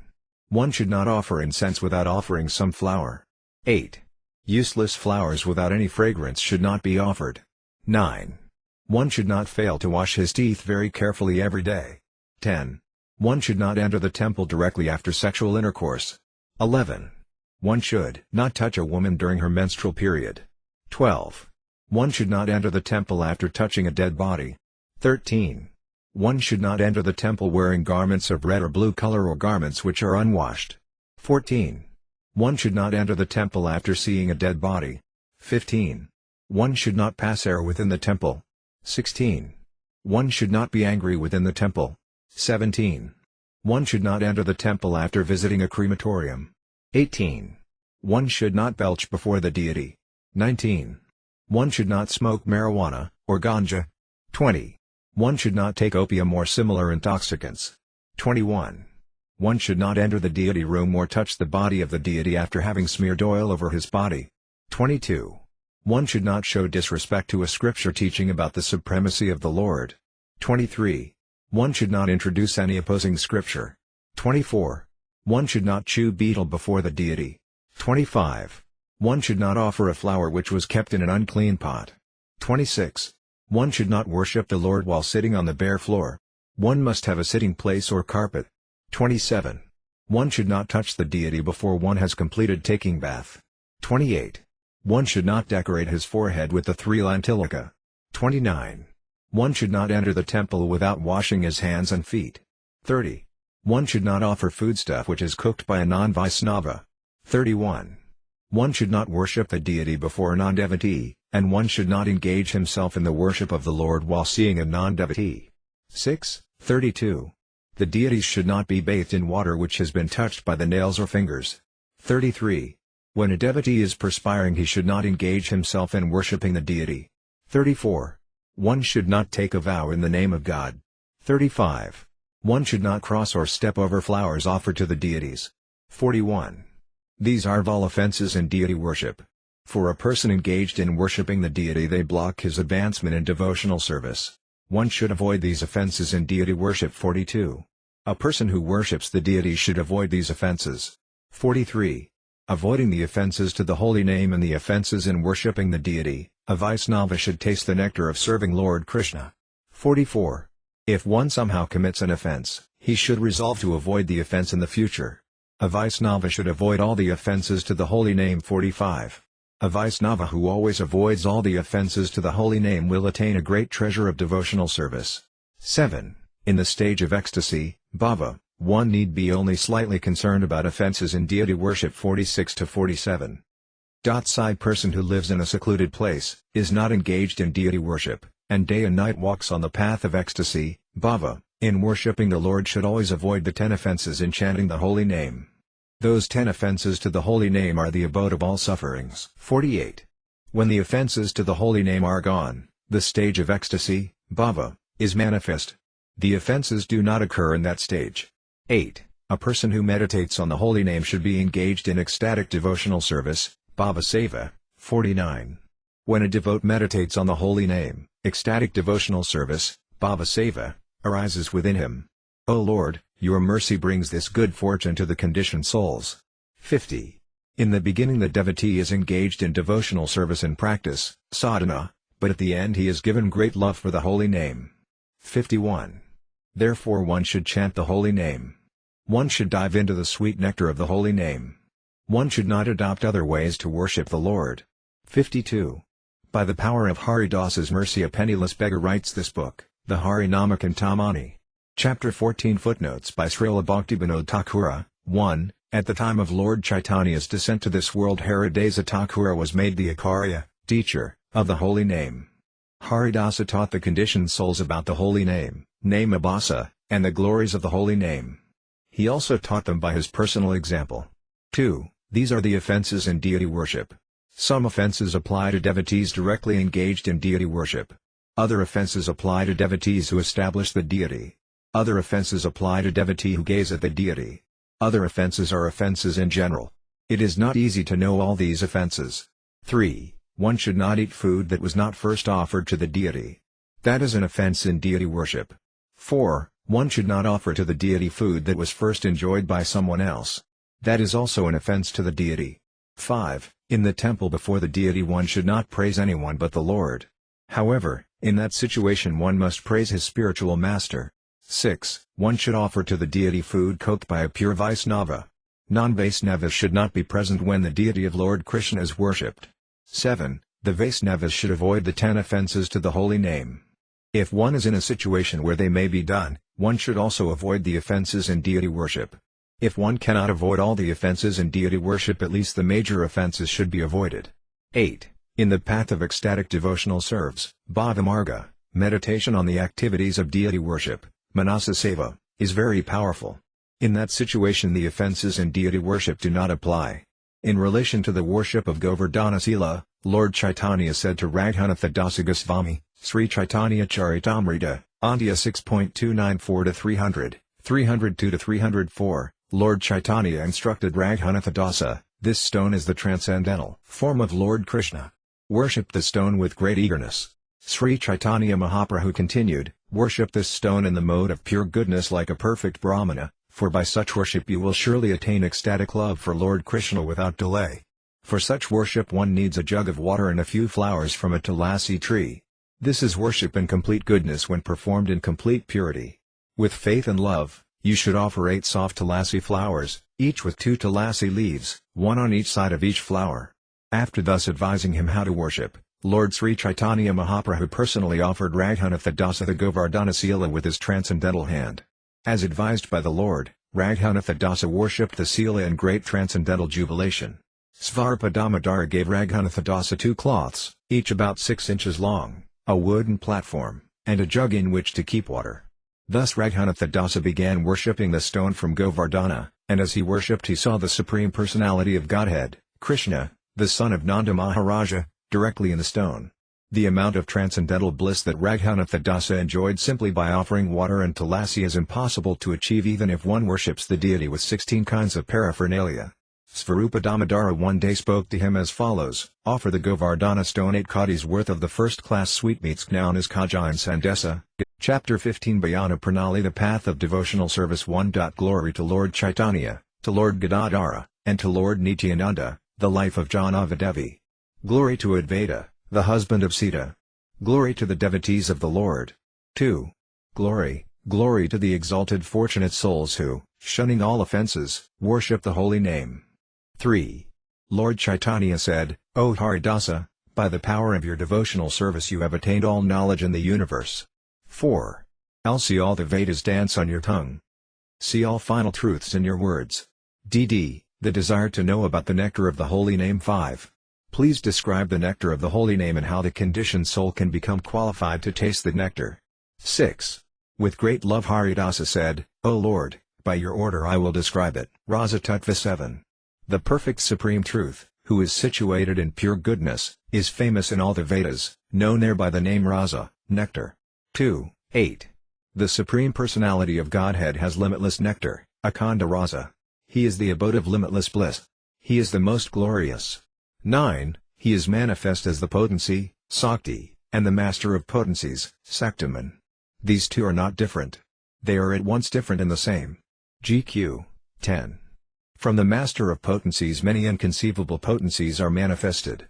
Employing 3 kinds of potencies, that master creates the worlds. What is manifested by the spiritual potency, Cit Sakti. 11. The spiritual potency manifests the Supreme Lord's names, abode, and activities. 12. Lord Krishna is the Supreme Being. His form is dark. Goloka and many other places are Lord Krishna's abodes. He enjoys many pastimes. 13. His names, abodes, forms, qualities, pastimes, and all else are made of unbroken spiritual knowledge. 14. Thus a great variety is manifested by Lord Krishna's spiritual potency. The spiritual potency is Lord Krishna's property eternally. He is its master. 15. The property and its owner are not different. In this way a wonderful variety is manifested in the eternal world made of spirit and knowledge. 4. The material potency, Maya Sakti. 16. The shadow of that spiritual potency is called by TBE name Maya. By Lord Krishna's desire, that Maya potency creates the external material worlds. 5. The individual spirit souls Yiva Sakti. 17. The individual spirit souls, or Yiva Sakti, are one and different from the Lord. They stay on the border of matter and spirit. They are meant to serve the Supreme Lord. 6. The 2 states in which the individual spirit souls may be situated. 18. The spirit souls may be situated in 2 states of being. They may be either eternally imprisoned by Maya, or eternally free from Maya's prison. 7. The souls eternally free from Maya's prison are qualified to serve Lord Krishna eternally. 19. The souls bound in Maya's prison live in the world of birth and death. These souls may also be situated in 2 states. They may turn their faces away from Lord Krishna, or they may turn their faces toward Lord Krishna. 20. The souls who turn their faces toward Lord Krishna stay in the association of saintly devotees and chant Lord Krishna's holy name. 8. By the power of Lord Krishna's holy name they go to Lord Krishna's spiritual abode. The holy name is nectar, rasa. 21. The name Krishna and the other holy names of the Lord presently known in the material world are all eternal nectar, akhanda rasa. 9. The Lord's form is nectar. 22. When the flower of the holy name is just beginning to open, Lord Krishna's dark and handsome form in the world of Goloka Vrindavana is manifested. 10. The Lord's qualities are nectar. 23. When the flower opens more and becomes very fragrant, then Lord Krishna's 64 transcendental qualities are openly manifested. They who are learned and expert can see the Lord's qualities manifested in His holy name. 11. The Lord's pastimes are nectar. 24. When the flower of the holy name is completely blossomed, Lord Krishna's eternal pastimes He enjoys in the 8 parts of the day, pastimes beyond the touch of matter, are manifested. 12. The nature of devotional service. 25. When the holy name bestows mercy on a conditioned soul, before that soul is manifested devotional service personified, which is the combination of the Lord's Hladini Sakti, pleasure potency, and Samvit Sakti, potency of transcendental knowledge. 13. The activities of devotional service. 26. When the flower of the holy name is completely blossomed, the goddess of devotion manifests the ingredients of rasa, transcendental mellows. 14. 27. Attaining his pure spiritual form, the individual soul then enters his rasa. This is very beautiful and wonderful. 15. The alambana, primary causes, of rasa vibhava, ecstatic love. 28. The primary causes of ecstatic love are called alambana. 16. This is divided into the lover, asraya, who is the devotee, and the object of love, visaya, which is the great treasure that is Lord Krishna. 29. When a saintly devotee chants the holy name without stop, the Lord's form, qualities, and pastimes mercifully appear before him. The udipana, secondary causes, of rasa vibhava, ecstatic love. 30. Lord Krishna's form, qualities, and other features are the udipanas, secondary causes of ecstatic love. The alambana and udipanas are the 2 parts of vibhava, the causes of ecstatic love. From vibhava, special symptoms or causes of ecstasy, comes anubhava, subsequent ecstasy. 31. When vibhava attains completeness, anubhava is manifested. All the symptoms of ecstatic pure love for Lord Krishna are then manifested. Activities in vibhava mixed with sathakari bhava, steady ecstasy, and sattvika bhava, constitutional or existential ecstasy. The rasa of sthai bhava, fervent or continuous ecstasy. 32. In this way sathakari bhava and sattvika bhava gradually appear. Then the rasa of sthai bhava is also manifested. This all the scriptures say. 17. The sequence of them. 33. I know that this rasa is this highest perfection, the best of all. 1. Know all the scriptures say this rasa is the highest goal of life. 18. 34. By the mercy of a pure devotee spiritual master, Sudaguru, a soul eager for devotional service. 19. Attains the good fortune of chanting the spiritual names of the graceful divine couple. 35. He chants a prescribed number of holy names on tulasi beads or he chants kirtana with great love and respect. 20. 36. He begins by chanting 1 grantha, 4 rounds, of holy names. Gradually he comes to chant 3000 holy names, 192 rounds. Then all the desires of his heart become fulfilled. 37. One should chant the holy name a fixed number of times. Then the holy name blissfully dances on all one's senses. 38. The holy name rests among the 9 processes of devotional service. Still, chanting and remembering the holy name is the best of them all. Different kinds of activities and different kinds of qualification for hearing and chanting and for deity worship. 39. A person strong attached to deity worship attains the results of hearing and chanting. 40. A person attracted only to the holy name engages only in hearing, chanting, and remembering the holy name. The sequence of hearing, chanting, and remembering the holy name. 41. Serving the Lord, offering obeisances to Him, carrying out His orders, and surrendering everything to Him naturally follow the chanting of the holy name. 42-43. Full of faith that Lord Krishna is not different from His holy name, shunning the 10 offenses, and residing in a secluded place. 21. The chanter of the holy name will find that after very few days Lord Krishna will become merciful. 22. And appear in his handsome dark form before him. 44. When by this practice, sadhana, one sees that Lord Krishna's name and form are identical, at every moment Lord Krishna's form is visible in his name in one's heart. 45. After some days Lord Krishna's transcendental qualities are visible in high form. Then by meditating on Lord Krishna's name one sees his qualities. Lord Krishna's name, form, and qualities are identical. 46. After very few days one understands that Lord Krishna's name, form, and qualities are identical. From that time on these three are visible in Lord Krishna's holy name at every moment. Worship consisting of meditation on the Maha Mantra. 47. In the beginning one worships the holy name by meditating on the Maha Mantra. 48. Then, as one meditates in this way on the holy name one happily sees in his meditation Lord Krishna accompanied by his gopas and gopas under a kalpavriksha tree in the spiritual world. 49. Then all the ecstatic symptoms of sattvika bhava become manifested on his body. Filled with the bliss of worshipping the Lord, the devotee finds that the hairs of his body stand erect. 50. The flower of the holy name gradually blossoms and becomes very fragrant. Then Lord Krishna's pastimes in the 8 periods of the day become visible. Svarasiki Upasana, the nectar stage of worship. 51. Then one attains the stage of Svarasiki Upasana, the nectar stage of worship. Then one sees Lord Krishna enjoying specific pastimes in his spiritual world. 52. By the spiritual master's mercy one gradually attains his original spiritual form, Siddhasvarshipa, enters the Lord's pastimes, and attains the association of the Sakhis, Sri Radha's gopi friends. 53. Following the example of Sri Radha, who is ecstatic love personified, Mahabhava Svartapini, one engages in loving devotional service. 23. 54. Following the commands of the Sakhis, one serves the divine couple. In this way the Rasika devotee becomes plunged in the nectar of great love. The subtle material body, Lingadeha, is broken and one attains true perfection. 55. By this practice one attains the perfection of devotional service. 24. Then, by your mercy, O Lord, his subtle material body, Lingadeha, is broken and he attains true spiritual perfection. There is no description of the state that follows. It is known only by experiencing it. 56. Words cannot describe the next stage. O Lord, by your mercy one must experience it directly. 25. 57. This is the way of advancement in Ujjvala Rasa. In this way one attains a great treasure of love for Lord Krishna, Krishna Premadana. 26. The 11 items in the course of advancement in Ujjvala Rasa. 58.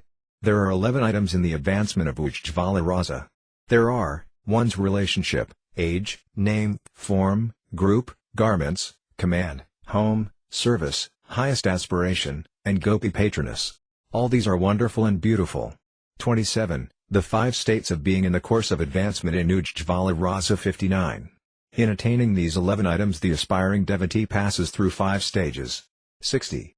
These 5 stages are, Shravana, hearing, Varana, accepting, Smarana, meditating, Forpana, attaining, and Sampati, good fortune.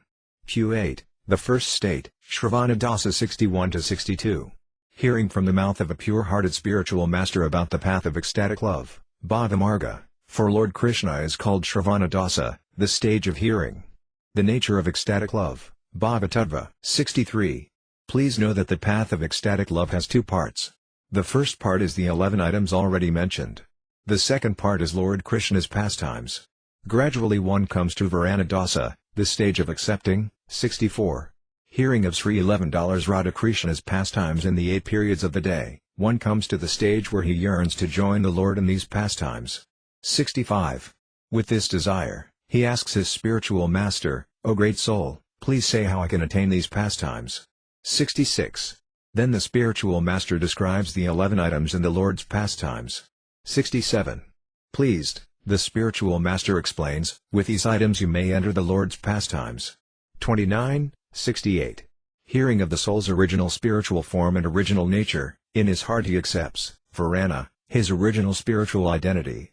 To the spiritual master one should describe the nature to which one is attracted. 69. In this period of Varana Dasa, one thinks about the nature to which he is attracted, and then one honestly explains his desire to his spiritual master. 70. He says, O Master, please be merciful and give me my true identity. That will make me very happy. 71. Please give me the identity to which, feel attraction. On my head I will place your command. If one is attracted in a different way, the spiritual master will give a different identity. 72. If one is attracted in a different way, then with honest heart one should explain his desire to his spiritual master. 73. Considering one's words, the spiritual master will then give a different identity.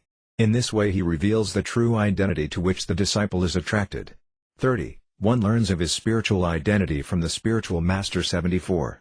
As the spiritual master and the disciple converse in this way, the disciple's spiritual identity becomes finally settled. 75. Then the disciple falls at his spiritual master's feet and with words filled with emotion begs for the grace to attain success in reviving his original spiritual identity. 76.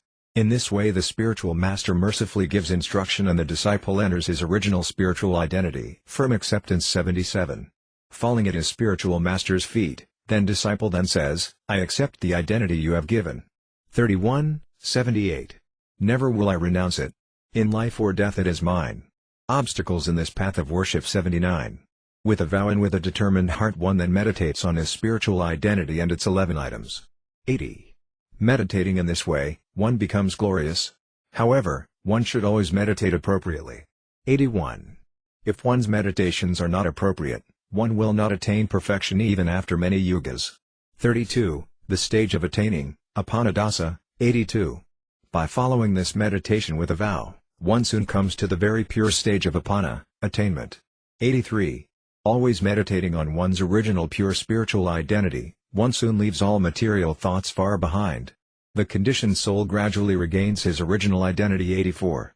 Forgetting his true spiritual identity, the soul imprisoned in the material world becomes bewildered and thinks his external material body is his true self. 33. 85. However, if he hears about Lord Krishna's pastimes, the soul will hanker to regain the great treasure of his original spiritual identity. 86. At every moment meditating on his original spiritual identity, the soul gradually revives his true nature. His material illusion is then dispelled. The stage of meditation, Smarana Dasa. The divisions of devotional service by following rules and regulations, Veda, and devotional service in spontaneous love, Raganuga.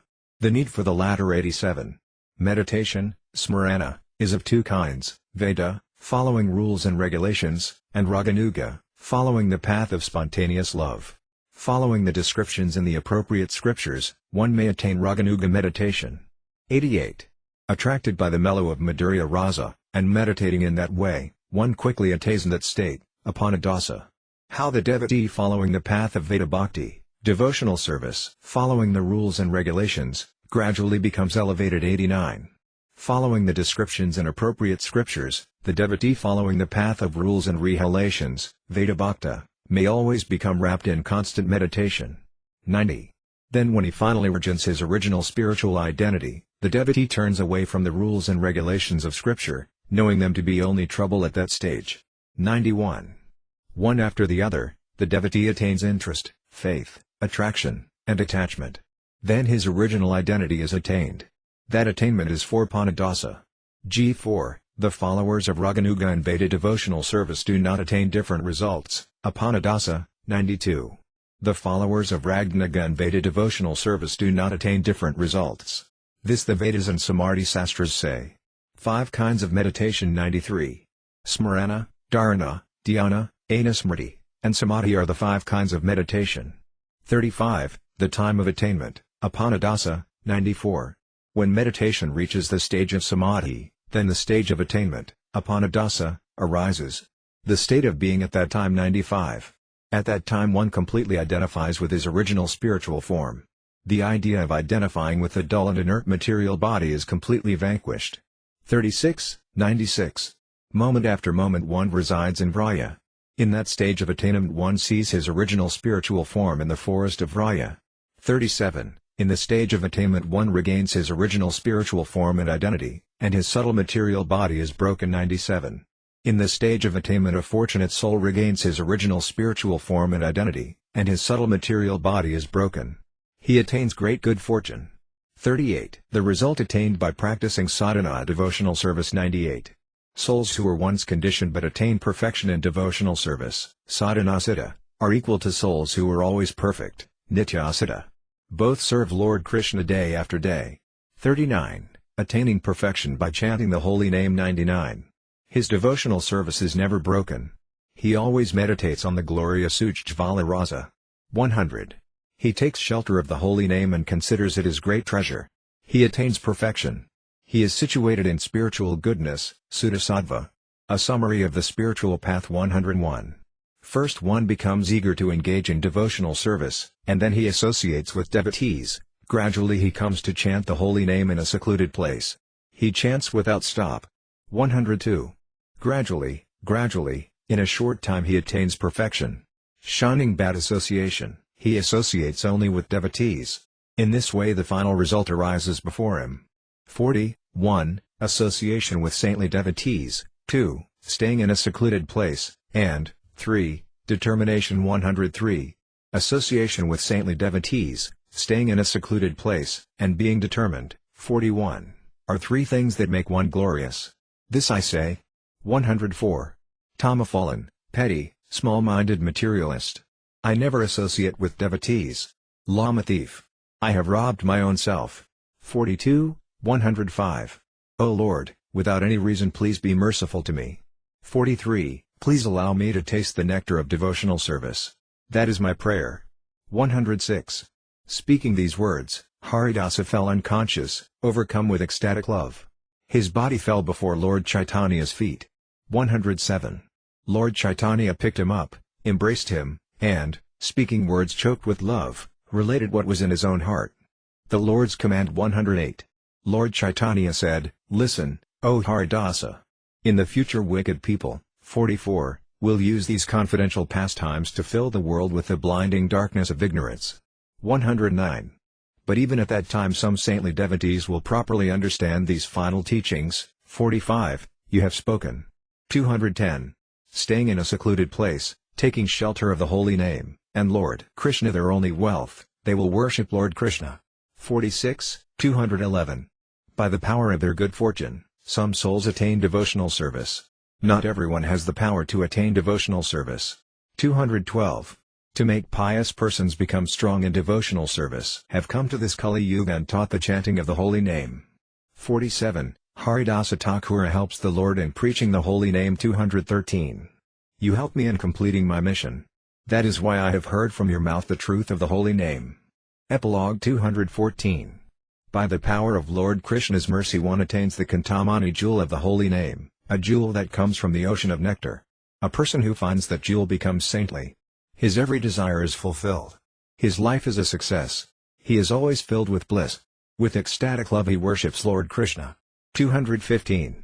Grasping his feet, this person worthless like a pile of ashes weeps and again speaks prayers filled with emotion. This person says to him, Please give me a drop of the nectar of the holy name and fill me with bliss. Chapter 15 Footnotes by Srila Bhaktivinoda Thakura. 1. You have spoken the Vedas conclusions about the nature of the Supreme Personality of Godhead, the individual souls, the illusory energy Maya, the holy name, name of dasa chanting of the holy name, offenses to the holy name, and many other topics. Therefore all the Vedas joyfully dance on your tongue. Through Haridasa Lord Chaitanya revealed all the truths about the holy name. Rasa is the final attainment brought by the holy name. 2. The rasas, mellows, described in ordinary books of material rhetoric are not the true rasas. They are only perverted reflections of the true rasas. Beyond the 24 material rasas are the spiritual rasas, which are situated in pure goodness.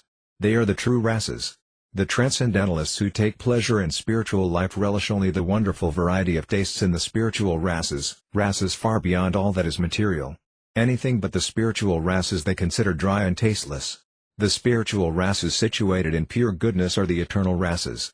3. The rasas are explained in this way. The perfect and complete Supreme Brahman is situated in pure goodness. He is both potency and the master of potencies. The master of potencies is not easily understood. The potencies and the master of potencies are not truly different. Only in certain situations are they considered different.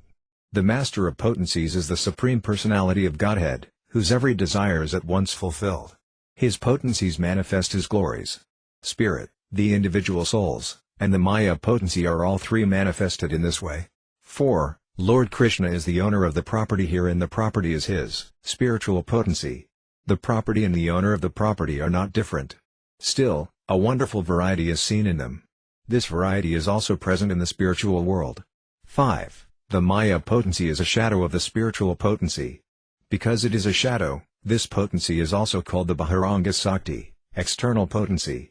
By Lord Krishna's wish, this potency creates the external, Bahiranga, material world. 6. The individual spirit souls, or Jiva Sakti, are one and different from the Lord. They stay on the border of the spiritual potency. As one of Lord Krishna's potencies, they are meant to serve Lord Krishna. 6. 7. Among the souls eternally imprisoned by Maya, some have turned their faces toward Lord Krishna. They work to please Lord Krishna. The other souls in the material world, souls who have turned their faces away from Lord Krishna, are attracted to things other than Lord Krishna. 8. The souls who turn their faces toward Lord Krishna are very fortunate. They stay in the association of saintly devotees and chant Lord Krishna's holy name. Persons not as fortunate as they hanker after the impersonal liberation brought by following the path of jnana or the benefits brought by worshipping the many demigods in the path of karma. 9. The holy names of the Lord, which begin with the name Krishna, are spiritual and full of eternal nectar. They are like a budding flower Lord Krishna has mercifully placed in this world. 10. When the budding flower of the holy name begins to blossom, the Lord's handsome and charming spiritual forms, which begin with the form of Lord Krishna, are manifested. 11. When the flower of the holy name opens further and becomes very fragrant, the sweet fragrance of Lord Krishna's 64 qualities is perceived. 12. When the flower of the holy name is completely blossomed, Lord Krishna's spiritual eternal pastimes in the 8 periods of the day, pastimes that are beyond the touch of matter, appear in this world. 13. When the individual spirit soul attains the Lord's mercy, the Hladini Sakti and Samvit Sakti combine to become devotional service personified. 14. The potency that rules all becomes manifest. Through the medium of Lord Krishna's holy name she manifests the ingredients of rasa. 15. The individual soul then regains his original spiritual form. The spiritual potency manifests the rasas, and the soul enters the rasas. 16. In rasa, sthai bhava is one of the perfect bhavas. There are 4 other bhavas by which one also attains rasa. These 4 are the ingredients of rasa. There are vibhava, anubhava, sattvika bhava, and vyadhikari bhava or sankari bhava. Vibhava is divided into alambana, the main cause of love, and udipana, the secondary causes of love. Alambana is divided into Vaisaya, the object of love, and Asraya, the lover. The lover is the devotee of Lord Krishna. The object of love is Lord Krishna himself. The udipanas, things that stimulate the feeling of love, are the things that begin with Lord Krishna's form and qualities. When the alambana and udipana meet in vibhava, the result is the appearance of anubhava. The next result is the ecstasy of sattvika bhava. Gradually sathakari bhava also appears. 17. Here rasa may be compared to a machine. Sthai bhava is the axle. The bhavas beginning with vibhava are the machinery. The other bhavas sets sthai bhava into motion. Here the lover, the devotee of Lord Krishna, is the taster of the nectar of rasa. 18. Of all rasas, the rasas of raya are the highest. They are the highest goal of life for the individual spirit souls. The 4 traditional goals of life are piety, economic development, sense gratification, and impersonal liberation. These 4 goals of life, piety, economic development, sense gratification, and impersonal liberation eventually lead to rasa, which is the highest goal of life. A person who is completely liberated is eligible to taste the rasas. 19. Of the souls who have turned their faces to Lord Krishna, those souls who are eager to engage in devotional service are the best. By the power of many past pious deeds these souls walk on the path of devotional service. When faith arises within them, they attain a saintly pure devotee spiritual master, Siddha Sadhu Guru. By the spiritual master's mercy they become engaged in chanting the Maha Mantra, which consists of the holy names of the divine couple. 20. When faith first arises materialism may be an obstacle. The spiritual master therefore gives the activities of sadhana bhakti, devotional service in practice, so the disciple may overcome this obstacle and chant the holy name. The disciple may chant a fixed number of holy names on tulasi beads, or he may worship the holy name in kirtana. This worship of the holy name is the root of attaining all that is good. After a short time, with single-pointed concentration the disciple chants the holy name in a secluded place. Gradually he increases the number of holy names he chants until he spends all his time chanting. Then the obstacle of materialism will wither away. That is inevitable. Bhakti sadhana, devotional service in practice, is of 2 kinds, the activities of deity worship, arcana, and the activities of chanting and meditation, smarana kirtana. Both are good, but the activities of chanting and meditation are more powerful and more able to bring one to pure devotional service. Many great souls meditated on a fixed number of holy names on japa beads and also loudly chanted the holy name in kirtana a fixed number of times.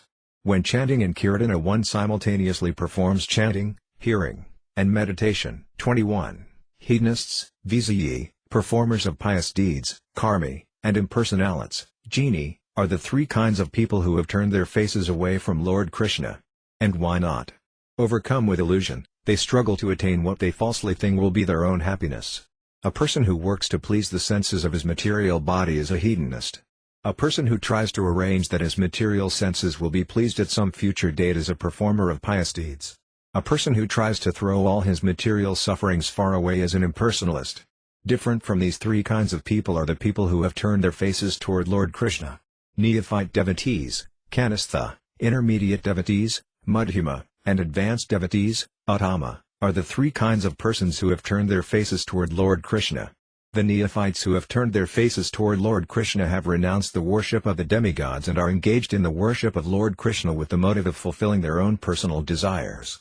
However, these neophytes remain unaware of the true nature of themselves, Lord Krishna, and other devotees.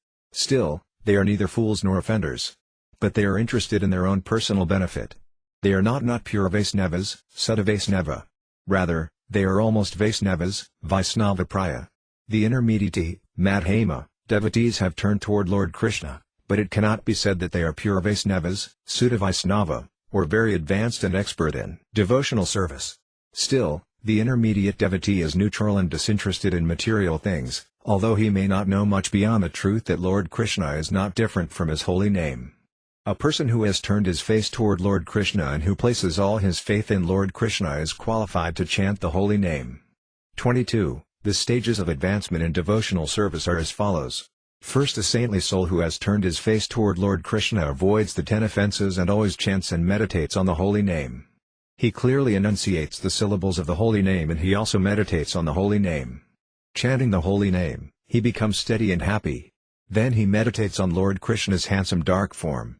With his hand on his beads, he counts the number of holy names, and with his mouth or in his mind he chants Lord Krishna's holy name.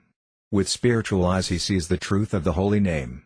Or, Lord Krishna's graceful form standing before him, he gazes at Lord Krishna's form and meditates on the holy name. When Lord Krishna's name and form become one, the devotee meditates on Lord Krishna's transcendental qualities. When Lord Krishna's name and form become one with his qualities, the devotee meditates on Lord Krishna's pastimes. Then Lord Krishna's name, form, and qualities become one with Lord Krishna's pastimes. At that time the nectar of the holy name arises. Intently meditating in this way on the holy name, the devotee tastes nectar, svarasiki. Meditating on the pastimes Lord Krishna enjoys in the 8 periods of the day, the devotee finds that full and perfect nectar arises before him. In the beginning the neophyte devotee, kanistha, begins the process of sadhana, of devotional service. Associating with advanced, uttama, devotees, the neophyte quickly comes to the stage of an intermediate, madhyama, devotee and at the end he himself becomes counted among the advanced, uttama, devotees. As a neophyte, kanistha avastha, the devotee spends some days diligently chanting the holy name. Because of his diligent chanting of the holy name he finds that his anarthas, unwanted materialism, flee far away. When that happens he becomes qualified to chant the holy name purely and also to serve the Vaisnavas. 23. Santa, neutrality, dasya, servitude, sakhya, friendship, vatsalya, parental love, and sringara, conjugal love, are the 5 rasas. Of them Sringara rasa is the best. They who attain the mercy of Sri Krishna Chaitanya become qualified for this rasa. In this rasa are many yathasvaris, leaders of groups of gopas. Of all the yathasvaris, Sri Radha is the most glorious.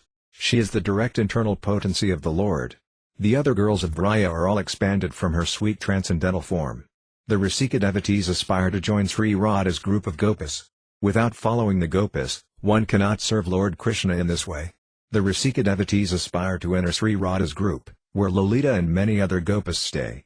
24. By following this path one closely approaches the perfection of devotional service. After very few days one's original spiritual form arises. By the mercy of Yathasvari one yearns to attain Lord Krishna. Then the subtle material body Klingadya, which was first created because one had turned his face away from Lord Krishna, is easily destroyed. In this way the soul regains his original pure spiritual form and resides in Viraja. 25. Up to this point the condition of the individual soul may be described with words. After this point words have no power to describe the soul's condition. O Lord, by your mercy the soul must experience this condition to understand it. 26. Sringara Rasa, the rasa of conjugal love, is also called Ujjvala Rasa, the glorious rasa. And why not? This rasa is supremely glorious in the spiritual world. By taking shelter of this rasa in the earthly land of Braya one may eventually attain it. 27. Ramananda Raya explains, Sri Chaitanya Charitamrita Madhya 8.228-230, therefore one should accept the mood of the Gopas in their service. In such a transcendental mood, one should always think of the pastimes of Sri Radha and Krishna. After thinking of Radha and Krishna and their pastimes for a long time and after getting completely free from material contamination, one is transferred to the spiritual world. There the devotee attains an opportunity to serve Radha and Krishna as one of the Gopas. Unless one follows in the footsteps of the Gopas, he cannot attain the service of the lotus feet of Krishna, the son of Nanda Maharaja.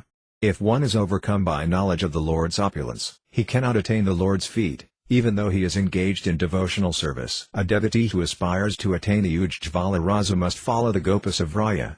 A soul who thinks of himself as male is not qualified to enter the Sringara Rasa. The soul must first attain the form of a gopi in Vraya. Then the soul may worship Lord Krishna in the Sringara Rasa. The soul must attain the nature of a Vraya gopi in relation to 11 items described here. Their 11 items are, 1. One's relationship, 2. Age, 3. Name, 4. Form, 5. Group, 6. Garments, 7. Command, 8.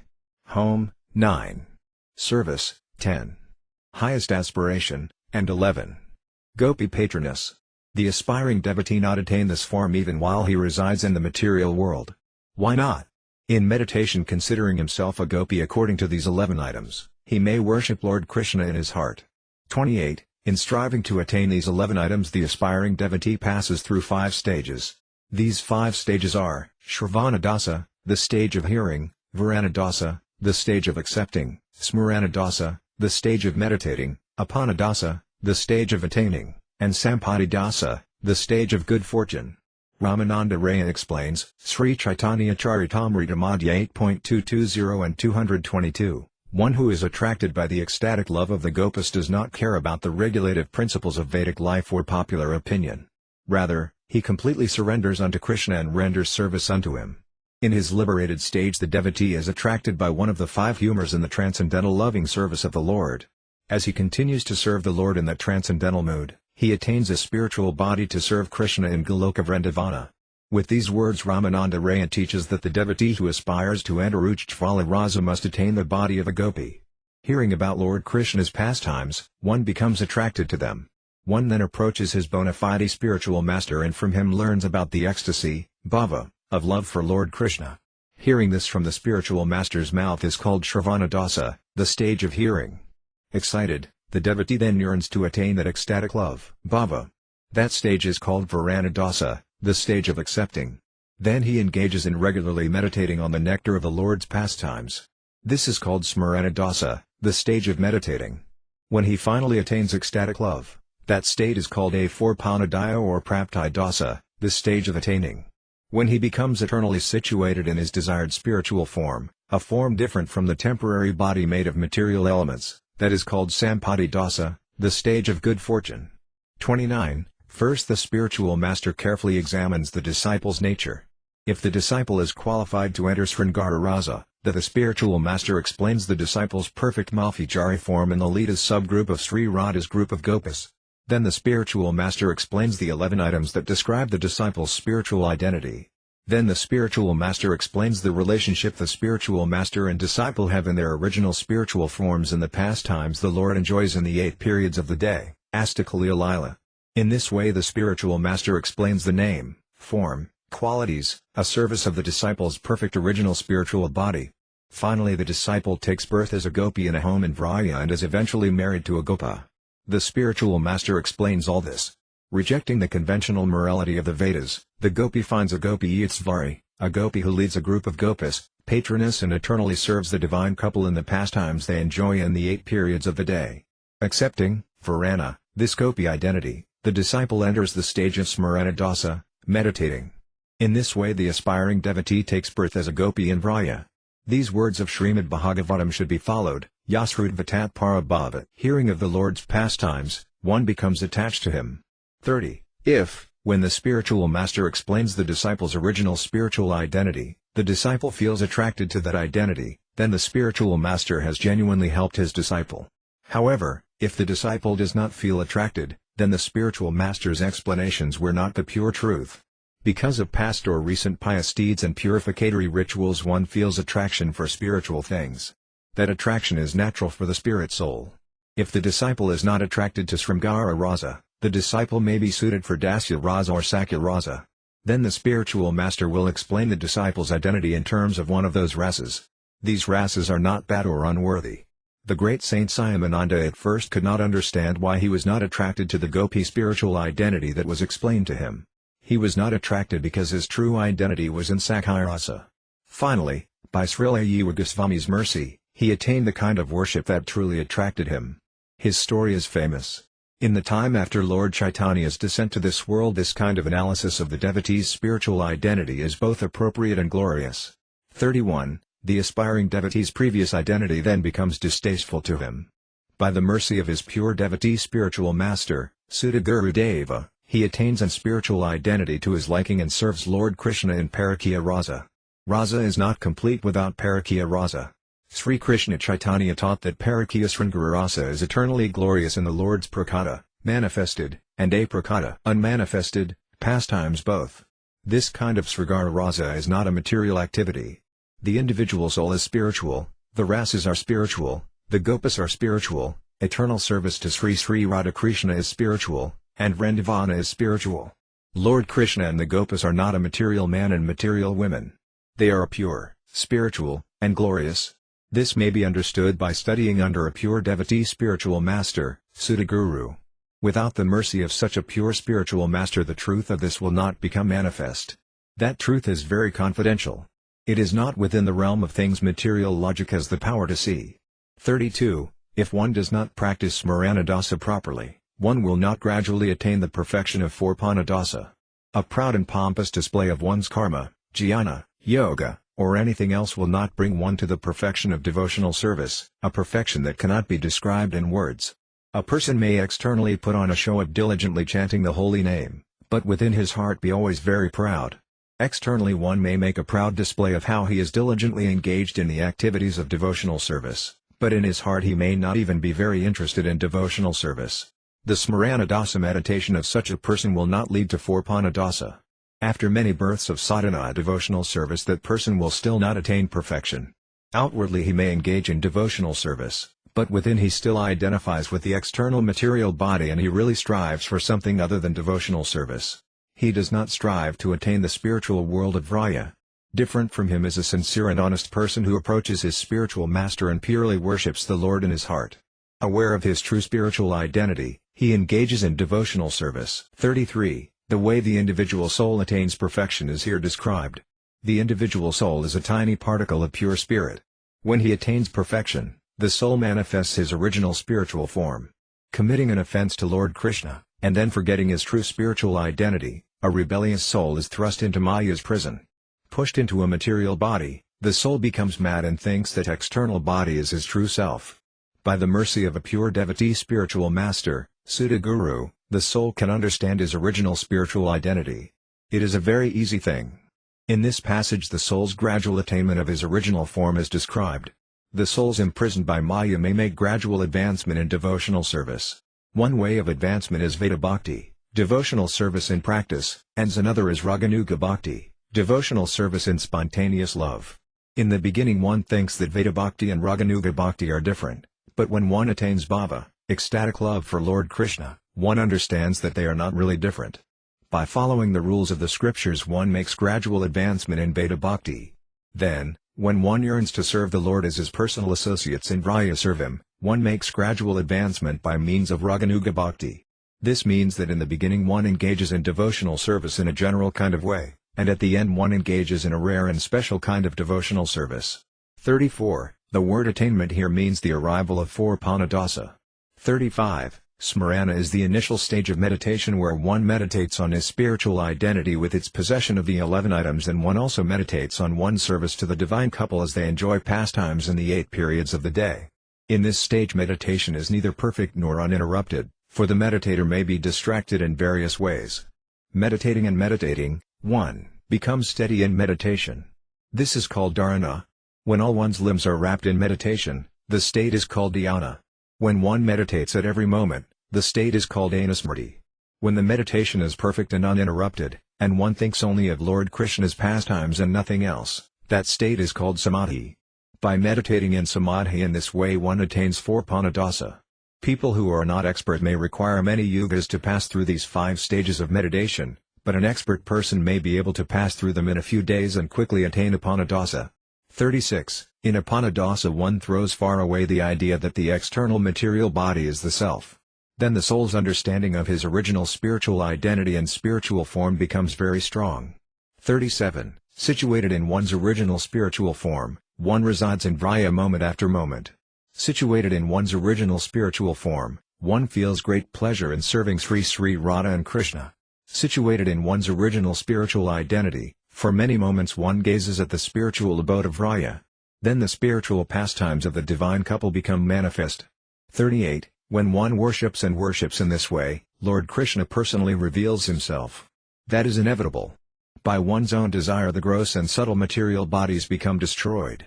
The gross body made of 5 elements falls away, and the subtle material body of material mind, intelligence and false ego also falls away. Then the soul's original pure spiritual form is manifested and the soul serves the divine couple in the spiritual world. 39. Sadhanasiddha and Nityasiddha devotees reside together in the same spiritual abode. 40. A person who renounces karma, jnana, yoga, and all other non-devotional paths and has faith only in devotional service may easily attain the great treasure that is devoted worship of the holy name. Progressing through the previously described stages, one worships the holy name. In this way one easily becomes engaged in all the various limbs of devotional service, and in a short time one attains all his spiritual desires.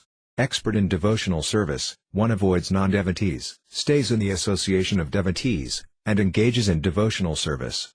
Prema, pure love for Lord Krishna, is the final result of his spiritual activities. He is inclined to stay with people who have saintly hearts. He avoids people whose hearts are not saintly. Like lightning he is attracted to the devotees and repulsed by the non-devotees. Here lightning is given as a material example. Prema is spiritual in nature. Still, spiritual prema and a material lightning flash have one feature in common. 41. One who desires to attain the result brought by chanting the holy name must do these 3 things. That is, he must associate with saintly devotees, stay in a secluded place, and be determined. 42. Haridasa Thakura is an eternally perfect personal associate of the Lord. Still, he is humble. Humbleness is one of the ornaments brought by prema. 43. The words without any reason merciful mean merciful without any motive. I have not performed any pious deeds, sat karma. Therefore I can only beg for Lord Krishna's mercy. The mercy Lord Krishna gives is without any personal motive. Seeing that Haridasa Thakura intently teaches everyone the worship of the holy name, Lord Chaitanya made Haridasa the great object of his mercy. Haridasa is especially qualified to taste the nectar of the holy name and to teach others how to taste it also. Accompanied by Ramananda, Sarvabhauma, and others, Lord Chaitanya relished the books Lalita Madhava and Vidagdha Madhava in the courtyard of Haridasa's home. At that time the nectar of the holy name came out from Haridasa's mouth. All this is described in Sri Chaitanya Charitamrita, Andhya Lila, Chapter 1. 44. Who are these wicked people? Trying to conceal the pure teachings Lord Chaitanya gave about the holy name and his Siksataka, the Sahajiyas, Balas, and others preach various false and evil philosophies. Lord Chaitanya refers to them with these words. 45. The words final teachings mean the instruction than which no other instruction is superior. The final instruction is that one should associate with devotees and chant the holy name. 46. A devotee who thinks his only wealth is Lord Krishna and who is expert at tasting nectar will always taste the nectar of the holy names Hare Krishna with ecstatic love.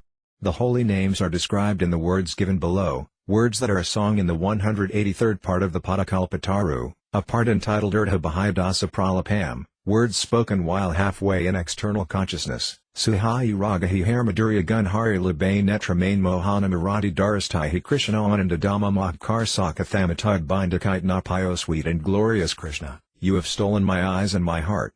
I always gaze at your charming form. O Krishna, O abode of bliss, O most attractive one, can see no one but you. He Herdara Mahari Guru Boyadi Kori Kulira Dara Makali Ditrahi Krishna Bamzira Swarade Karsiani Baldi Ha Gaya Samardi Kali Dhyara piety, chastity, fear of my elders, and everything else, have thrown far away. Attracted by the sound of your flute, have forgotten my body and my home. He Krishna Karsita Ami Kankila Karsaha Tumita Deki Kamaka Mohalage He Krishna Bibita Chalaya Raja Karsaha Bales Tiranaha Adyanarajo Krishna, I am attracted to you. You tug my bodice. I gaze at you with bewilderment and alarm. O Krishna, on various pretexts you touch my breasts. Overcome with passion, I cannot stay peaceful. He haramare hori _laya pus patalpapori by laser lalas kakuti he hair gapada bastra horia se kanamatara, bayak dekoro manara akuti. O Krishna, you draw me to the bed decorated with flowers. You beg to enjoy pastimes with me. For a moment you tug at my clothing. You reveal the desire in your heart. He hair basanahara, tad jamana kara and teri rahara mata banda hi rama ramana unganana badigdi ranga prakasi piraha nija sada. O Krishna, tugging at my clothing, please become like a necklace binding my heart. O Krishna, with charming limbs, please expertly enjoy with me in many ways. Please fulfill your desire. He hair balite bali, nihanakuti hail sabara se bakyanare kila hi ramiramana rata _tahe prakatiyad kataki raza bisbasela. O Krishna, I beg you to stop. You are not happy to hear that. You pay no attention to my words. O amorous Krishna, you plunge us into an ocean of nectar. He Rama Ramana Shrestamana Ramania Shrestatu Yasukpani Najani He Rama Ramana Baj Babait Mara Majaj Se Raza Marati Tanuhani. O Krishna, O best of lovers, O most charming, cannot understand the pleasure you bring. O lover Krishna, passionate love for you awakens in my heart. Your form is sweet like nectar. He hair Harana Torah. Dharanayat hika ora satana horiya korobora hi haramaralika horo simha prayadakatoma vina kahanamora. O Krishna, your glory has no end. You have stolen and charmed my heart. O Krishna, this is my desire, as a lion conquers, please conquer me. Without you, have nothing. To me sagmaraj natoma bind nayanakanik kalapa satajay yase to me anada gya s raha udasina hayakaha deki kikoria paya. You are all that, no. Without you, have nothing. Without you every moment is like 100 kalpas. Proudly you left. You did not care. What shall one do? Please tell me. O Nabaganas Yamakabala Razara Damakash Ramakori Manachar Chaitanya Salaya Jayahano Anuraga Payate Bandhu Malaya and dear O Krishna, dark like a new monsoon cloud, O abode of nectar, I stay here and weep. Fall unconscious. O my friend, from far away please return to me. The meaning of the song is this: separated from Lord Krishna, and accompanied by her 8 gopi friends, Sri Radha chants these names of Lord Krishna and imagines that she is enjoying pastimes with him. The word hair is har in the vocative case. Thus it is a name of Sri Radha. The devotees who know how to taste nectar taste the nectar of Lord Krishna's pastimes as with ecstatic love they chant the holy names of the Hare Krishna mantra. Translator's note: this song is an anagram of the Maha Mantra. Each verse begins with a name from the Maha Mantra. Thus the first verse begins with Hare, the second with Krishna, the third with Hare, the fourth with Krishna, and so forth until, verse after verse, the entire Maha Mantra is given. 47. Here someone may say, the individual souls attain devotional service only by the power of their past pious deeds. Why, then, should anyone preach to others? To this Lord Chaitanya replies, by the power of their past pious deeds the individual souls indeed have faith in the holy name of Lord Krishna. Still, to make their devotion strong, preach that chanting the holy name is the Yuga Dharma, the religion of the age. However, the truth is that the chanting of the holy name is the only eternal religion for all souls in every age. Thus ends Sri Harinama Cintamani.